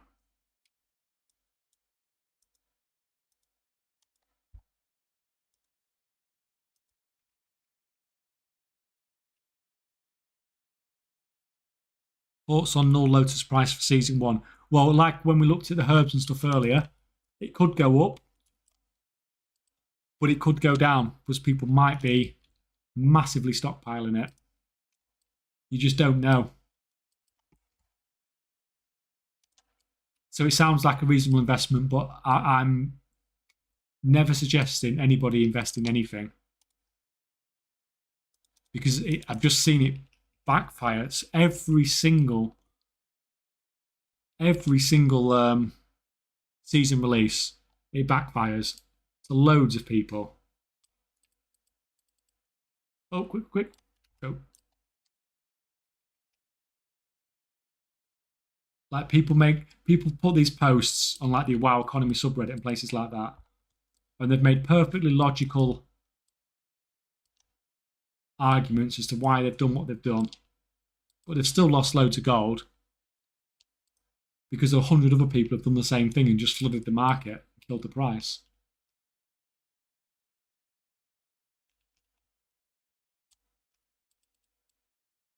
Oh, that's not supposed to dismount.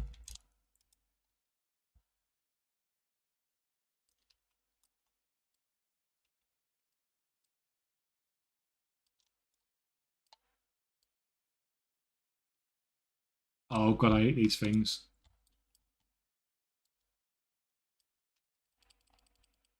No, not that one.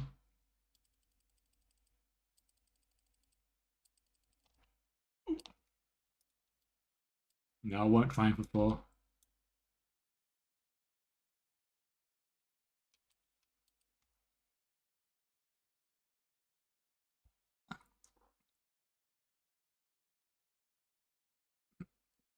I followed your recent guide on artisan security, and I'm at a point where I can get either knowledge books or the blue profession gear. What would you go for first? Completely depends on what you're trying to craft. Like, if it was yeah, it just completely depends on what you're trying to craft. Like, are you close with your knowledge points to be able to do what you want to do and being BIS, then you don't really need, then you know you're going to get the knowledge soon. But like your profession gear, you're never going to get that. Like knowledge points you get over time, profession gear you don't. But if you're miles away from getting the profession gear, then you may as well get that as well, because the advantage of getting the advantage of getting the knowledge first is you get the refund from earning the artisan security. So it just depends on what you want to craft, what you're aiming for.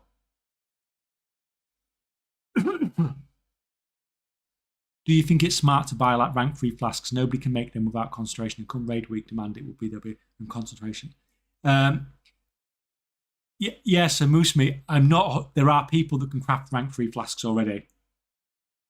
They probably exploit you to be able to do it, but it doesn't matter. They can craft them, and there are people. I've seen people selling them in trade chats on Illidan US in particular. So buying rank 3 flasks at current prices, I think, would be a big risk, because I've got a feeling all of them except for the Flask of Alchemy or Chaos will be craftable. And even that one, I don't know if someone's gone to exploit it to the extreme and can mass produce those, because you just don't know. It's risky. It's very, very risky, because I know people are crafting them already. Why are you bothering with gathering professions when you already have so much capital? I just like herbing and mining. Like occasionally, like the amount of gold per hour compared to what I'm doing on all my other screens is like crappy. But that's why, like, I've spent all this effort. Yeah, I've done. This is the only character I'm still doing the profession shuffle on to get it fully, you know, all the knowledge books and all the profession gear on mining and herbalism. And annoyingly, there were people who probably killed for that character, and it barely gets used.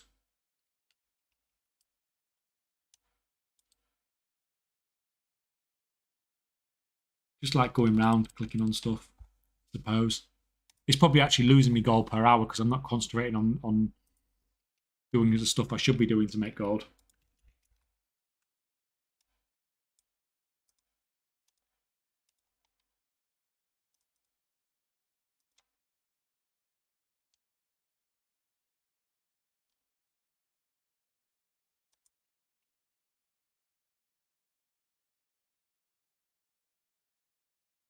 Do you think prospecting is profitable because gem prices are around 80 gold and ore is around 14 gold per 1,000?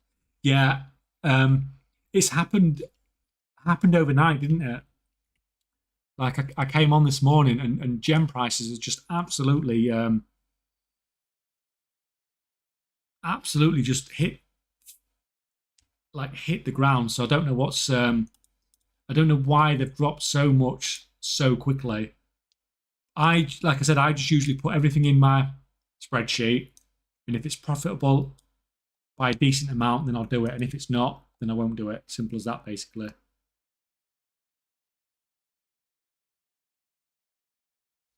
What's your opinion on disenchanting tree of enchanting? Can gold be made with it if you buy BOEs at decent price, low starting capital?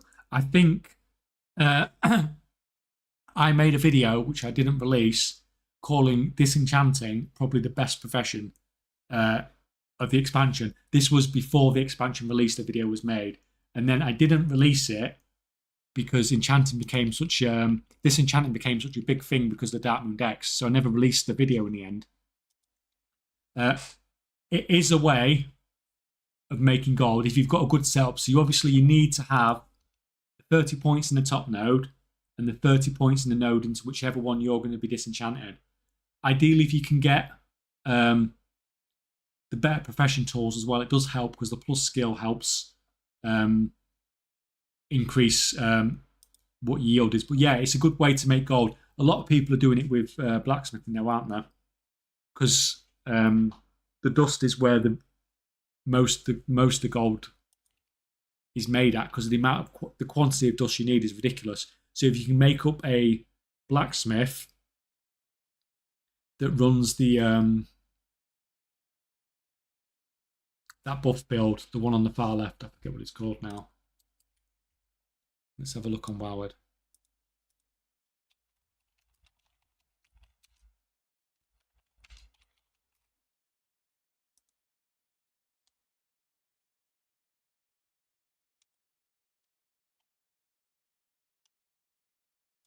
Ever-burning forge. So this is what they're running.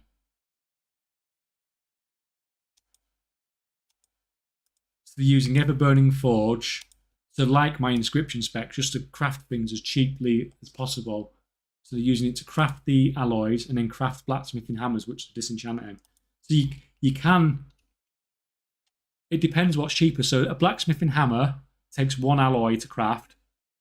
So it depends on the price of one alloy. So if one alloy is like 500 gold and you can buy greens at 300 gold, then yeah, it's definitely worth doing. I mean, disenchanting is definitely profitable. A lot of people have been doing it.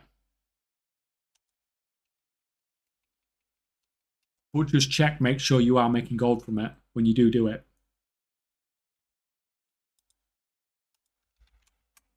Because once again, a lot of people are doing it. But I think there's going to be such a demand. The thing is that the amount of dust you need, just so like a basic ring enchant, takes like 25 rank 3 dust. It's so much. So there's going to have to be loads of people just disenchanting just to keep up with that demand. You share the spreadsheet. The spreadsheet's no good for anybody else because it's based purely on my spec and equipment, on my results. It's not based on like so unless you had identical spec and identical equipment and everything else, then it wouldn't work for you.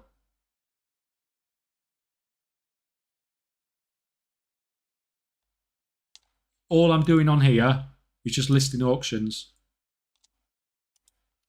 just to make sure I'm selling something while I'm doing other stuff, and occasionally cancelling.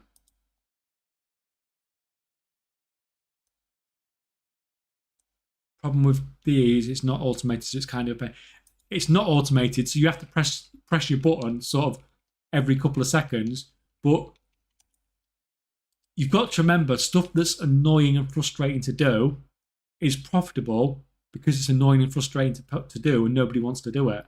That's why it's profitable. If you could just click a button and it disenchanted, you know, it'd go through your inventory and disenchant every single green in there, then it wouldn't be profitable anymore because everyone would do it. But because you have to sit there every 2 seconds, that's why it's profitable, because no one wants to do it. So as annoying as things like that are, you know, that's the reason that they're probably profitable a lot of the time, because it's just frustrating to do it.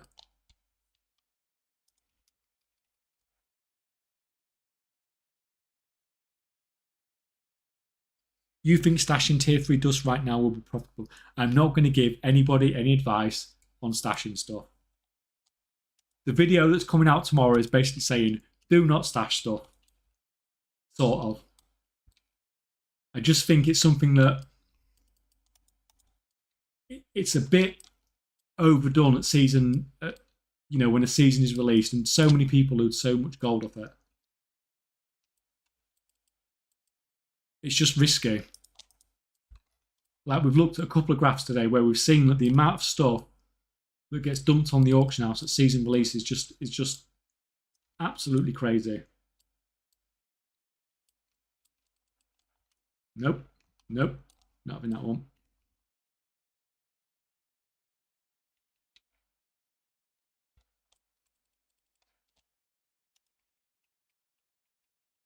Funny thing, my dual crafting spec is identical to yours. Oh, did I just die? No.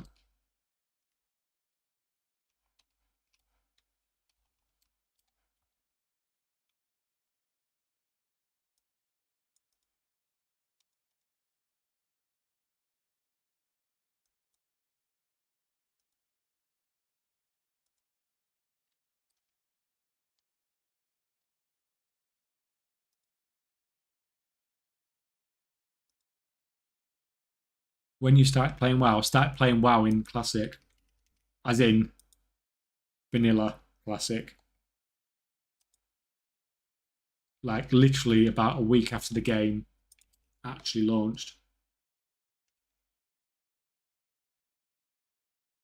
But like I said, I haven't been a gold maker all that time. Only been gold maker for like a few years. Well, three years for end of BFA. What's that? 4 years now. Oh come on, that hate that stupid.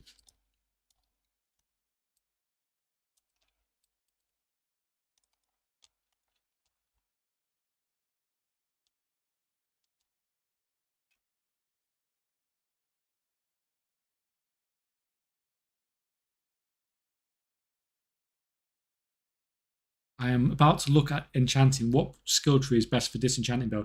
Just disenchanting. So there is a tree that is disenchanting. So you need to put 30 points in the top one.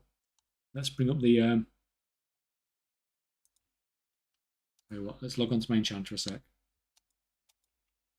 Because you need to get this right. Right, that his flask's obviously run out because he's working way too slow.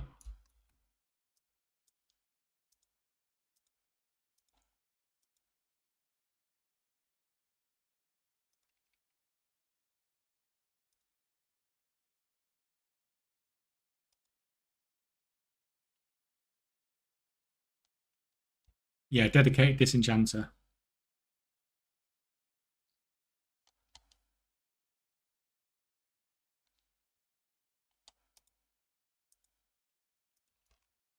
The dual crafting build is literally it. Just purely spec for prospecting. Nothing in anything else. And when he gets those 10 points, I might do some other stuff then. But this is once he's got that, that's basic prospecting then. Has he even got enchanting anymore, this guy? I think I dropped it, didn't I? Yeah.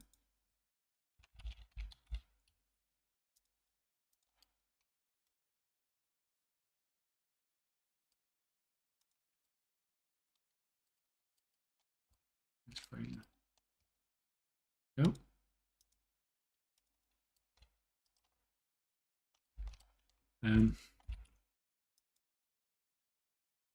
Oh, don't know what.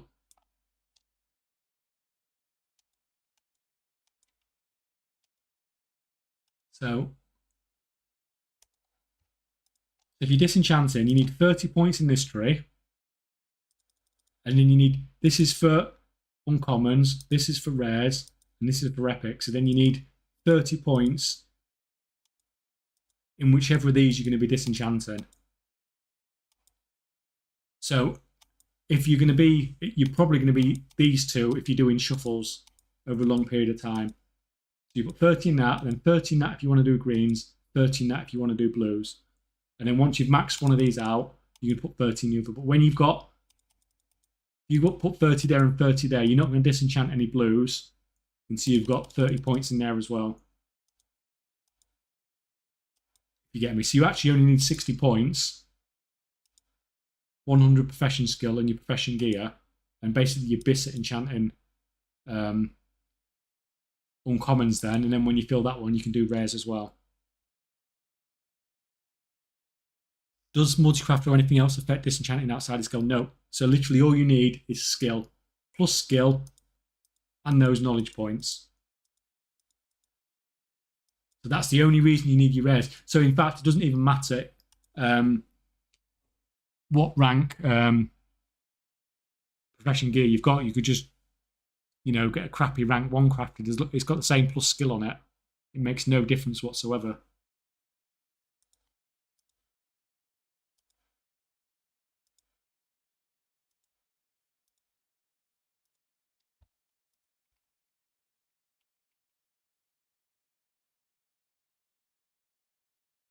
What would be a good inscription build for crafting PvP trinkets? Well,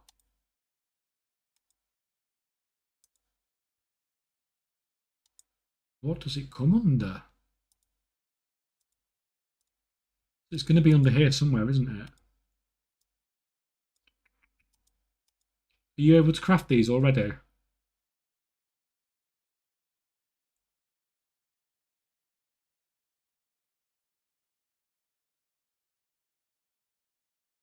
Are you EU or US?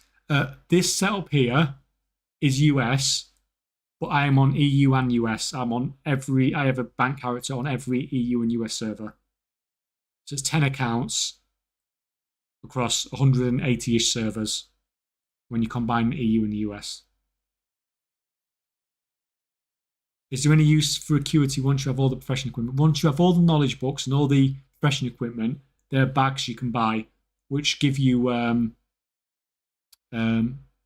give you a load of rank 3 materials. So I opened one earlier and got maybe 15k's worth of materials, but you can get recipes from them as well. What stats should we go for in a disenchanting? But only plus skill matters. The only thing that matters is the plus skill, plus enchanting skill. It's the only thing that affects disenchanting.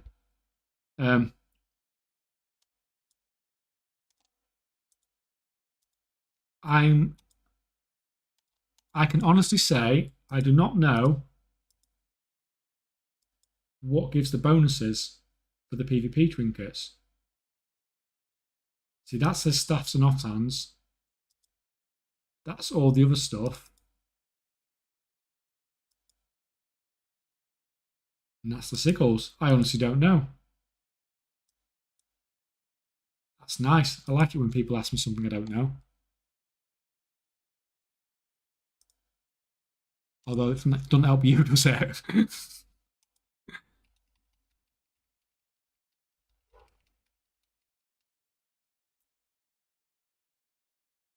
Could you please tell me your opinion on enchanting when the raid releases? That if you want to sell anything, you're gonna have to cancel scan like crazy.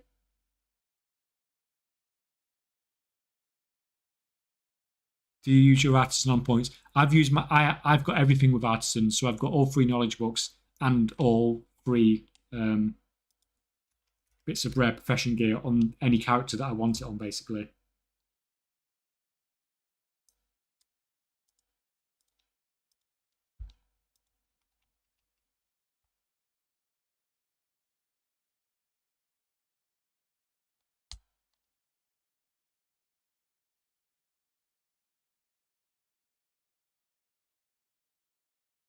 I mean, that's what I went for with Inscription. I concentrated on the regents.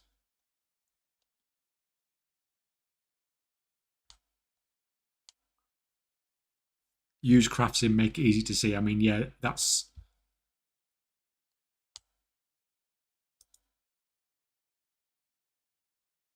Oh, God, it's been a long time since I see that.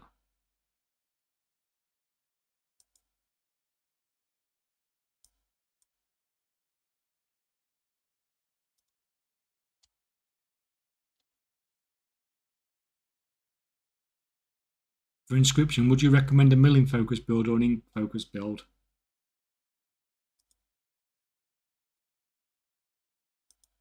So what are you going to go for? You're going for making the rank freeze, in which case you're just going to go for one of those, or you're going to go for like my sort of build and just, you know, go on a build that's just focused on making lots and lots and lots of crap cheap. You actually have 1 billion gold. Well, 1.1 billion gold. Split across the EU and the US, though, not on just one side.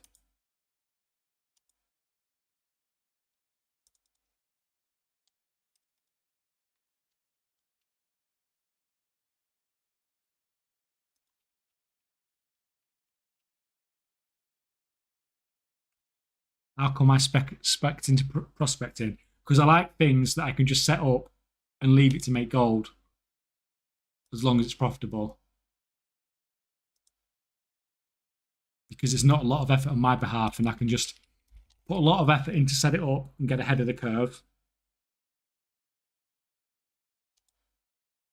And then just let it run and do its thing.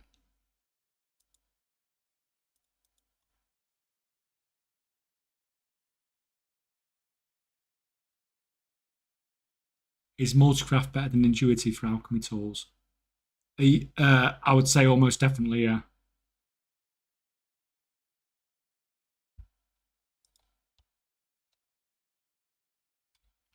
It's that one. Crafting speed increased by 30% for Dragon Isle's recipes, but it's not for Dragon Isle's recipes, it works for everything. Or it does at the moment, at least, anyway, till they change it.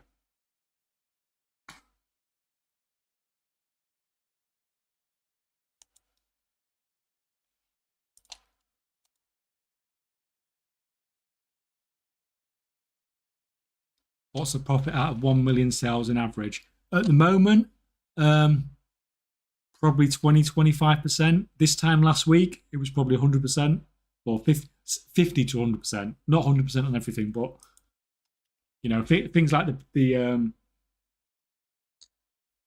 inks and things like that were like 50%. But like the bound ciphers, they were 100% last week. But a lot of the sales you're seeing here are like the greased up gears and things like that. Well, on those, I'm getting about a 1,000% return because I crafted these pre-expansion when prices were significantly lower than they are now.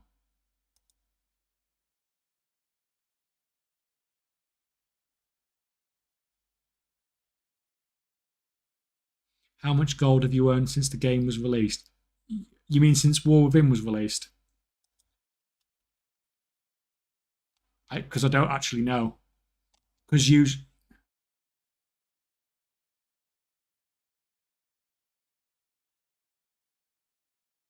There is no dedicated tree for PvP trinkets. The nodes affecting it.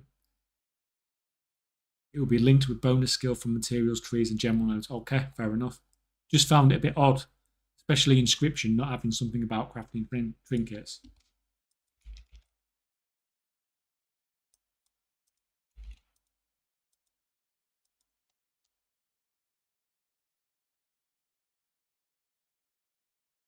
How is prospecting profitable, though? My sheet's based on beta testing says it's not profitable at all. Well, it has been for me at times, not all the time.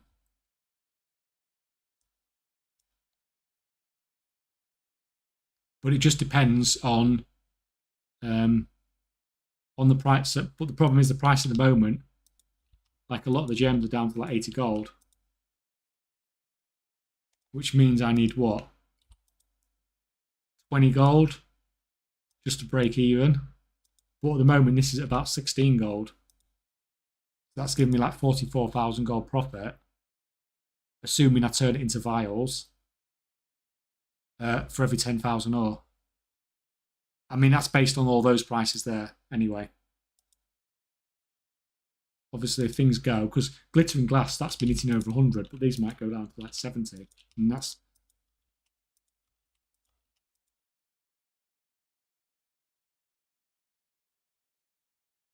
Yeah, so...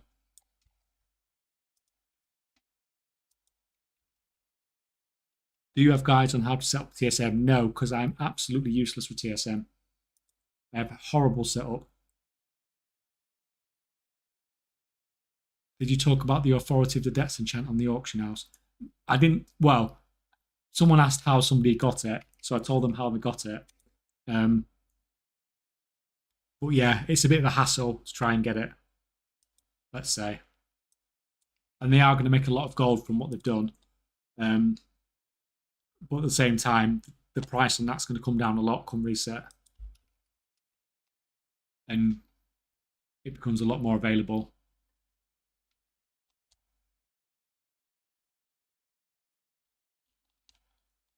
Right, let me open you up.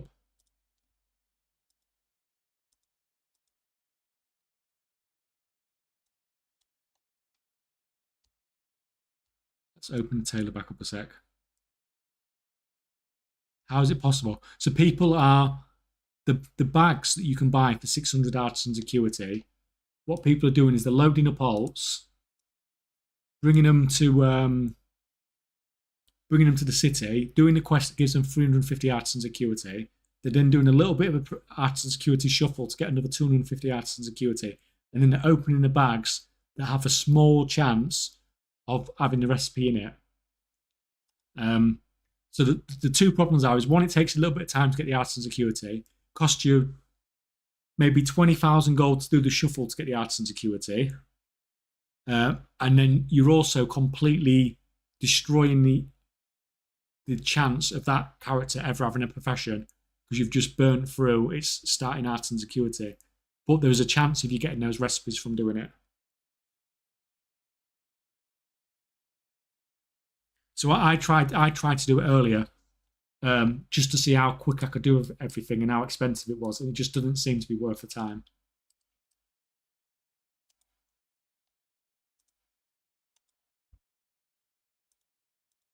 So this is the unraveling build.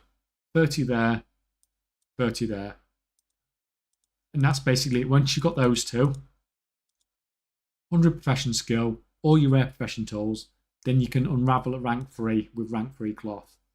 But then to be really competitive, you also need to max out that one as well to get all the resourcefulness. The multi-craft you don't need at all. You don't need anything there, and you don't need anything there. So those 15 there and 14 there you don't need at all. But this I'm just doing because one, I've got nothing else to spend my knowledge on, and once that's maxed out, I'll be able to make bolts as well pretty well. Let's have a nosy at those prices come down yet.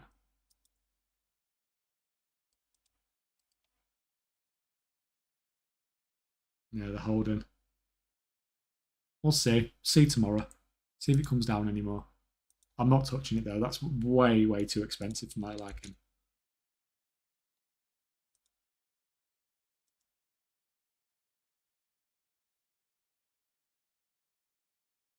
Which profession did you make the most gold with since the war have been released? Either Dragonflight Engineering or probably this Inscription character, because this Inscription character was making crazy money sort of this time last week. What's she doing? I did quite well in enchanting as well because I got the world I got like all the region firsts and the world firsts on a lot of the enchanting and stuff like that. But I was really surprised at how much it didn't sell. So in Dragonflight, I was making crazy sales. I was making like 15 million in sales a day from enchanting. This time, I like until the full release in the early access, I was barely making like a couple of million a day from it. Once the game released, I was making a bit more, but still nothing like I'd made previously. So enchanting was a bit disappointing, really, considering how much effort I put in as well to get to where I was, buying recipes for 2 million gold, etc.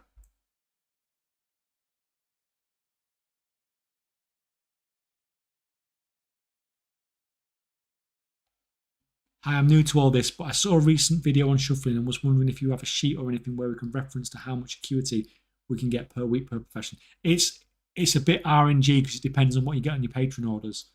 So you can't really put a number on it. The only ones that are consistent are the gathering professions because you get exactly the same. Every time. What are we crafting so much ink for? We're crafting all the ink to make all the boundless ciphers. In fact, we better make some of these, aren't we? Because we're getting a bit stockpiled now. Some more of that. And then we can just let him run, can't we?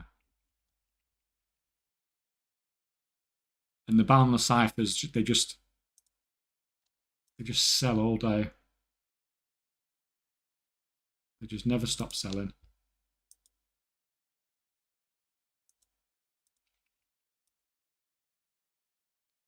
That's running out of pigment, actually, isn't it? Got any more pigment in here? Because it needs to be selling that as well.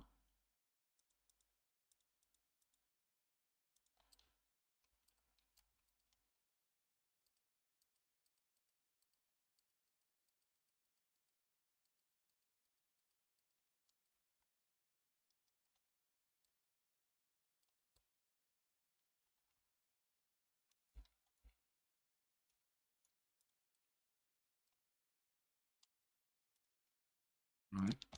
I don't know where he goes.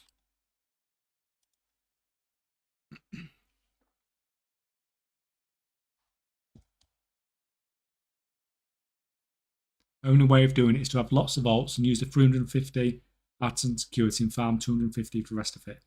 Yeah, so when I tried it, I did the I got the 350, did the enchanting shuffle, but I also did the first time crafts on the glimmers, and that got me most of the way there. But it's not like if you're doing it because you're working towards a profession and you're getting all the art and security for that, then that's nice. But if you're just doing it for an RNG chance of maybe getting something, then yeah, it's you're blowing 20-25k gold a time for a chance of maybe getting something.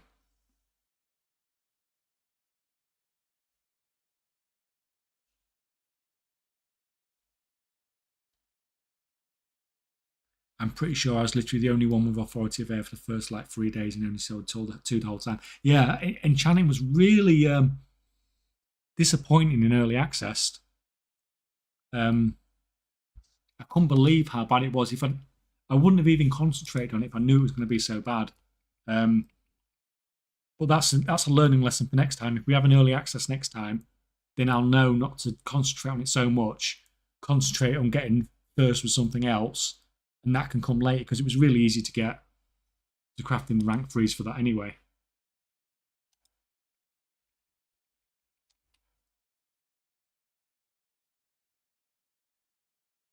Do you pay for all your subs with gold or cash? Gold, 100%. How much do you need to make to keep your operation going? Well, I've got 5 US accounts and 5 EU accounts. So what's that? Probably about 3.5 million gold a month.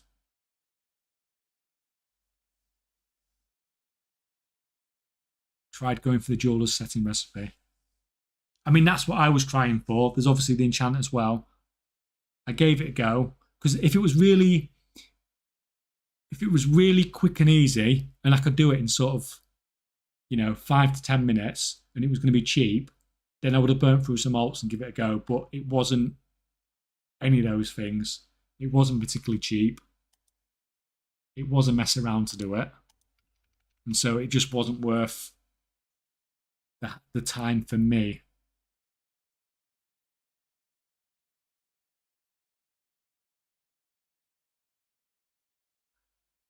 I'm stuck at 63 tailoring. I don't really have anything to craft to level up to more.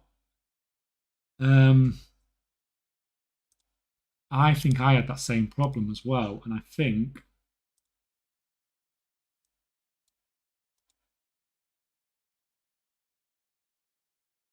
no, it wasn't that one. What was it?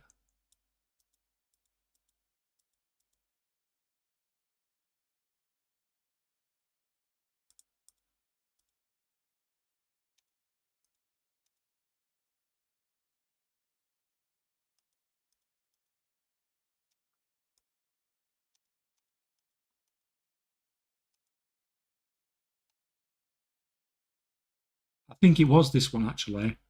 So I think I bought this off the auction house, the recipe for it. Because I was the same. I got stuck sort of like 65 tailoring skill for a while. And so I think I went and got that recipe, and I think it was cheap off the auction house. It's not cheap to craft, sorry. But I think that took me all the way to 100 skill.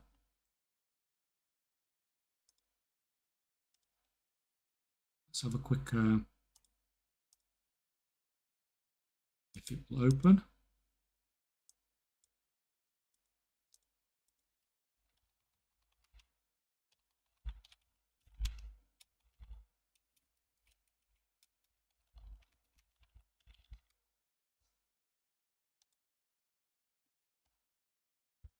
Yeah. So it was this. It can take you all the way to 100 skill. Turns green at 90, so it's going to take you quite a few crafts to get there. But I don't think the recipe is expensive. Well, that's one way of doing it. That's how I did it anyway. I don't know if there's a cheaper way of actually doing it.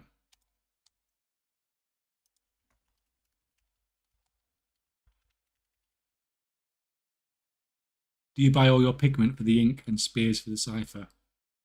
I'd buy the spears for the cipher, but I buy the herbs as well. I do the milling, I do the ink, and I do the ciphers.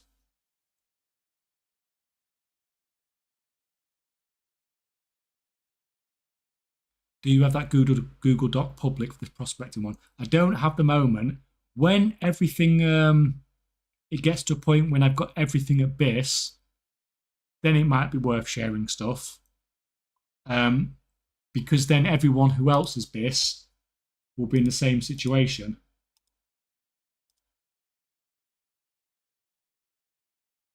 But until then, it's probably not worth it. Because no one's going to have exactly the same spec as me, so it's not going to be relevant.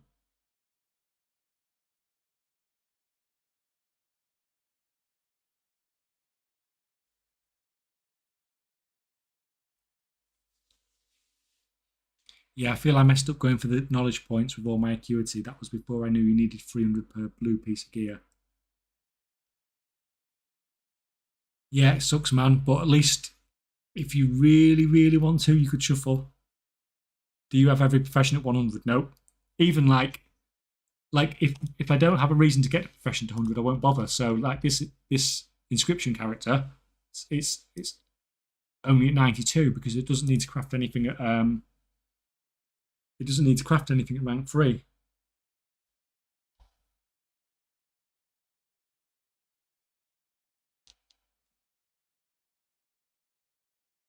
Right, tailoring tree.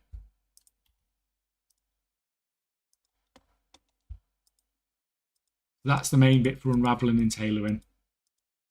Those two. And then you need the resourcefulness after that. That's your rank 3 crafting there. Once you've got your 100 skill and your tools, that's to make things better. You can ignore those two really.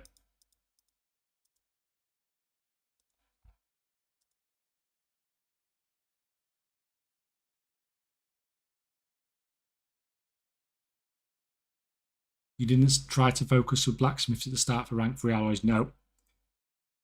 The thing is, there's so many things that you could concentrate on.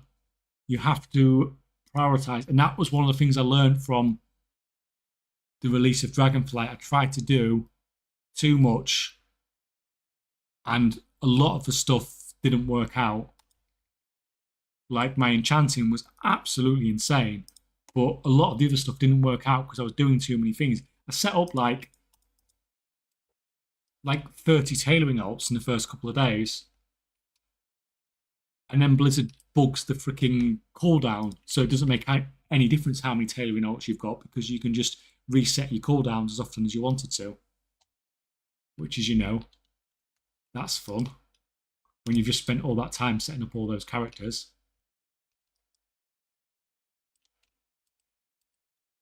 So you've just got to know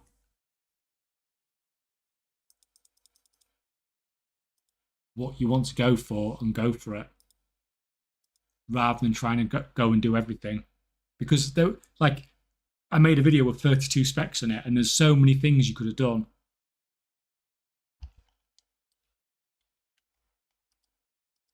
But you just have to pick a few of them.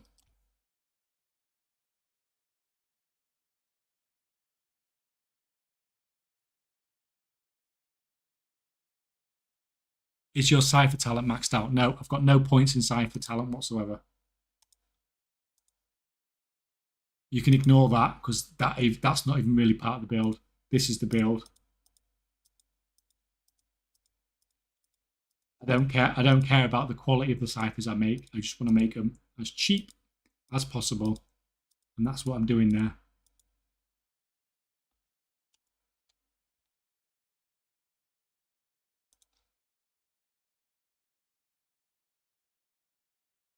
Yeah, I've made some good gold this expansion so far, but I feel like I wasted a lot of time and money trying to make everything. Yeah, I mean that's the thing. There's 11 professions, and you could spend a lot of time, and especially a lot of gold, and digging into what you have earned, trying things. Whereas you're best off just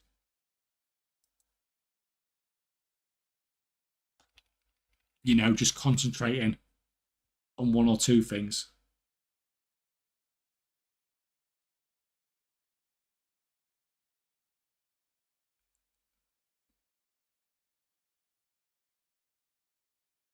I tried to do everything and I'm burnt out, lost, confused, stressing. That's what I felt like about 48 hours into the expansion. Even this time when I had calmed things down a little bit from Dragonflight, you still feel like there's a lot going on in that first 2 days, and you start getting a bit sleep deprived as well, pushing a bit too hard. What add-on allows us to buy multiple stacks from a vendor? What's it called? Buy them all. Very useful add-on if you're into Inscription, which is needing to buy tens of thousands of regents every hour.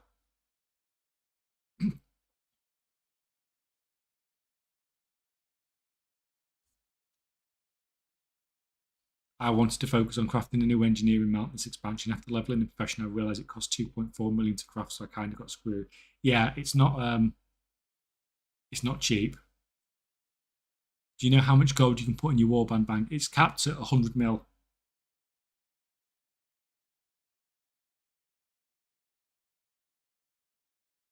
Are you using Weaver buff for more crafting speed? I would do if I'd got my reputation up it is on the to-do list because I do want that 30%. And I did start doing some world quests and stuff earlier, but I can't really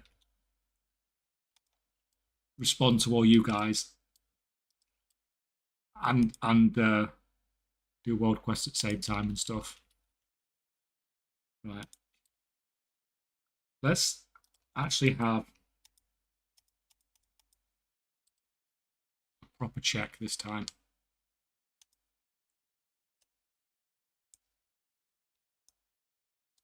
So, right. Stunning Sapphire. Oh, the gem price has gone back up. Those were like 80 gold earlier. Oh, that's good. 103. Onyx, 103. Emerald, 101. Glass, 89. Pebbles, 21. 94.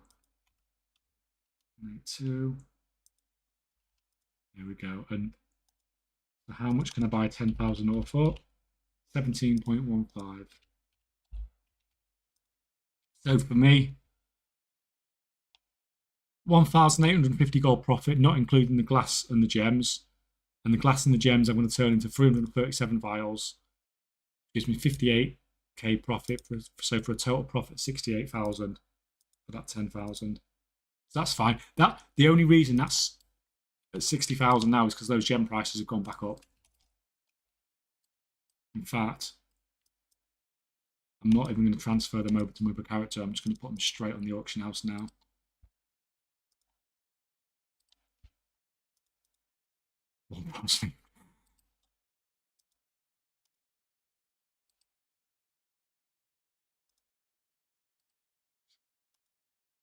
I would normally turn these into vials. No, we're not going to post that one. That's a 10 gold drop there.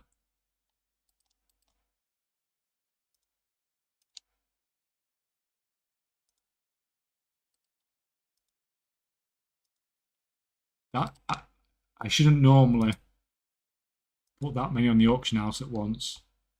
It's not the best idea because it's going to tank the market a bit probably, but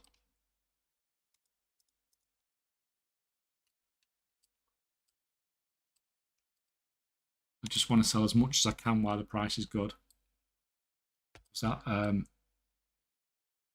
that's the best the price has been all day.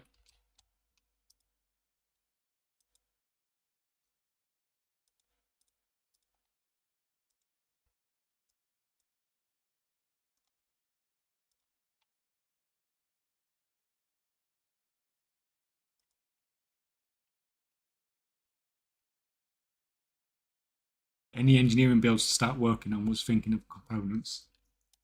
So components is fine. There is always going to be demand for it. The build I was talking about earlier, and I have no idea if it's any good, but if I had time, I was tempted to set up a potion bomb build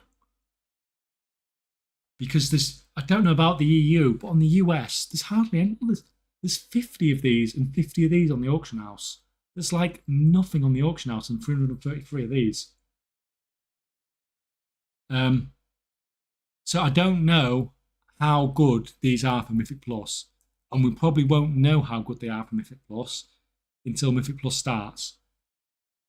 But if these are good for Mythic Plus, then being able to craft these at rank 3 when there's only like 50 available in the entire US can't be a bad thing.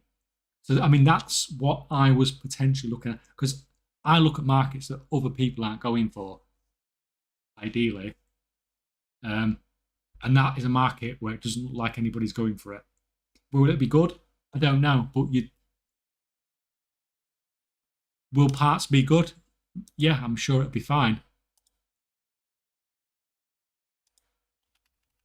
But that's the engineering build I was looking at anyway, just because it doesn't look like anybody's running it from that. That just looks like concentration ones maybe.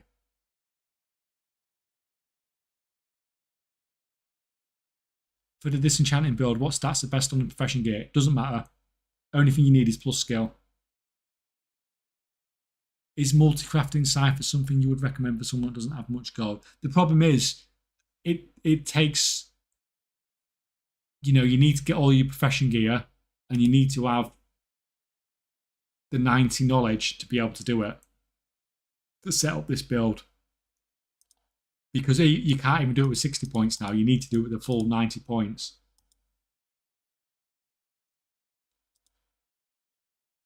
So it is one that's difficult to set up from scratch, should we say.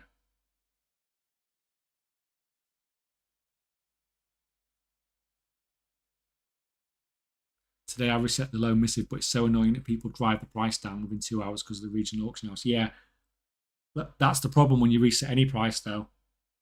You can sell really fast. You can sell your stuff off really fast, but also the price goes back down fast as well. You need to be completely on it. Can we get that Excel stuff which updates profit and loss automatically? It doesn't. So that is based on data from my prospecting. So exactly my spec, my gear, my enchant, and everything like that. So it's not going to work for anybody else. Oh, prospecting. Yeah, prospecting build. That's the prospecting build I've got. So I just need that last 10 points to max it out, which I should get a reset hopefully this week.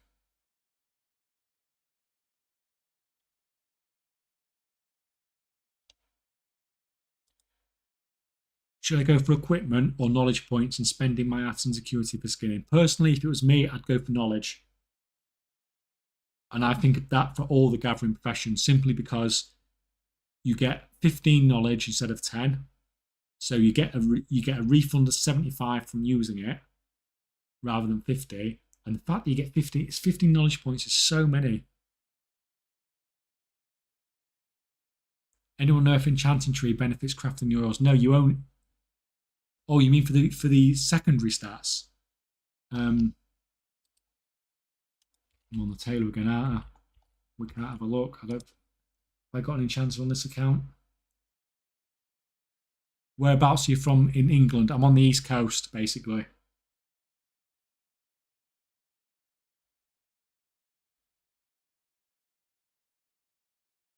Like, well, if you were northerner, you'd call me a southerner, and if you were a southerner, you'd call me a northerner.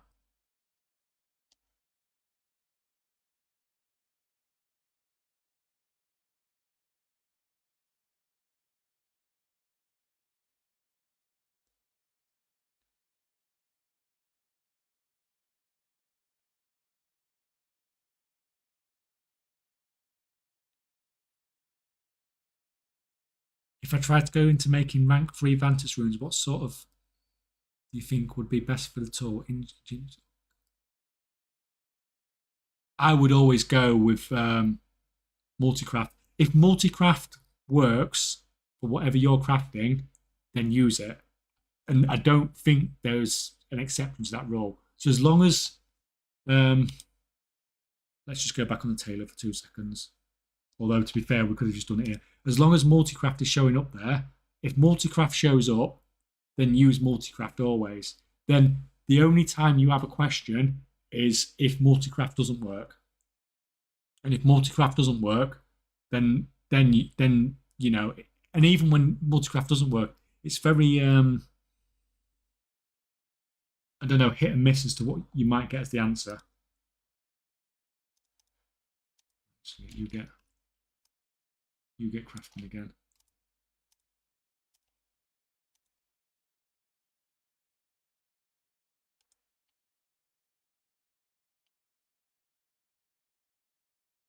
What is your blacksmithing setup? I started with a blacksmith and I didn't carry on with him. So I went with the thingy build and I forgot it again already.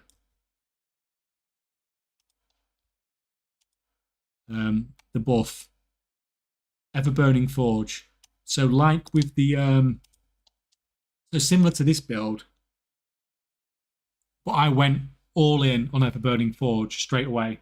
So if you pretend this is Ever-burning forge, and I literally was just maxing out all this, and the idea was to produce rank 1 alloys cheaper than anybody else, because I didn't think very few people would think, oh, I'm going to put all my points in Ever-Burning Forge right at the start.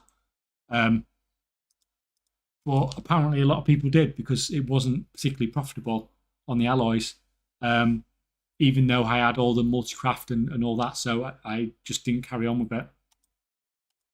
It's one of the professions that just didn't make the cut, basically.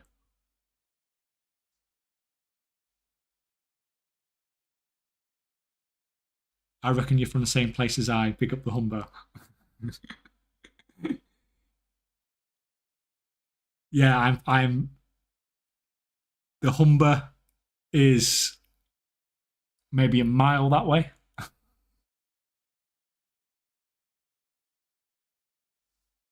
York, I wish. York's a bit posh. Or it looks posh anyway. Is there a crafting speed potion? There's a. You can use this one from Dragonflight. 30%. Costs you basically nothing at the auction house. Got that Yorkshire accent. It's because when I did my when I went to university in Sheffield. So and then when I finished university, I had a job in Sheffield for about 5 years, and I've only moved back here a couple of years ago. So I have retained, should we say, a little bit of Yorkshire accent. No way from Hull too. No, I'm not from Hull. I'm from Little Hull.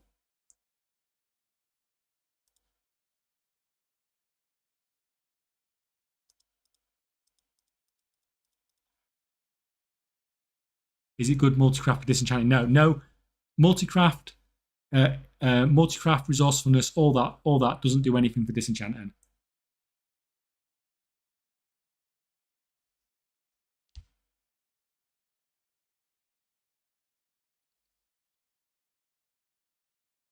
Can you show your inscription? This is basically the inscription build here. So there's points over here, but this is irrelevant. This is the build that's making the gold.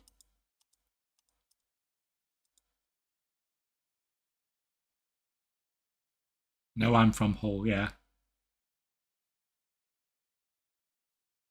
Yeah, it is literally half an hour from me.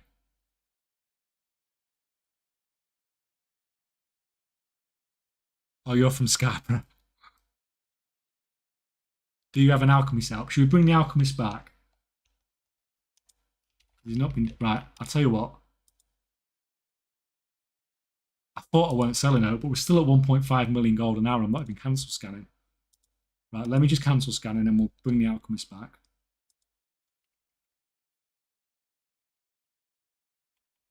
Are you milling and doing ciphers on the same guy? Yep, milling, inks. So all these give secondary stats for your milling, for your inks, and for your ciphers. So he's mass producing all of them. Don't care about quality, just producing all rank 1 crap. But fortunately, people want rank 1 ciphers, so that's convenient.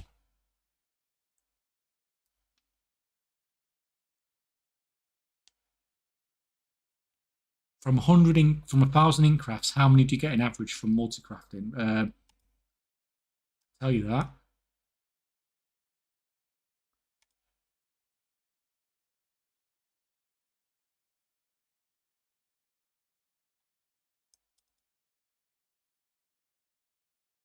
I think it's about 1.7 or 1.8.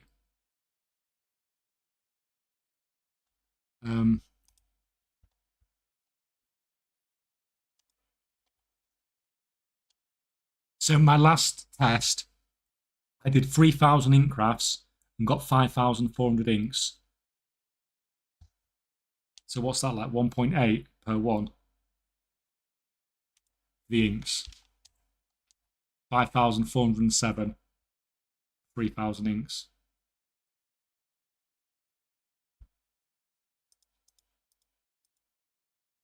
We divide that by. Yeah, it's just over 1.8 I get on the ink crafts. And I assume it's the same for the ciphers as well.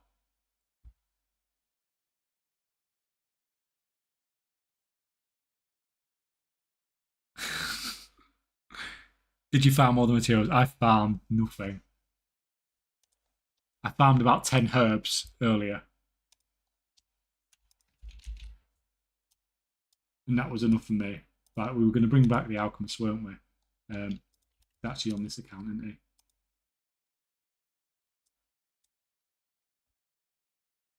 Can move this one down here because he's just slacking anyway.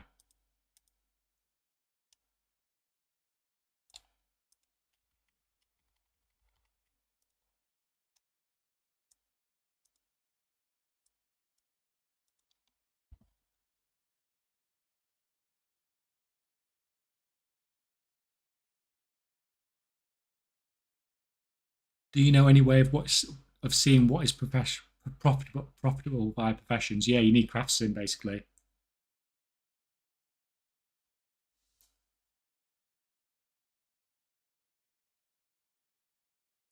Is it really all behind knowledge points and making sure you have all blue profession gear? I mean, that's the craft the rank 3 stuff, but whatever you're crafting, if whoever is crafting it as well has better stats than you, then they're going to craft it cheaper than you. And if they can craft it cheaper than you, then they'll probably price you out the market.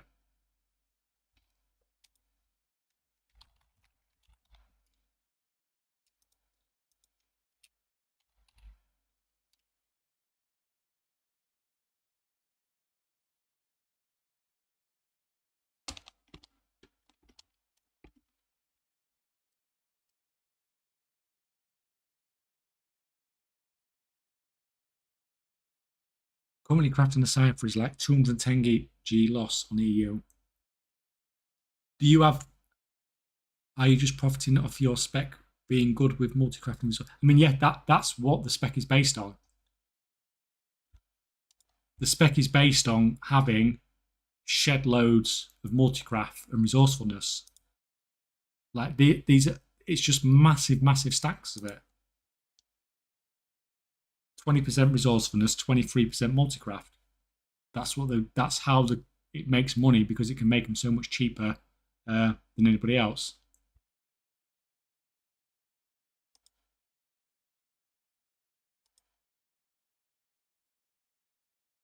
Oh, did I just get a member? That's my first ever member. Thank you so much.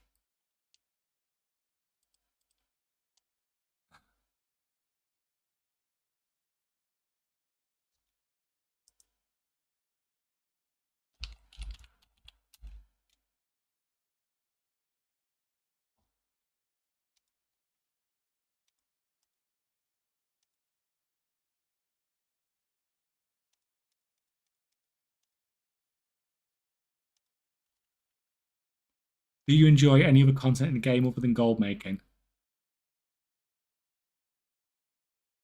Or first one, look, that's...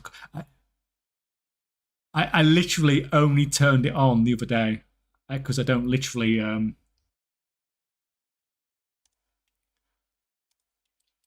yeah, you're first. The first with a green name. Looks like you're close to rank 2 ciphers. Is it not worth getting the skill points to guarantee rank 2? They're basically the same price anyway. Yeah, but what I would ideally like to do... Oh, look, guys. Blizzard Entertainment, GM offence, exploitative, abusive... Apparently, I've done abuse of the economy. Who would have thought I'd have done some abuse of the economy? I need to go to account worldofwarcraft.com, otherwise we will suspend your account.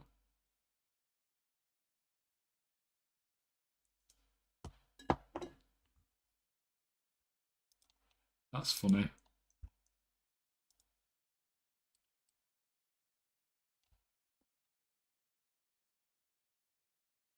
Yeah, it is cool. First channel member.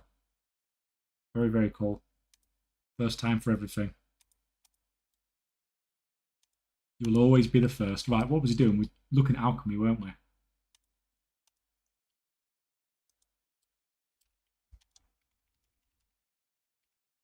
How did you get so much art and security to get full crafting gear already? Watch my video from yesterday. You can get like 1,000 a week. How much profit did you make tonight? Absolutely no idea. What the hell is going on there? You know, so guys, you know what's happened there?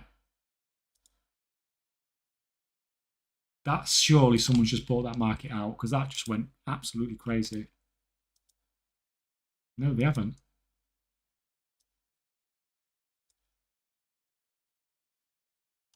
Someone's just buying lots of them.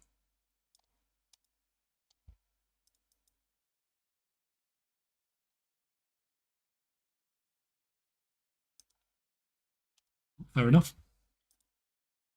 Someone reset that market yesterday and put boundless ciphers up to like 1400 gold, and I had like a 400 gold crafting cost. It was crazy. Just love it when you've got massive stockpiles or something and someone goes and resets the market. Right.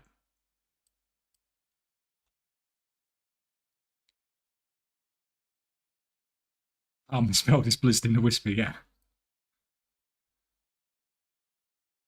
You better click on a suspicious link fast, yeah.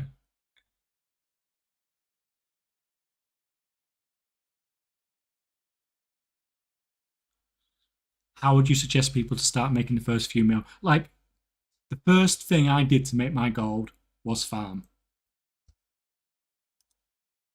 And then from farming, I got into some, I dabbled with professions and made little bits.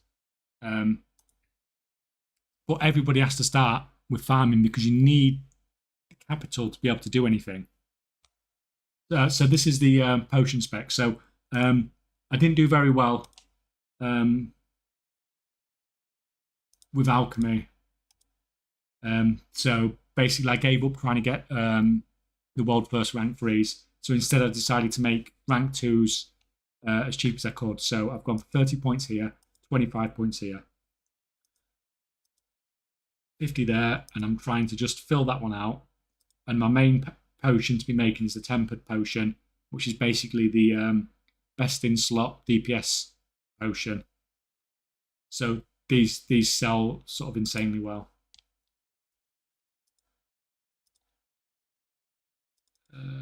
Do some of those for now. What we're missing, we need some vials, don't we?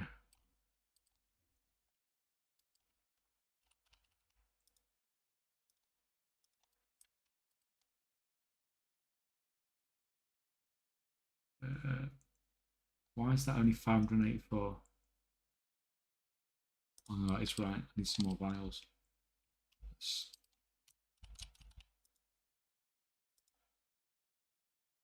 11,000 gold on vials. It's outrageous.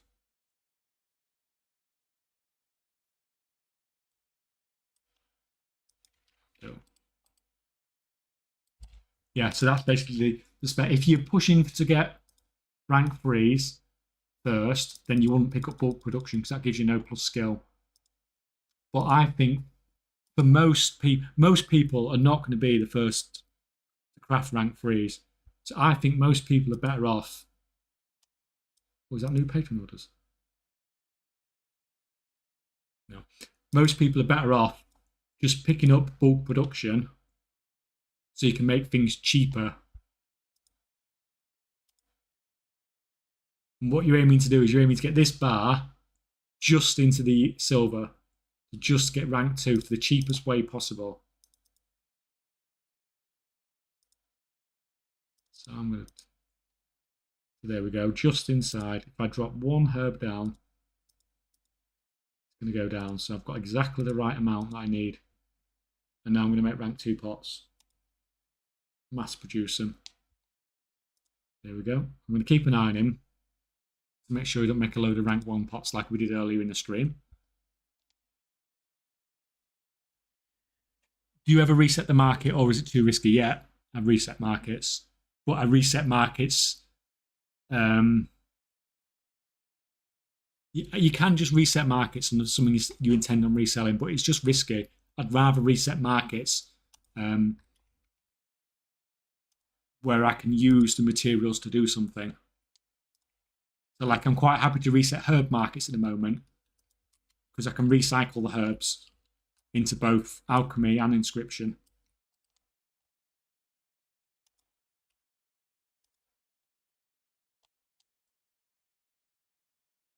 How do I make artisan security for miners and herbal? Well, how I've done it on mine is I've dropped herbalism every week and had to re-level it up to cycle through the professions to get the artisan security.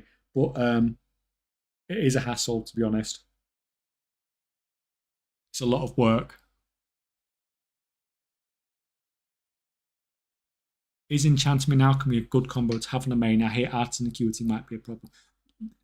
The thing is, you're best off concentrating on one profession at a time, because otherwise you're going to be profitable on neither of them. At least if you concentrate on one of them, you have a chance of being profitable. So did you make your first gold cap with gathering? I didn't make the first gold cap with gathering, but I made like most of my first probably made my first 2 or 3 mil gathering, and I didn't gather. What I actually did is I figured out, I didn't figure out, I did the farm for the engineering mount in BFA, where you rang Motherload on normal difficulty. So you could run to the end of the dungeon, kill the boss, get the parts for the mount, and I would just do that continuously. You could do it like 10 times. It'd take you like 15 minutes, 20 minutes.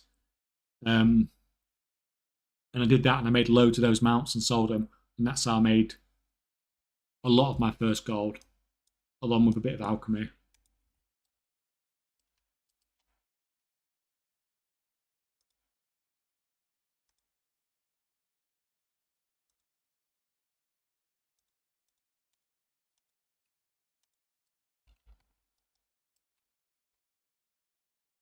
I actually need to do some crafting on my engineering character, but I don't do it while I'm on stream. It's just so, it doesn't like it.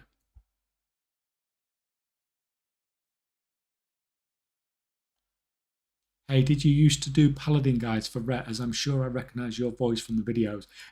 Are you talking about feet, as in THETE? It's not me, but he lives near me. Can you show profession tools for it, please? Which profession?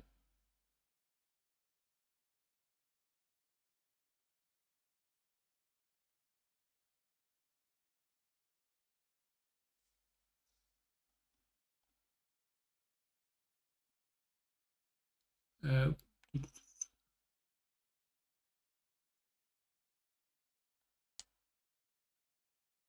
yeah, I used to watch him on YouTube as well.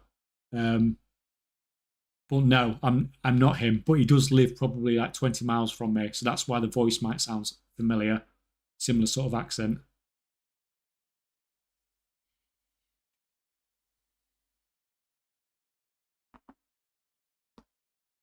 Is making rank 3 gems worth it? I'm sure it'll be worth it once the season starts and there's a bit more demand for it.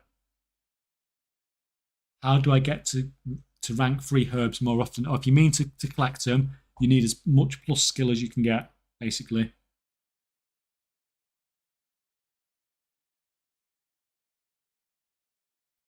I just made my first meal, but after 2 weeks of mindless farming. Well, that's awesome. Congrats. You've done the hardest one. The hardest one's the first one.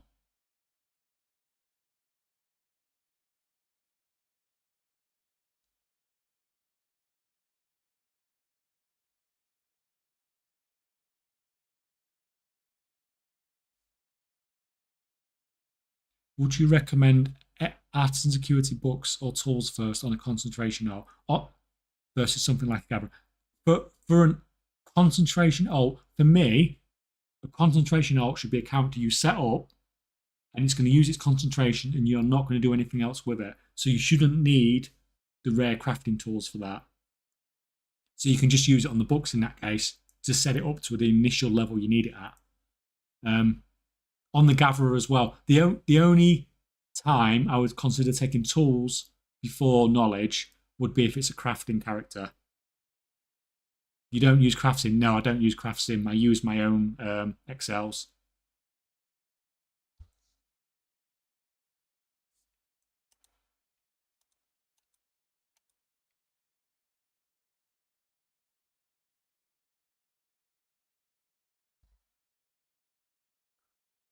I made 800k, 808k because of Solheim law.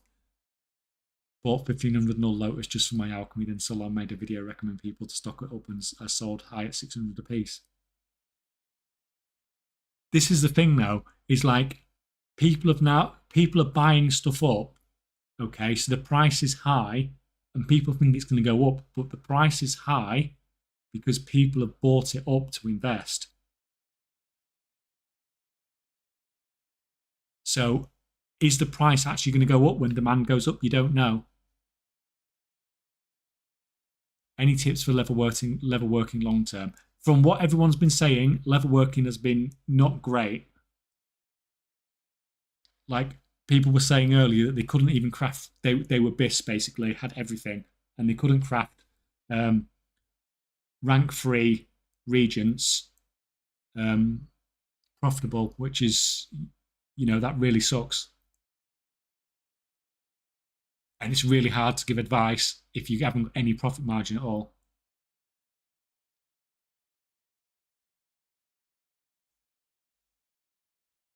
Do you think price is going to go up or down come Wednesday? I don't know. We looked at some of the graphs earlier from Dragonflight with the herbs, and we saw that people like on season reset days were just flooding the market with herbs, and the prices were actually, sometimes they're coming up, sometimes they're going down, but they were literally, like when we looked at the one from Dragonflight, it went from 70,000 herbs on the auction house to over 200,000 in 24 hours because everyone's holding on to it, and then they're just flooding the market when the season releases, thinking the price is going to go up, and demand goes up. Demand's gone up, but the amount of stuff that's on the auction house is just overwhelming the demand, and then price is even coming down.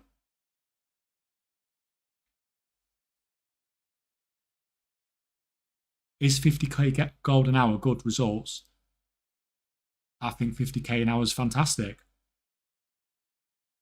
I've been making probably 300k a day with level working, so it's not that bad. Well, someone's doing something right somewhere.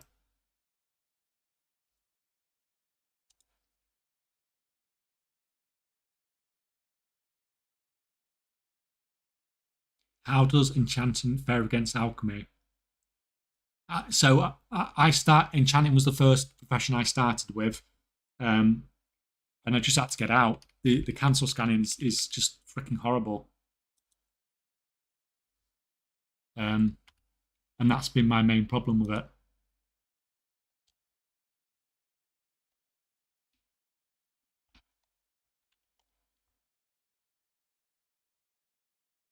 Could you show your alchemy equipment?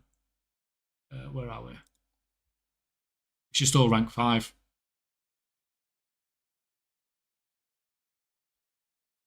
That's the main one, obviously. Multi-craft with a resourcefulness enchant.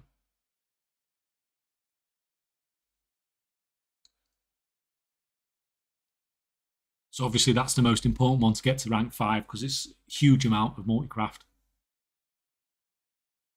That makes a big difference to your crafting costs. Because you see here, when you get procs, you get loads. Oh, multi-craft 6. I say you get loads, and multi-craft procs are 6. 16, there we go. That's more like it. 13. 16, 13, that's better. Anyway, get on with it.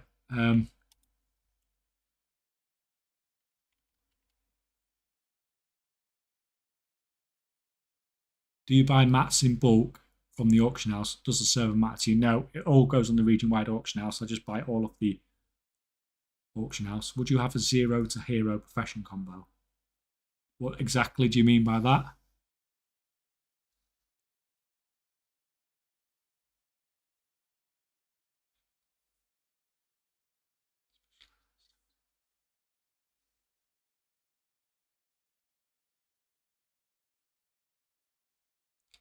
With the new freedom of server hopping to sell, are there too many unhealthy behaviours on the auction house? Huge walls and manipulation, especially on ciphers.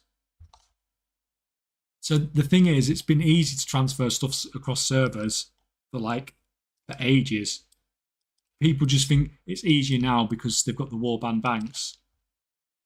and it's easy for an individual person to do it. But it's always been very, very easy to transfer stuff across servers. You've been able to trade it for like over a year. Share your inscription tools as well.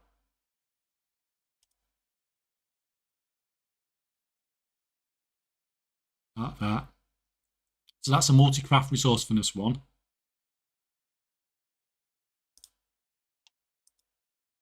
And then I've got, where's the other one gone? And that's the resourcefulness on its own. So that's for when you're milling. Because you need a resourcefulness one for when you're milling.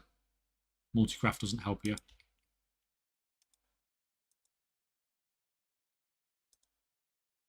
Yeah, does that answer the question if I buy my own materials or if I farm my own materials, or do I get them off the auction house?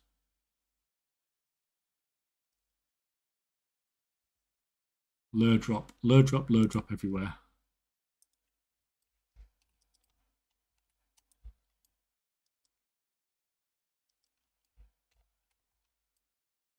Back to work.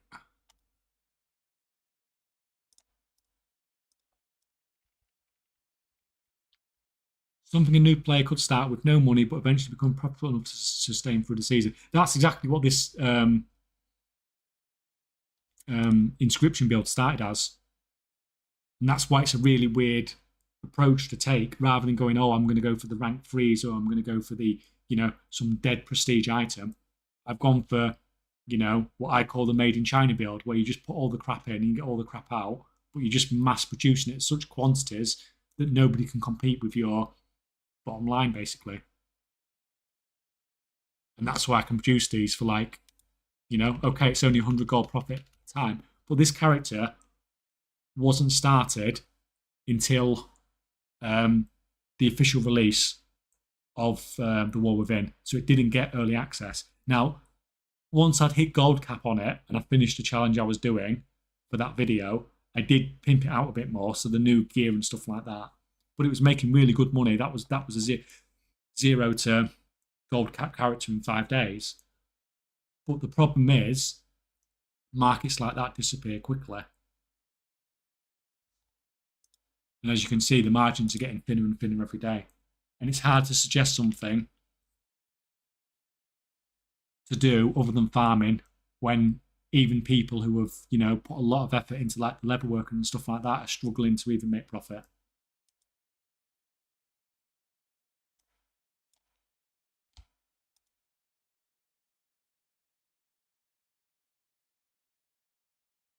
Are you playing 4 WoW accounts at the same time? Well, it depends what you mean playing. This one's not doing anything.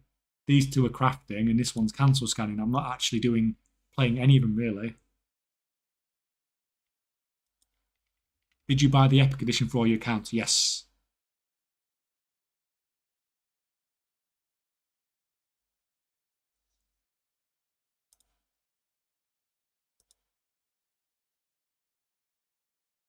Yeah, I bought the Epic one because I bought them in advance because I didn't know how many I was going to use, so I just bought them all. It's only gold anyway, isn't it?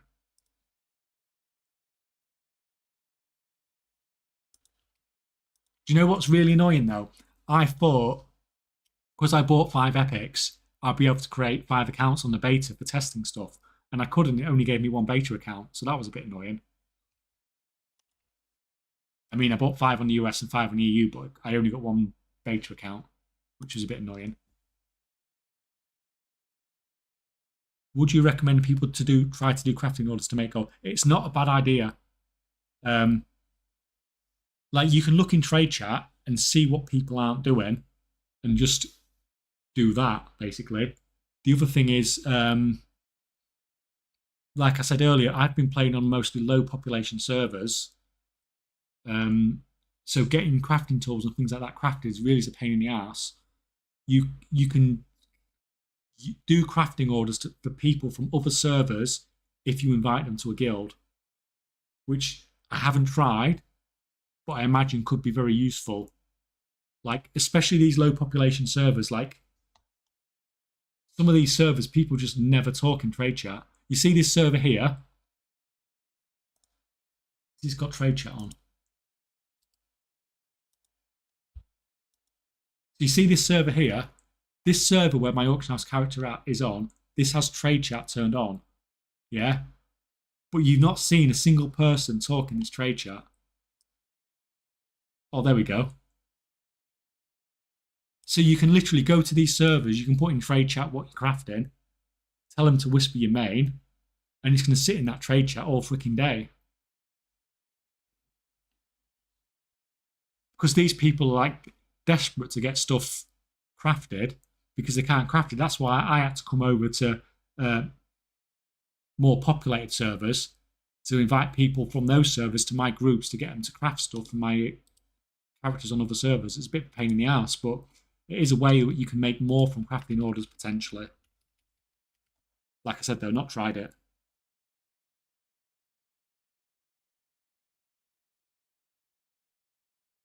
Is it possible to have multiple characters loaded from the same account? No, you need multiple accounts. Can you buy the War Within with tokens? Yep, you can buy anything on the Battle.net store with tokens. How did you get so much knowledge? From the Artisan Security Shuffle. So I could buy all the knowledge books. You get 30 from that, from the Kedge. From the reputation grinds.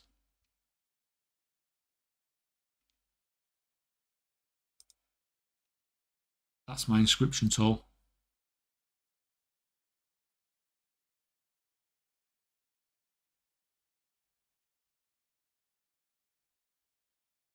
How do I craft rank 3 gems without using concentration?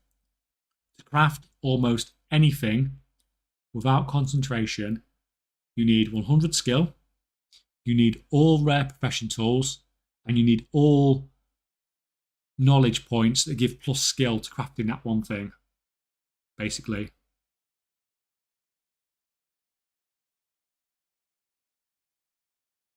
Your mining, my mining talent tree. I'm not on my miner. I'll show you it on.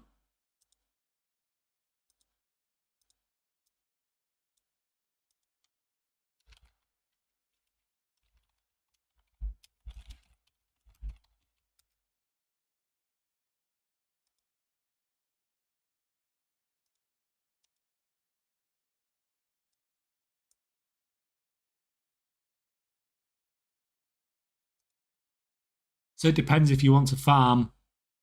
If you want to be able to mounted farm, in that case, you need to put your 60 points in there to do that. But if you're not bothered about that, then I'd put 50 points in there and then put the rest in bismuth. But personally, I preferred to farm where I mounted, so I got that first. Then I put 50 points in there, and I'm halfway around there on my miner at the moment. But that's the main one you want to get. You no longer uncover damaged nullstones when gathering bismuth, which is why I like the perception to increase that, basically.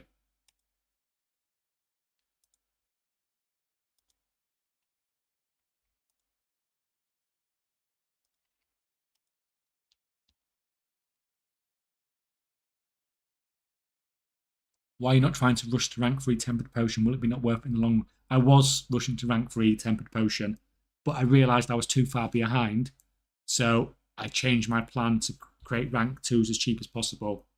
I could have carried on waiting, but what would have ended up happening is I wouldn't have been the first to craft it because I knew I was behind, mostly because I didn't do the exploit, I imagine. Although, like I said, I didn't have much luck with the patron orders anyway, so I probably wouldn't have won the race anyway. So I knew I wasn't going to make it with this character. So I changed plan and just went for creating the rank 2s as cheap as I can.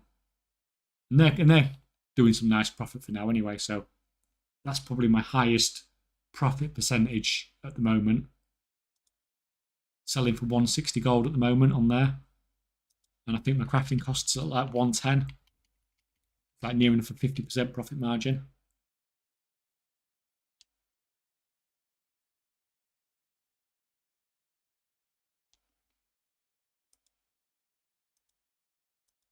So that's the basic build, and that's the other ones I've gone with. Trying to get that done. Once I've got that, I can craft the healing potions at rank 3. I believe once I've got that one.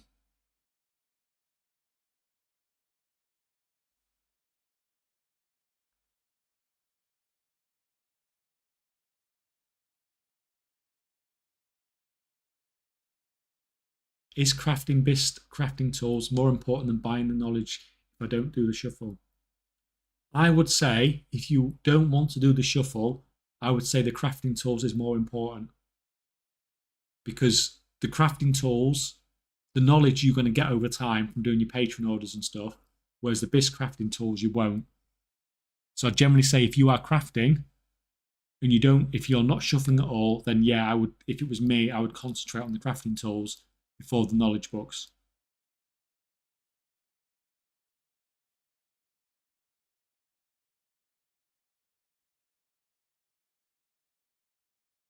Do you think multi-craft core alloys blacksmith worth it? I tried to do it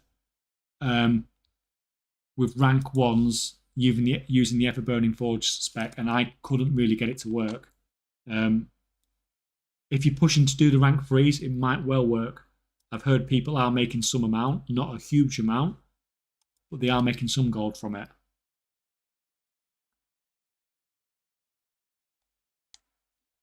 Dang, how do you profit off? What's the TLDR for the Artisan's Acuity Shuffle? Well, the best thing, the guide on the video from yesterday is the best way to look at it. But the TLDR is basically every time you get knowledge points from profession, you get 5 Artisan's Acuity. So you drop one profession and you cycle through all the professions and pick up all the Artisan's Acuity from doing patron orders and weekly quests and things like that. And you can potentially get about 1,000 Artisan's Acuity a week.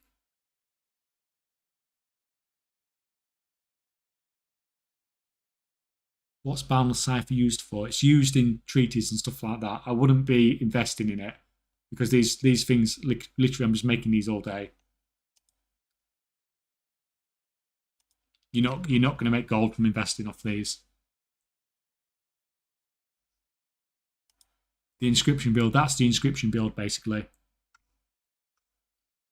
There's other points over here to increase the skill, but I don't care about that. I just want to mass produce rank ones easily and cheaply as possible.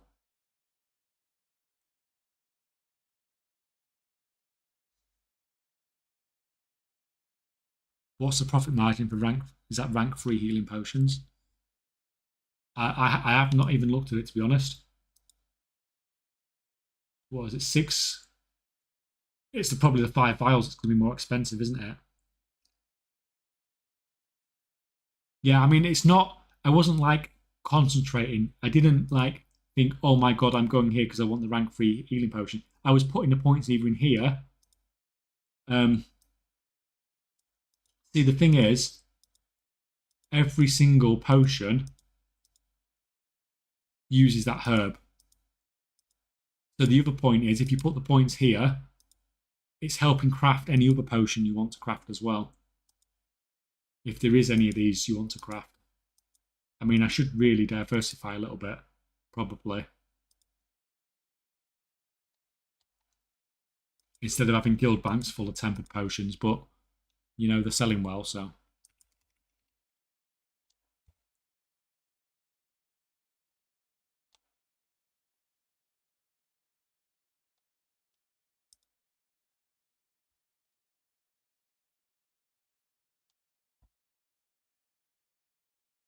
Can you show your herbalism, please? I don't even have herbalism at the moment because I keep dropping it. To cycle every week, to shuffle every week.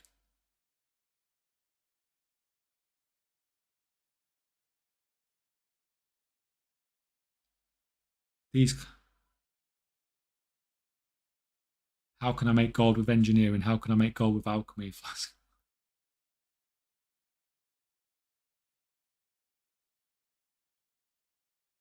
What have you spent your gold on? Any like mythic raid boost, black market auction house, anything like that? The only thing I bought really is the auction house mount Brutusaur on the US for 10 million. Because having it on both the EU and the US, oh my god, it's so helpful. Before I had that, it was such a pain in the ass.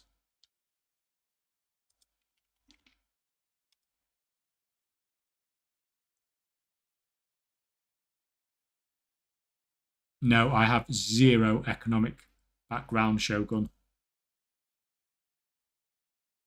Do you lose all your knowledge points when you drop a profession? Nope. And you lose everything else, but you keep all your knowledge points always.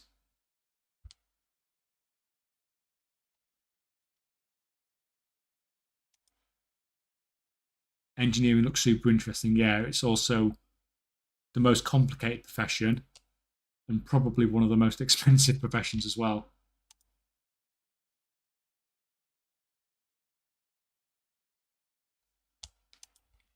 First time here. Do you even play WoW or at the auction house all the time? I used to play WoW, but it's very difficult to do all the things I want to do in the game and be able to do everything else as well. As well as have a job, not get shot by the wife. Those sorts of things. Do you find the professions more gated than in Dragonflight? No. I think concentration has opened it up, to make it a lot more casual friendly, should we say. It doesn't take a lot at all. It doesn't take much effort or gold to set up a concentration build that you can actually make gold from, or that you can use to make your own enchants and things like that. So the top end is getting more and more competitive, mostly because certain content creators keep yapping about all the weird things they do to get the heads up, and then everybody does them. But it makes things more fun next time, doesn't it?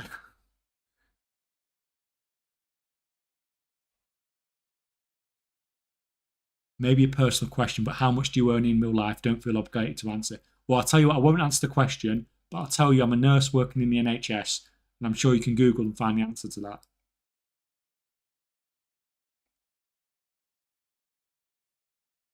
So if I dropped jewel crafting, I'd have lost all tradable recipes I have learned if I wanted to relearn jewel crafting. Yes. The only thing you keep is your knowledge.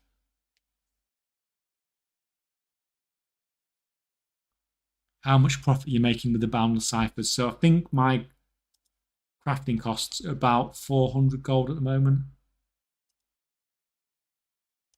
So we looked earlier. So I'm not really putting the numbers in because we only did this a couple of hours ago. But my boundless ciphers are currently costing me 461 to make.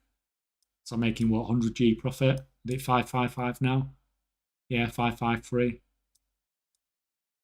Making like 100 gold a boundless cipher basically. It's not like, it's not amazing, but it's still like, close enough to what, a 20% profit margin.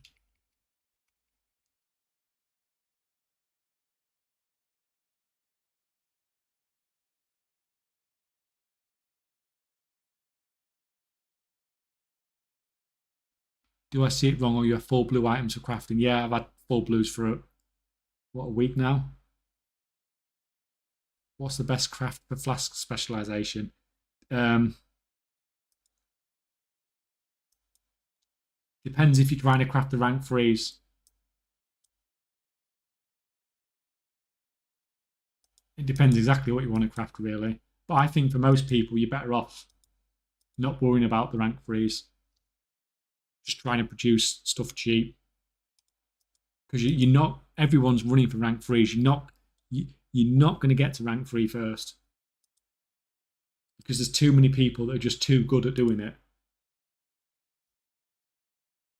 Like, I'm good at doing it, and even I just gave up because I realised I had fallen behind and just switched to producing these cheap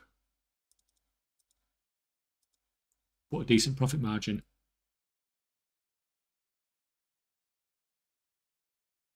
Did any of the big guilds ever approach you for gold or something? No, nothing like that.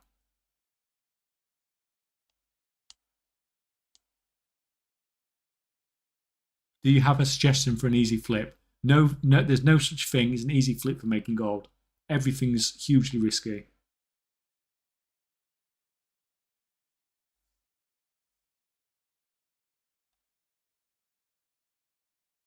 I spend so much time leveling Warcraft, and I don't think I'm going to make much gold out of it, to be honest.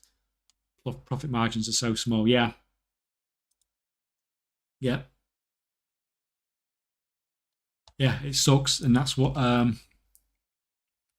lot of people are saying.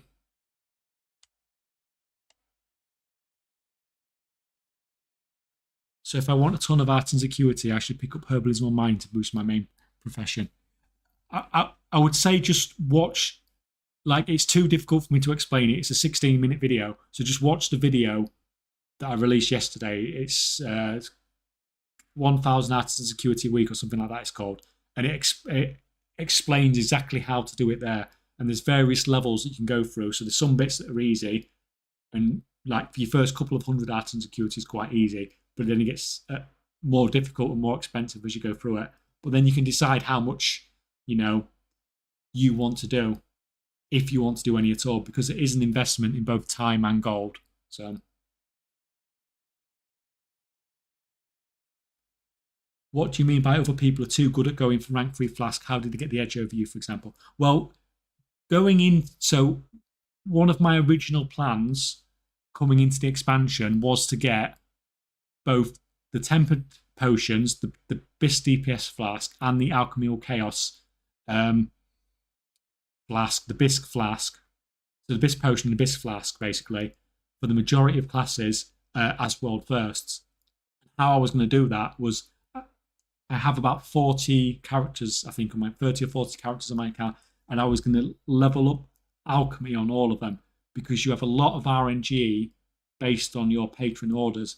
And if you have 30 or 40 characters leveled up, then you are going to get good RNG on at least some of them. So sort of like how the World First guilds used for gearing, doing the same sort of thing, but with patron orders for knowledge. But because of the amount of RNG involved, obviously you have to min-max everything else. You need to do absolutely everything else. Then the patron orders hopefully fall on at least some of those characters really well to get the world firsts. And the characters that didn't make it, that got crap patron orders, I was just going to turn them into like blasphemite daily cooldown ults. But I didn't bother in the end, because I was trying to do other stuff with engineering and enchanting and stuff like that. Somebody else, there's so many people trying to craft these rank 3 flasks. Someone is going to get good RNG on the patron orders and things like that. And that's something I can't control. I can do the Artisan Security Shuffle. I can get all the books for all the bonus knowledge.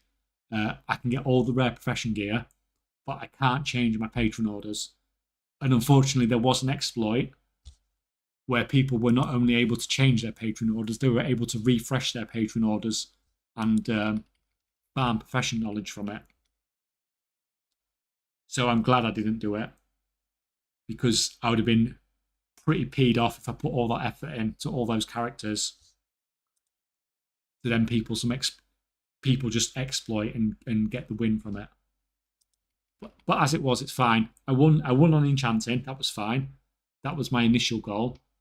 And this Alchemist's doing fine. Not everything has to be, world first, rank 3, all this lot.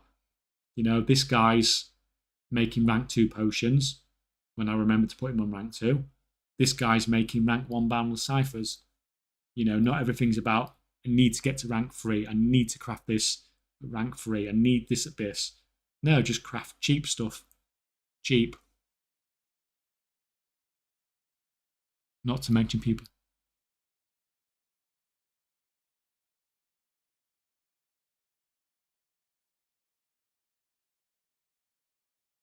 How much would you estimate it cost you every week to do the shuffle in terms of golden time?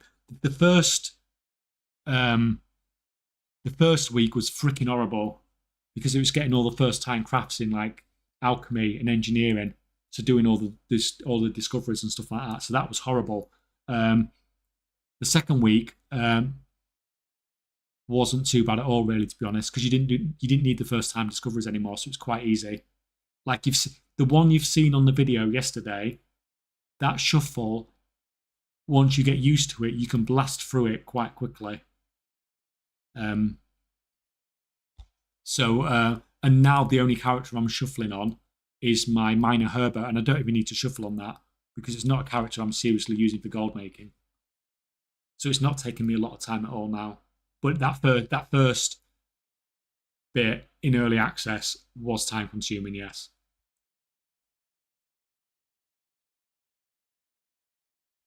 How do you figure out what markets you want to go into? Is it just experience now? And if so, can you remember how you started? You figure out what markets you're going into by you listen to what everybody else is talking about and do something different. Did you try something with formatology? No, I haven't tried it. It was something I wanted to try out, but I just simply ran out of time and characters more than anything.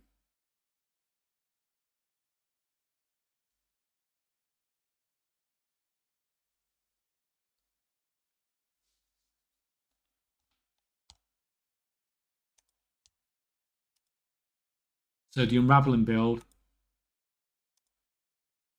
that's the main part of the unraveling build. So that gives you all your plus skill. So that combined with your capped profession skill and your profession tools with resourcefulness, that makes it so you can craft your rank threes. And then you need your 30 points there to make your bis, basically. You can ignore those when it comes to unraveling. The only other thing you need with unraveling is you need the bag as well, which is another 150 artisan security.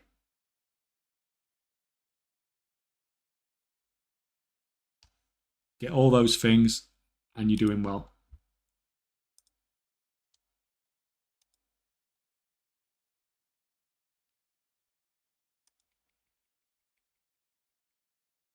So the unraveling's been working fine for me. I don't know if it's going to stay that way. It's like all things. Yeah, over at the moment it's doing fine, but it's just getting slimmer and slimmer profit margins.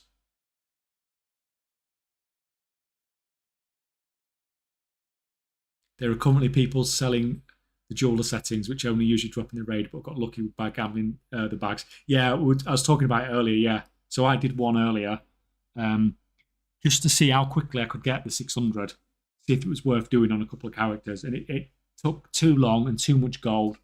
Cost me over 20,000 gold to do it. So yeah, I didn't bother doing a second one. I just wanted to see how it worked. I didn't even consider the first time crafts for every profession. That sounds expensive. You only get the bonus from first time crafts if it's something that's not trainer recipe. So you can't just go to tailoring, train all the cloth stuff, and get loads of art and security from that. It doesn't work like that in this expansion. It's only stuff you don't get from the trainer. So stuff like engineering discoveries or alchemy discoveries, they will give you the art and security because they are not from the trainer.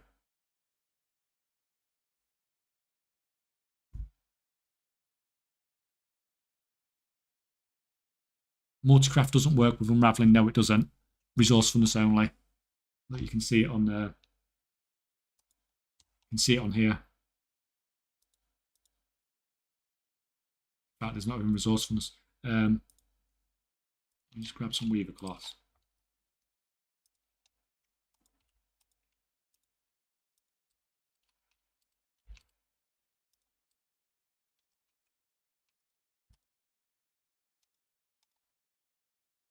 See, look, resourcefulness, but no multicraft. That's why I run resourcefulness when I unravel.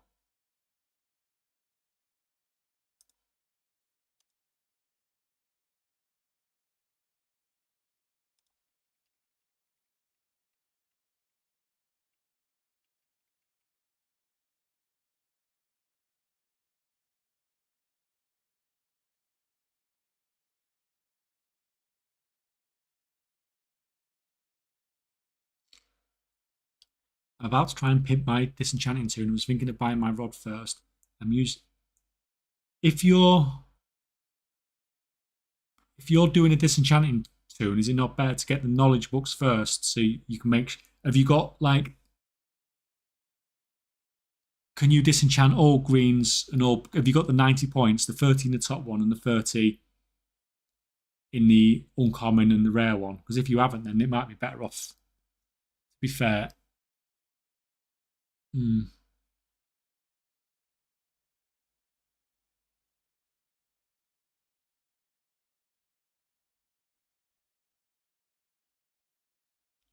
Oh, woo! It's been a long, long time.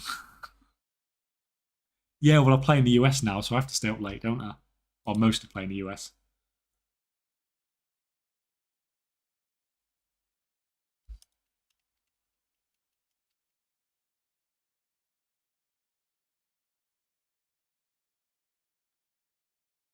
How soon should I go for potion bulk production? I have 30 points in potions, 15 alchemy, and 23. Should I have gone for bulk after mastery? Like the thing is, you've already put your points in pushing towards the rank 3, 23. So let me have a look at. So you're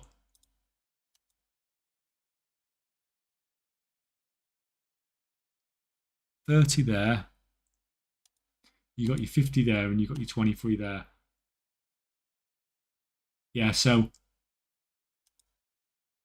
obviously you've not got that 25, and you're slightly behind on here as well. So even like you've got no chance of beating me to rank 3s because I'm already ahead of you and I've already got bulk production. So there's no way you're going to be able to compete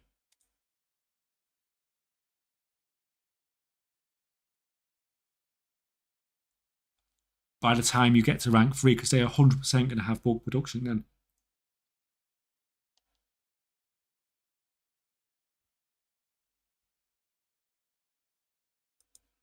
Yeah, I think if it was me, I would, because I don't think you're going to be able to get any profit until you have that. Because yeah, you're going to struggle.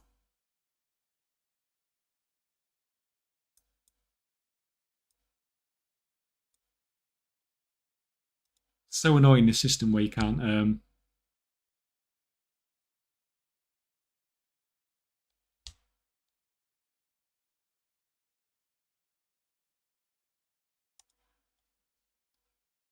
All prices will change dramatically after season starts. Flask, weapon stones, and enchants will go through the roof if you can guarantee tier 3 and multicraft or resourcefulness you are ready.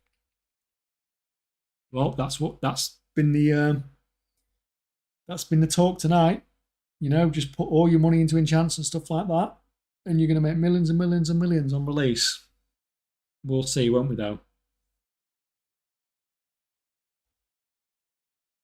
Do you think the crystals will jump in price when the season releases? Sale price is pretty low at the moment because of that much demand. I'm not going anywhere near that market. It's so saturated. It's ridiculous.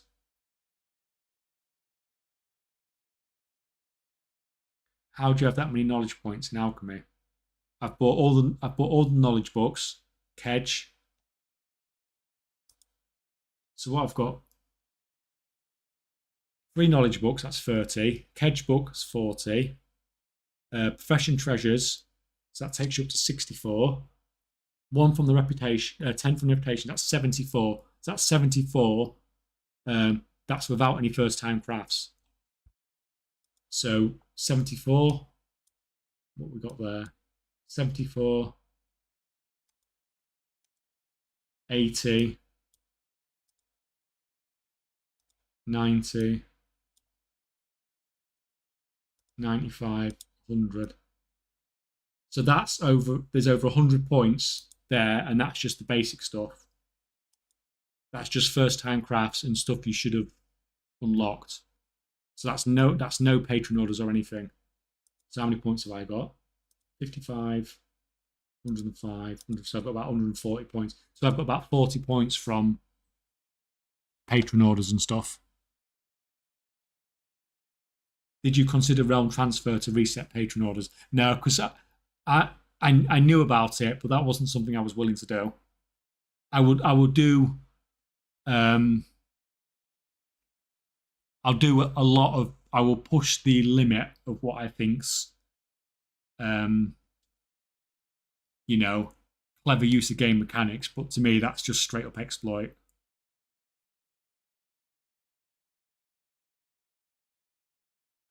Enchants are already insane expensive as a raider. I'm worried, laugh my ass off. If you are worried about the cost of enchants, set up a concentration alt to make your enchants for hardly anything, because it would just be so much cheaper for you. And then if you do get any spare, just sell them. I've put like 20 million into flask. Oh my, what? You've put like 20 million in flasks to flip?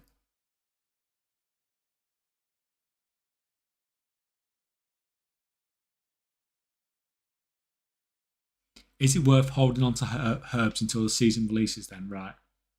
Are we bringing this back up?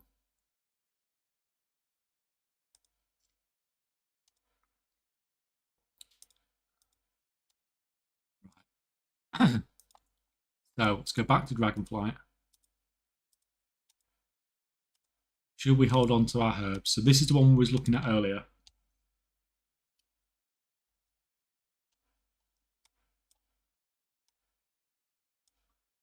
So you can see here, this is what we was talking about earlier. So the season released here, 13th and 14th.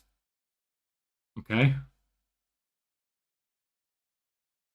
So the price here, sort of Saturday, Sunday. So this is where we are now, the Saturday and Sunday before the raid comes out. 181 gold, 215 gold on a Sunday. Monday comes, it's 246 gold. Okay. Tuesday, 275 gold. Wednesday, 181 gold. So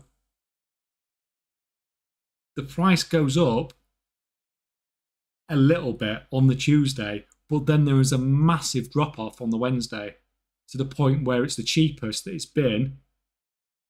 Look, basically, since near enough the expansion released. But you can see why. So max quantity available, 66,000, 70,000 on the Monday. Tuesday comes around, 180,000 on the auction house. So the amount on the auction house literally goes up 2.5 times overnight, then 223,000 on the Wednesday. This is the problem with holding on to your mats. There's so many that gets flooded onto the auction house. There can be a price increase. Look, we saw some Monday 246, Tuesday 275. It's a price increase, but it's 10%. And then you've got a massive, price decrease after it because the auction house is just getting flooded. I don't think it's worth the risk. Prices might go up, but prices might plummet as well, and you just don't know how much stuff people have got stockpiled.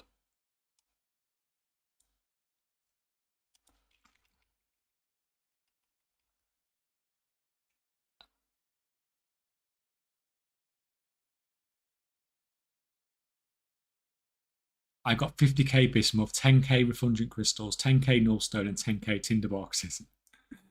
Oh, you're going to have a fun time on Tuesday, Wednesday. So I've got 90 points in the disenchanting tree. So yeah, so if you've got the 90 points, so if you've got everything besides the epic node, then you're best off going for profession tools then, surely.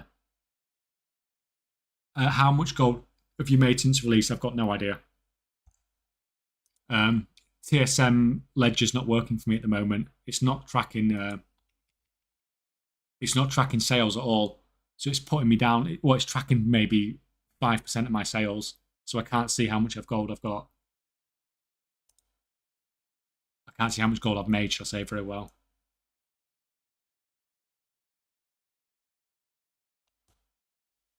Got 20 mil worth of mats to craft rank 3 flasks would potentially do 30 mil. Yeah, so that's how I do my investments. So you've got a load of materials that you can put into flasks. So you can sell the materials or you can sell the flasks. So you've given yourself a lot of leeway there. It's not like I'm investing in tinder boxes and I hope tinder boxes get expensive. You've got materials that you can put into flasks that you can sell. You've got materials that you can just sell the materials. You've just got a lot more maneuverability in what you're able to do. I think it's mainly profane tinder boxes making enchants so expensive. Yep, and what happened last time we had an item that was making enchants expensive? What did Blizzard do? Short window, but good profit if you hit it right. Yeah. But you have to hit it right.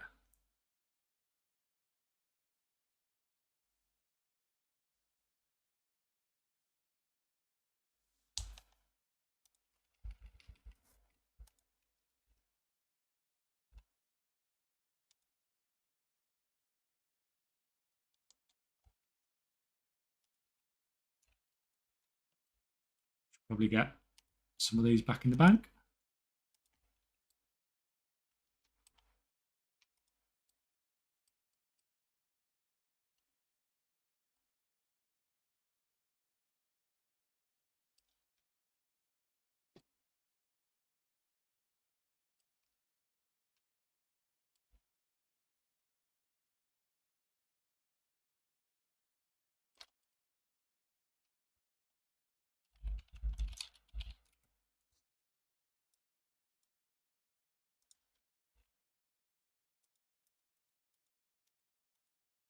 Getting a bit full. I'll have to use another guild banks probably soon.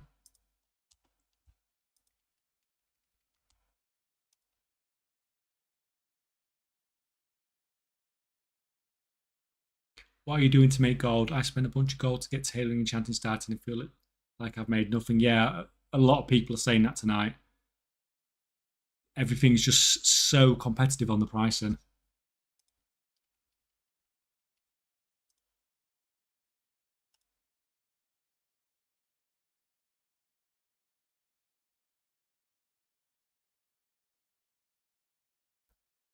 What stats do you want on your enchanting? So if you do decide to go enchant, the thing is you're going to be so far behind, but you may as well put something on it, haven't you? So there was, yeah, you're probably best off going with resourcefulness then, aren't you? For your enchanting rod. Got 10k tinder boxes that I bought with an average of 3k. See, that was a good investment because you bought it before the hype around the item. See, now people are buying it when it's at 7, 8k, and that is when, you know, you just buy in speculation then. But you bought it at 3k, which is when it was at its low, which was that was very sensible. Like, even if the market gets flooded, it's unlikely that you're going to make a massive loss. Although if it was me and they're at 7k at the moment, I'd sell a few off now. You know, if you sold off what? If you sold off enough just to cover what you originally paid, then the rest is just profit, isn't it? If it goes through the roof, great. If it dives, you don't care because you've already got your money back.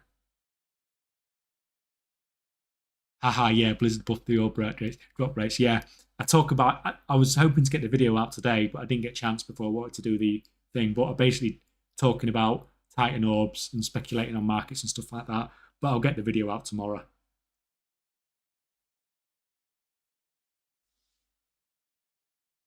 Do you think Tinderbox prices will be higher than 7k? I have no idea. And nobody has any idea. People that tell you they do have an idea don't have an idea. It's pure speculation. Right. Fill up this bank as well now.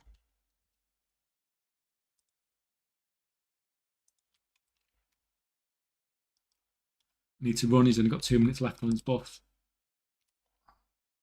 80 seconds.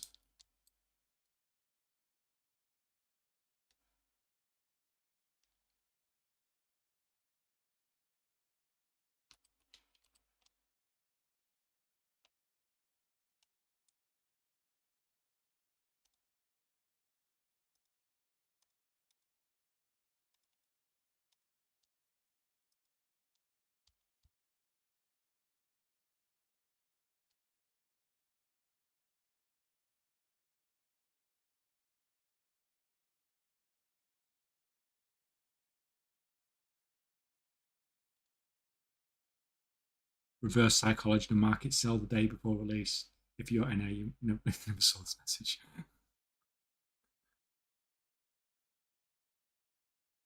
I think if you've already made, if you know you're already in a good position, selling some of it now, while you know you're selling at like 2.5 times what you originally paid, near enough. You know, you've only got to sell a quarter off, and you've paid most your initial investment off, and you know everything else is profit then.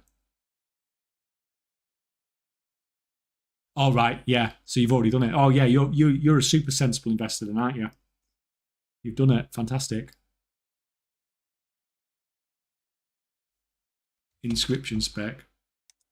That's the there's more points elsewhere, but that's basically the inscription spec that you need to.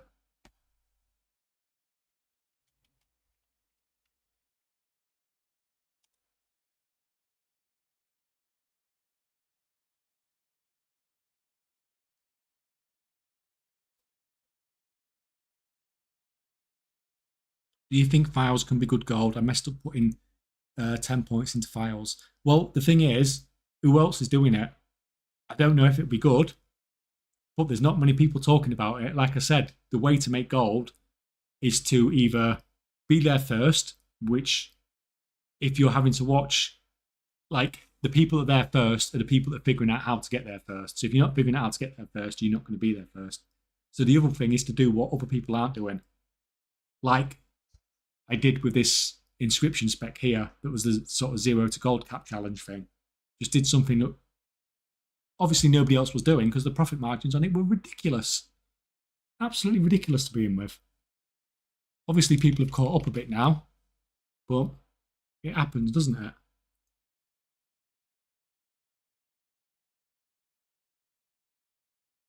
That haircut absolutely screams my boy is selling that gold. I have absolutely no idea what you mean by that.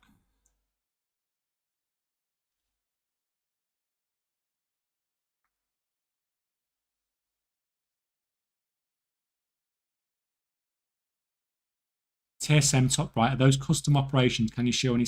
There is literally nothing custom with my TSM. It is extremely. Look, let me show you this.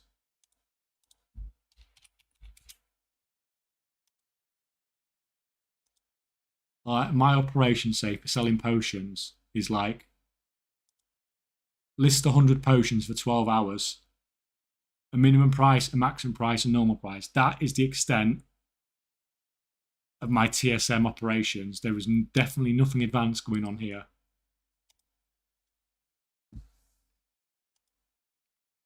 And hopefully I'm paying attention and people don't bait me onto stupid prices.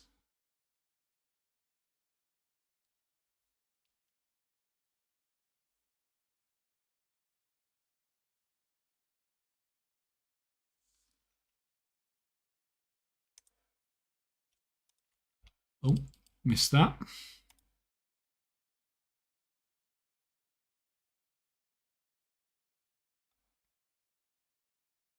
I bought about 3 million worth of rank 3 epic crystals when they were about 600 a piece a few days ago. I'm happy with that decision. Well, at least you didn't buy 3 million gold's worth of rank 3 crystals when they were 10k a piece like I did. Luckily, I was making a lot off the weapon enchant at the time. But if I'd have waited just a bit longer, the prices on them just came down so quickly.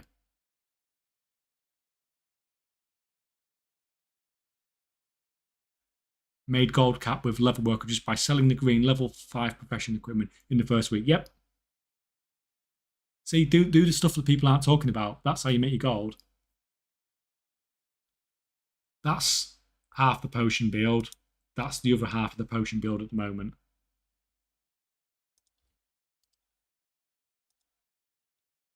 This guy's still crafting. Why is he stuck? It's out of distilled water again, nearly.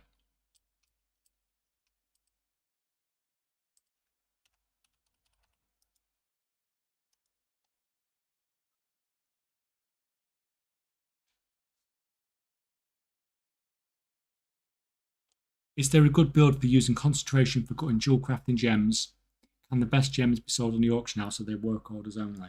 The blasphemites. No, you can sell the blasphemites in the auction house, can't you?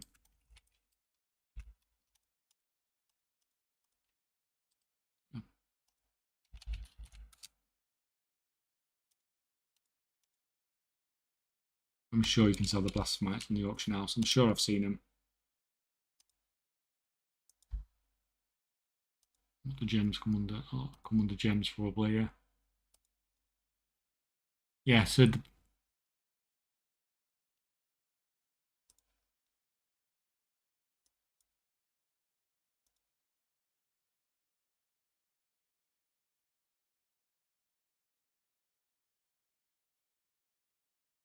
Yeah, so you can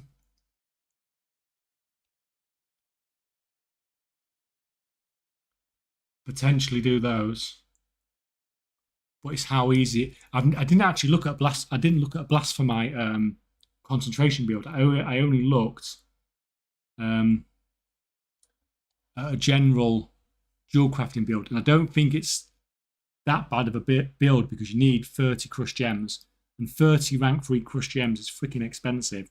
Whereas obviously if you're concentration build, you can use rank 2s and they're about a third of the price. We looked earlier and it was like difference between like 100 gold each and 300 gold each. So when you're thinking of 30 of an item, that's quite a big difference in your crafting costs.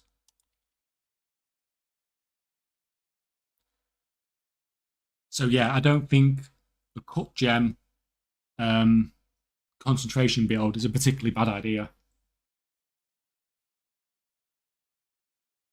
because I think your crafting costs are always going to be cheaper than those that can craft them naturally at rank 3 using rank 3 materials. Because that gem dust, rank 3 gem dust is never going to get anywhere near the, well, you wouldn't think it'd get anywhere near the price of rank 2 or rank 1.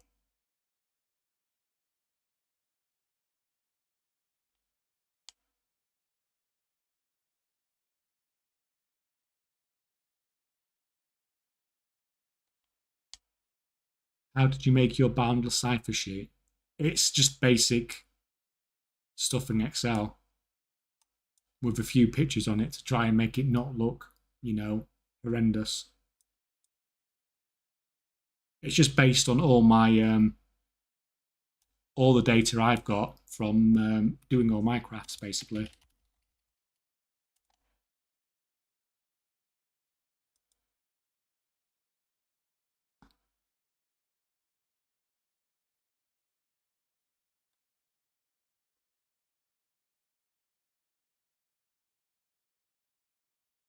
That's what I do. Separate operations for everything I'm selling and just put all the prices in manually. It's too much effort to use like freaking um, proper stuff. I just want to put an operation together in 10 seconds and it'd be done.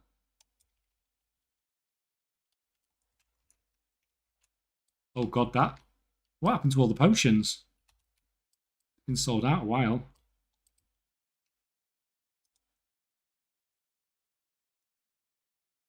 Have you heard about how the get the raid recipes? Yeah, we were talking about it earlier. Resourcefulness or multicraft tool when making inks. Multicraft, definitely.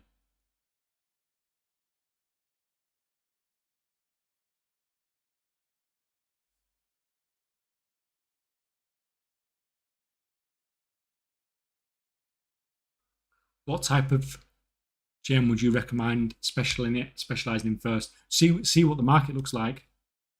Like see what's selling for high, and preferably with low quantities.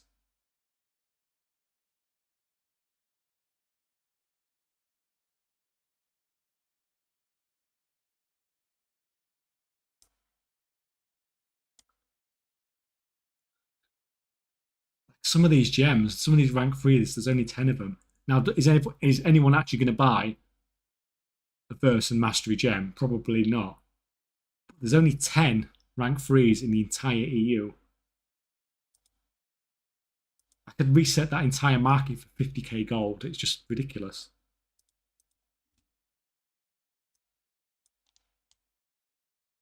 Whereas these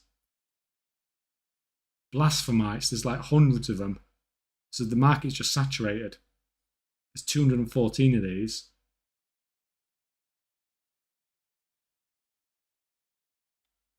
I mean, what I would probably do if it was me and it was being a bit try hard, I would just find out what gems Abyss.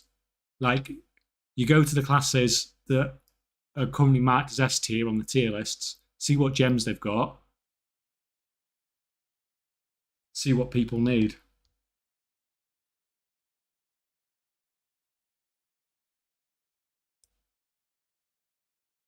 And hopefully it's the ones that aren't too saturated. Right, let's get this guy back to crafting anyway. Hmm.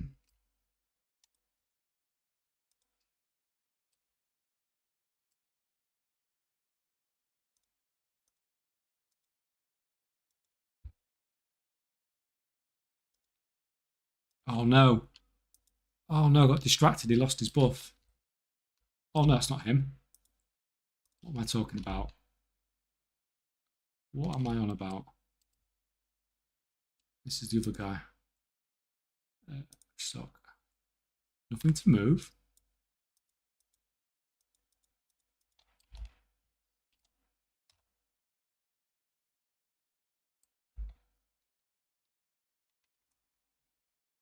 Hmm.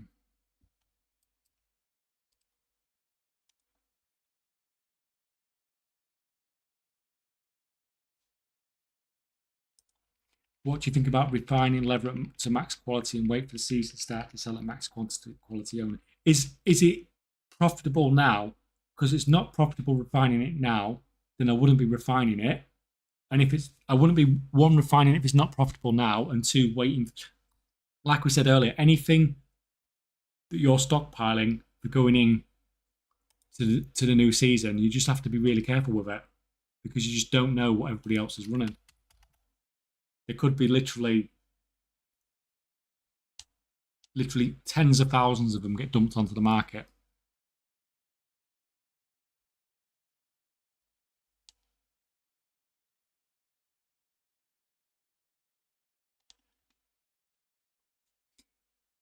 I'm trying alchemy stuff, but I'm finding it hard to find anything that I can do that's profitable. I have filled flasks and bulk production. So you've basically got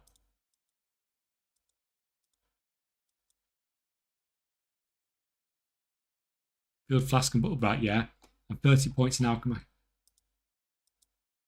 30 points into low. So you're not that far behind me. You may be, what, 25 points behind me?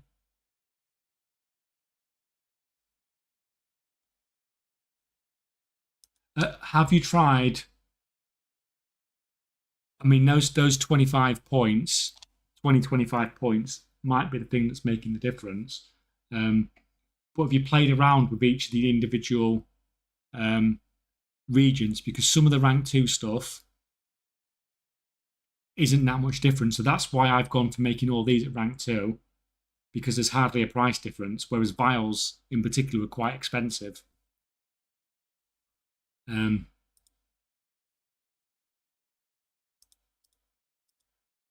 If not, then it might just be a case that you need slightly more knowledge.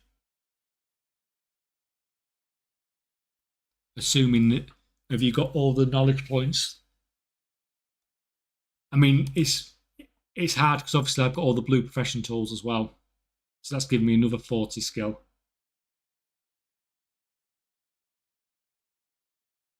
Because basically, this is what you're aiming to do, is make your rank 2 potions with as cheap materials as possible and let bulk production sort out your gold making.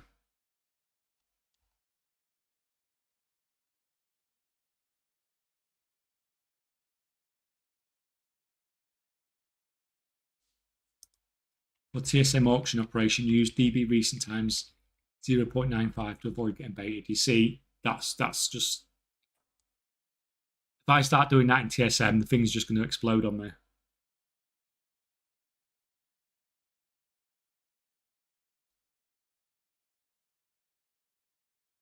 I gave up on the whole profession thing. I'm a classic Andy. Got 4 characters to 80. Yeah, it's different. It's difficult to catch up once you've fallen behind. Our inscription contract's good. I've not given them a go. I've heard good things, but at the same time, let's have a quick look. Let's have a look at the contracts.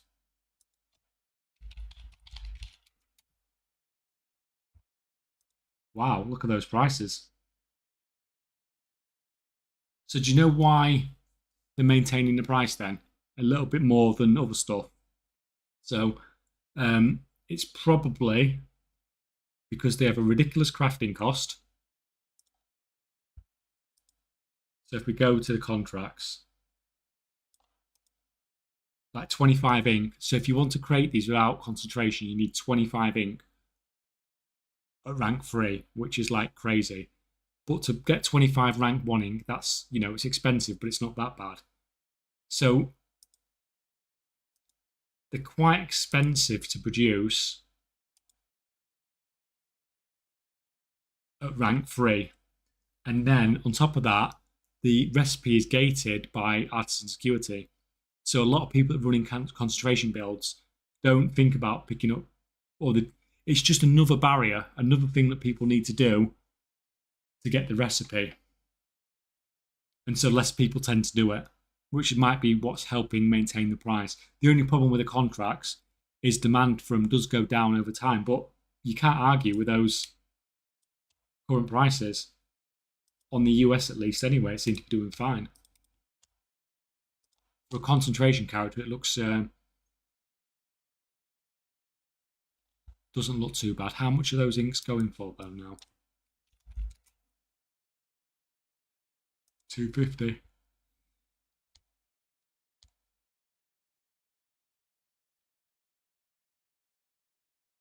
Do you do anything with all this gold? Not really.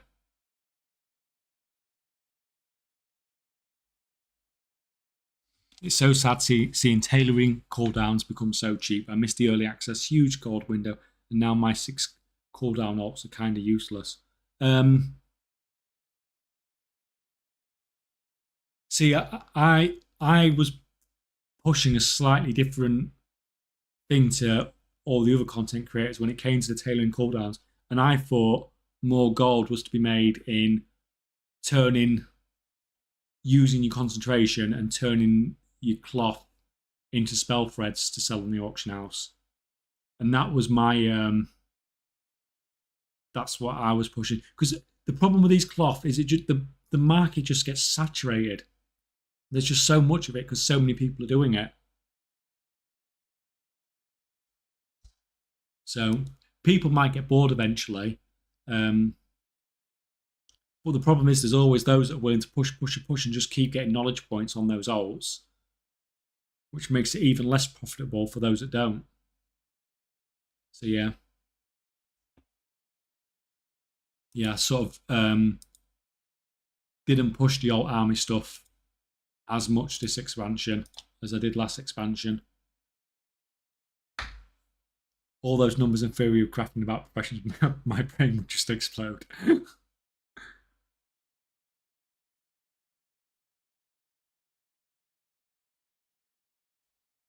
Doranical Rep Farm. Is that the first zone?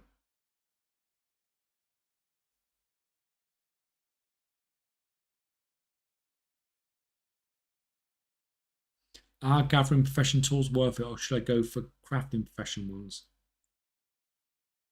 It depends what you're doing, I suppose. You don't want to be running a gathering and a... sorry, that's a bit of a weird question.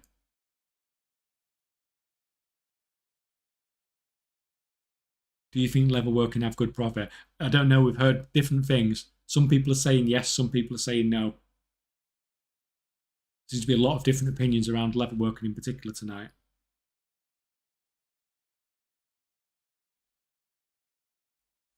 Do you think the game would be better off if there were server-wide auction houses again?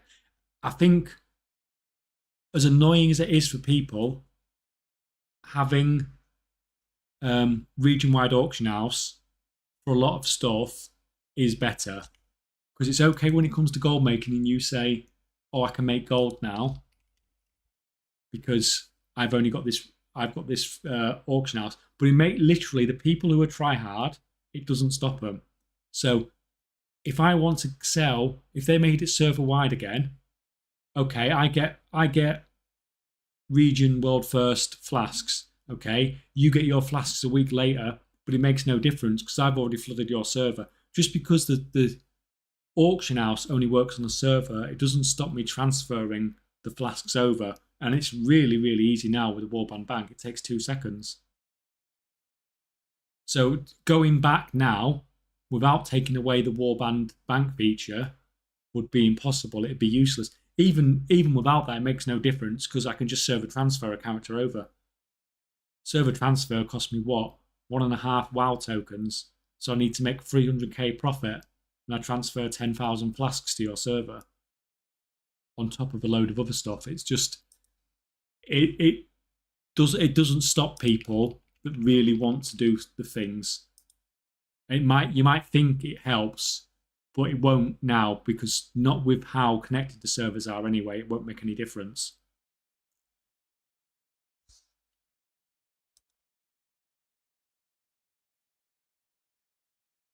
If you're not doing using the gold to do anything, do you feel like you're ruining the economy for no reason? Well, I suppose that's a matter of opinion, isn't it?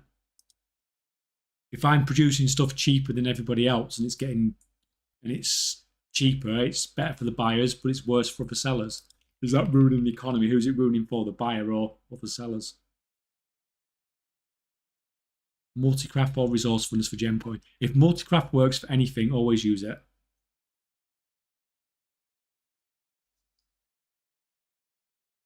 Where do you get your information to keep updated? Just generally hang around the gold making community and coming up with your own ideas generally.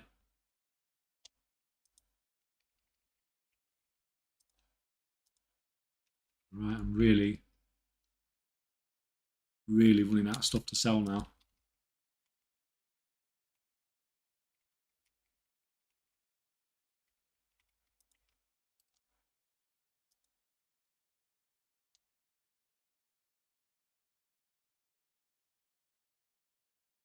Do you have any experience making gold with enchants and resourcefulness? I started the expansion with enchanting, but I just got out of it because it's just too much cancel scanning for too thin profit margins for me. Do you have to pay for TSM? You don't have to pay for TSM, but it does have some very nice features.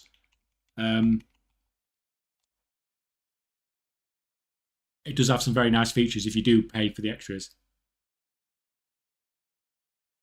How do you know you got world first crafting in professional crafting? Is there some sort of achievement? Well, it used to be really easy. So in Dragonflight, I knew because I can look and I can see I'm the only one that's listening in the whole world. In this expansion, it is harder to see because the people that are doing it with concentration are already there. But you can tell because you can see the concentration ones just sell out and you're just left on your own, basically. But it's very yeah, it's not so easy to see now as it was last time. Like last time, literally, I had what was it, like 12, 13 different enchants on the auction house on the US, and I was literally the only one listing them at rank 3. So then it was really easy to say. Now it was harder because obviously there was those doing the enchanting builds, but it was just it was obvious, should we say.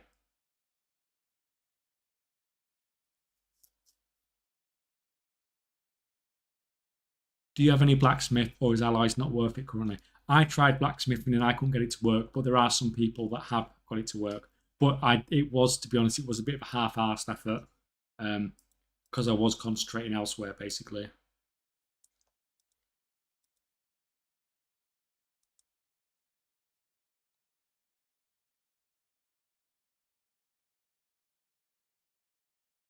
How on earth did you get 3 blue tools per character? Watch my video from yesterday about getting 1,000 artisans acuity a week. It's that easy, basically. Well, it's not easy to get the artisans acuity. It's a bit of a pain in the ass, but it's easy enough to get all the blue tools and all the knowledge books, etc.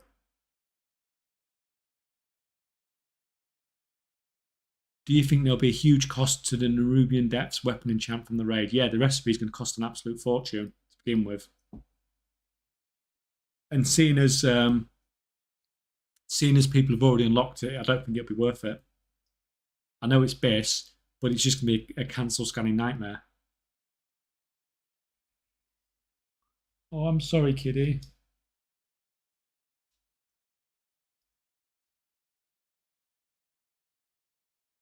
What's the meaning with contracts? I really don't get it. They are shared for all your tunes, but you can't get rep. You already done the quest on one character. So it gives you rep for world quests, basically. Once per account.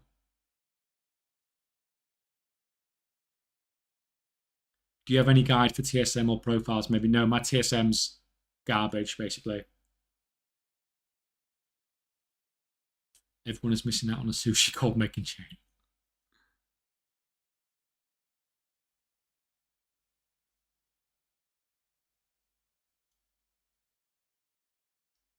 Do you think spell threads will go back up? It's just basically another form of enchant, isn't it? So we'll see. But I do think what are the prices on the cloth now? I know they were pretty garbage when last time I looked. The cooldown cloth, and I know everyone else has been saying the same. See, the rank 3 cloth's the important one. So to craft the spell threads, did we say you need 8 cloth? So if you think we need 8 cloth at rank 3, so to craft the one that needs Dawnweed bolts, that's 16,000 gold worth of cloth. Yeah, or like sort of 18,000 gold. You know, basically you're looking at 15k plus in cloth to craft it using rank 3 materials to craft it continuously. So that means, because there's such a price difference between sort of the rank 2s and the rank 3s, there's always going to be a profit margin there for concentration. It just depends on how much cheaper these rank 3s get compared to the rank 2s. Doesn't matter if the rank 2s drop in price. These go to 200 gold and these go to 1,500 gold. That's fine because you've still got a decent margin there.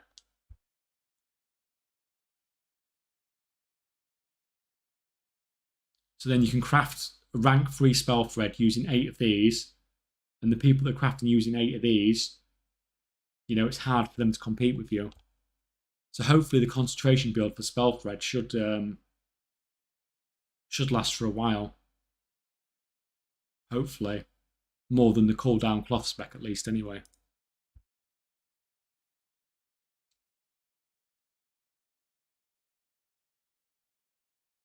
Yeah, but why are the contracts shared on all your toons if they can't do them more than once? The logic is not adding up. Because what would happen is if you didn't have it shared across all your toons, people would use like different contracts or stack contracts. There'd be some. It's just Blizzard's way of trying to get around people, who say making clever use of game mechanics with contracts.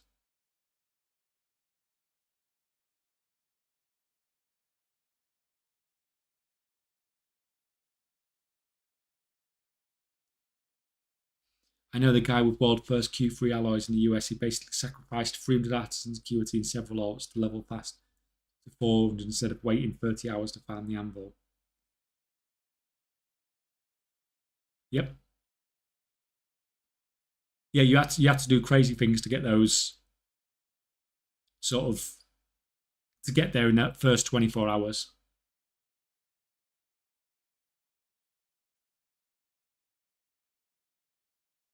Just a heads up, all the 2x4 farms for cloths have been extremely nerfed. Yeah, someone was saying that earlier. That's why the Dawn and Dusk prices weren't actually coming down. It wasn't somebody resetting the market. It was actually a proper nerf. It's come down a little bit. It's still 140 gold. Jesus. Yeah, I'm still not willing to craft those yet. These are coming down in price as well. Everything's all coming down, but it's coming down slowly.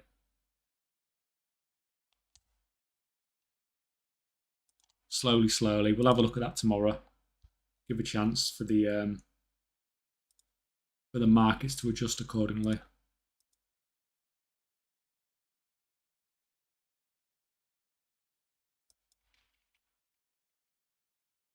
I knew in gold and dual crafting and alchemy profession. What should I focus on to start? You've picked two of the hardest professions. They're probably not the ones I would, especially not alchemy. I would not have started with alchemy.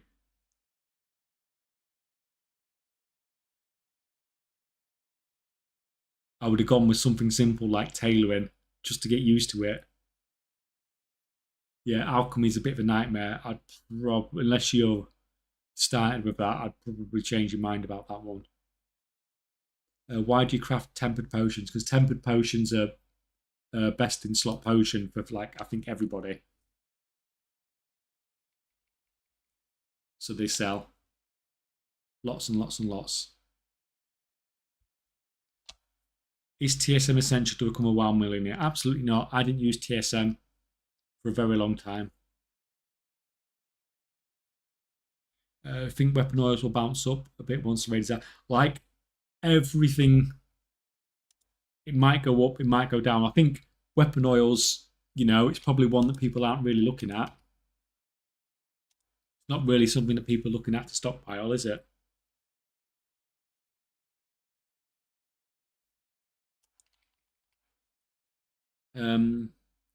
Is this EU or NA? So this is my NA accounts. I've not done much on my EU accounts so far this expansion, besides list auctions. Any tips on making gold with fishing? I actually enjoy fishing. I haven't done anything with fishing. I didn't even get to try it out on the beta for doing a video or anything like that. Just didn't get time to do it. Didn't get time to cover it. So I don't really know anything about fishing at all in this expansion. I've just heard people say it's simplified a bit compared to last expansion.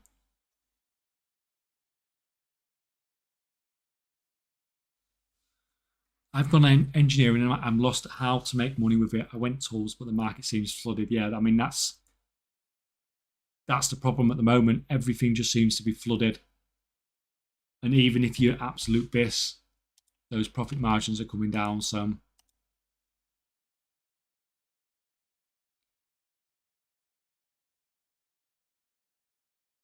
Do you think there's much profit in using the first alchemy transmit with the day bonus on alts to craft blasphemite cheaper than people who are burning low-cost mats to make them? Yours are going to be cheaper than their blasphemites, but a blasphemite selling enough that it's actually worth it, because aren't they like 500 gold at the moment?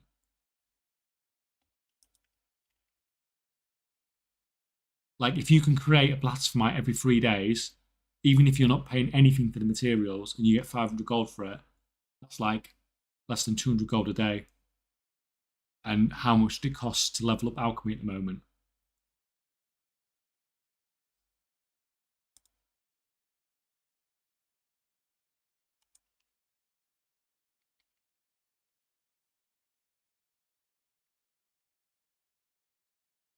What do you think about Superb Beastfang? I think it'll be interesting to see what happens with it when the season starts. But I am surprised the amount of supply that's in the market already. What we at?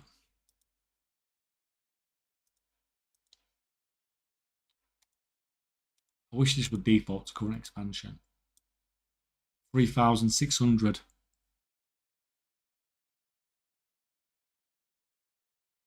That's a lot of beast fangs.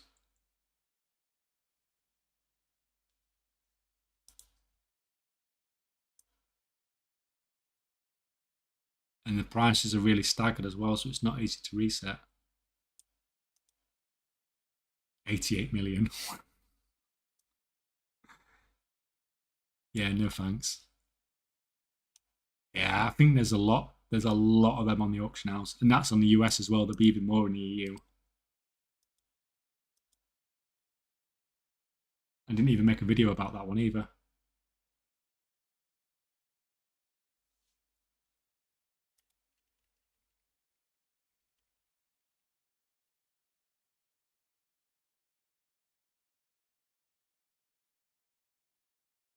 I feel stuck on gold making. The cloth farm nerf is hurting my tailors who went all in on Dawnweave, Duskweave, and it feels like I can't hit rank through my scribed missive Vantas. Is this pre-season issues? Are you not going to hit? So have you split up then? Have you gone between Vantas and missives?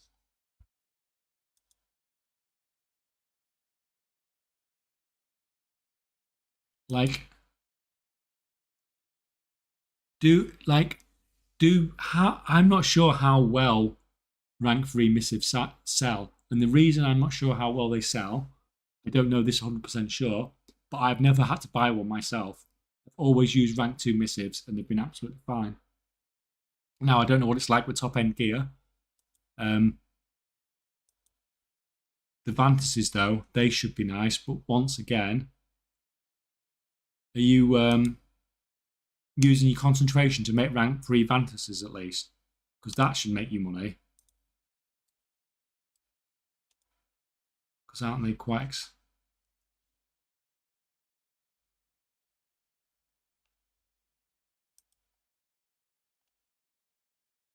Oh, they're not that expensive to produce. But they were selling well, weren't they? We looked earlier.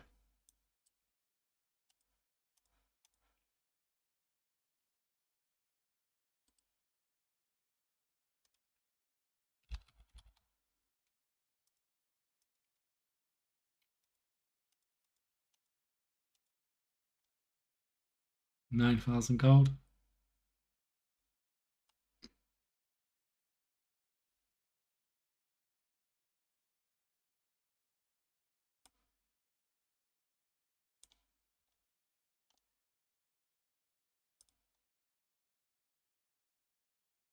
There's not many of them though, is there?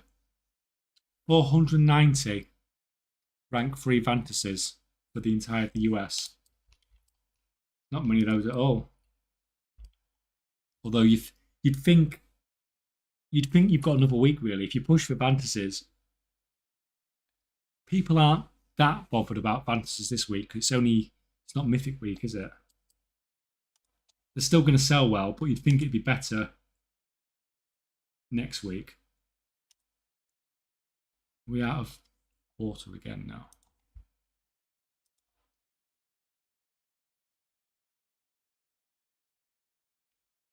My missive maxed out. I'm using extra KP to step into fantasy. So you're able to craft rank 3 rank 2 missives are anywhere close to a profit right now.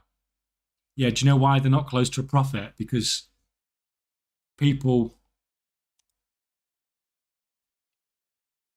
are probably crafting them that have put all the points over here in multi-crafting, which is probably the reason. 0.006 sale rate at the moment, low compared to hot stuff, yeah. I mean, that's really low. But really low for something selling on the region-wide auction house at the start of an expansion, yeah.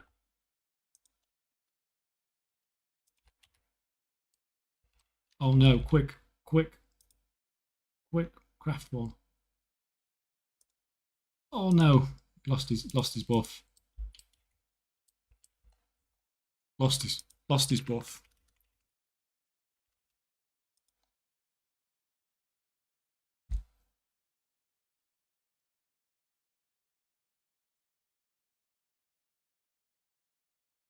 Is it good money making method to buy pets from one server and sell them profit from a different server? That used to be a good gold making method, but it's sort of outdated now because you can do that with pretty much anything. It's so easy to transfer stuff across servers now.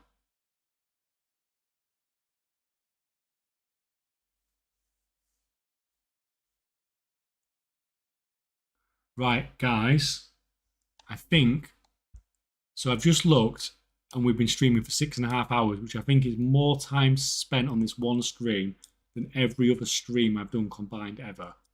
But I have enjoyed it, so I might come back tomorrow actually. She's working night shift again tomorrow night, so I might come back on again tomorrow night. That's 7:30 UK time maybe. So thanks for coming, guys.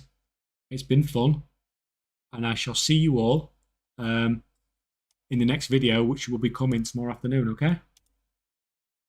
I shall see you all then. Good night.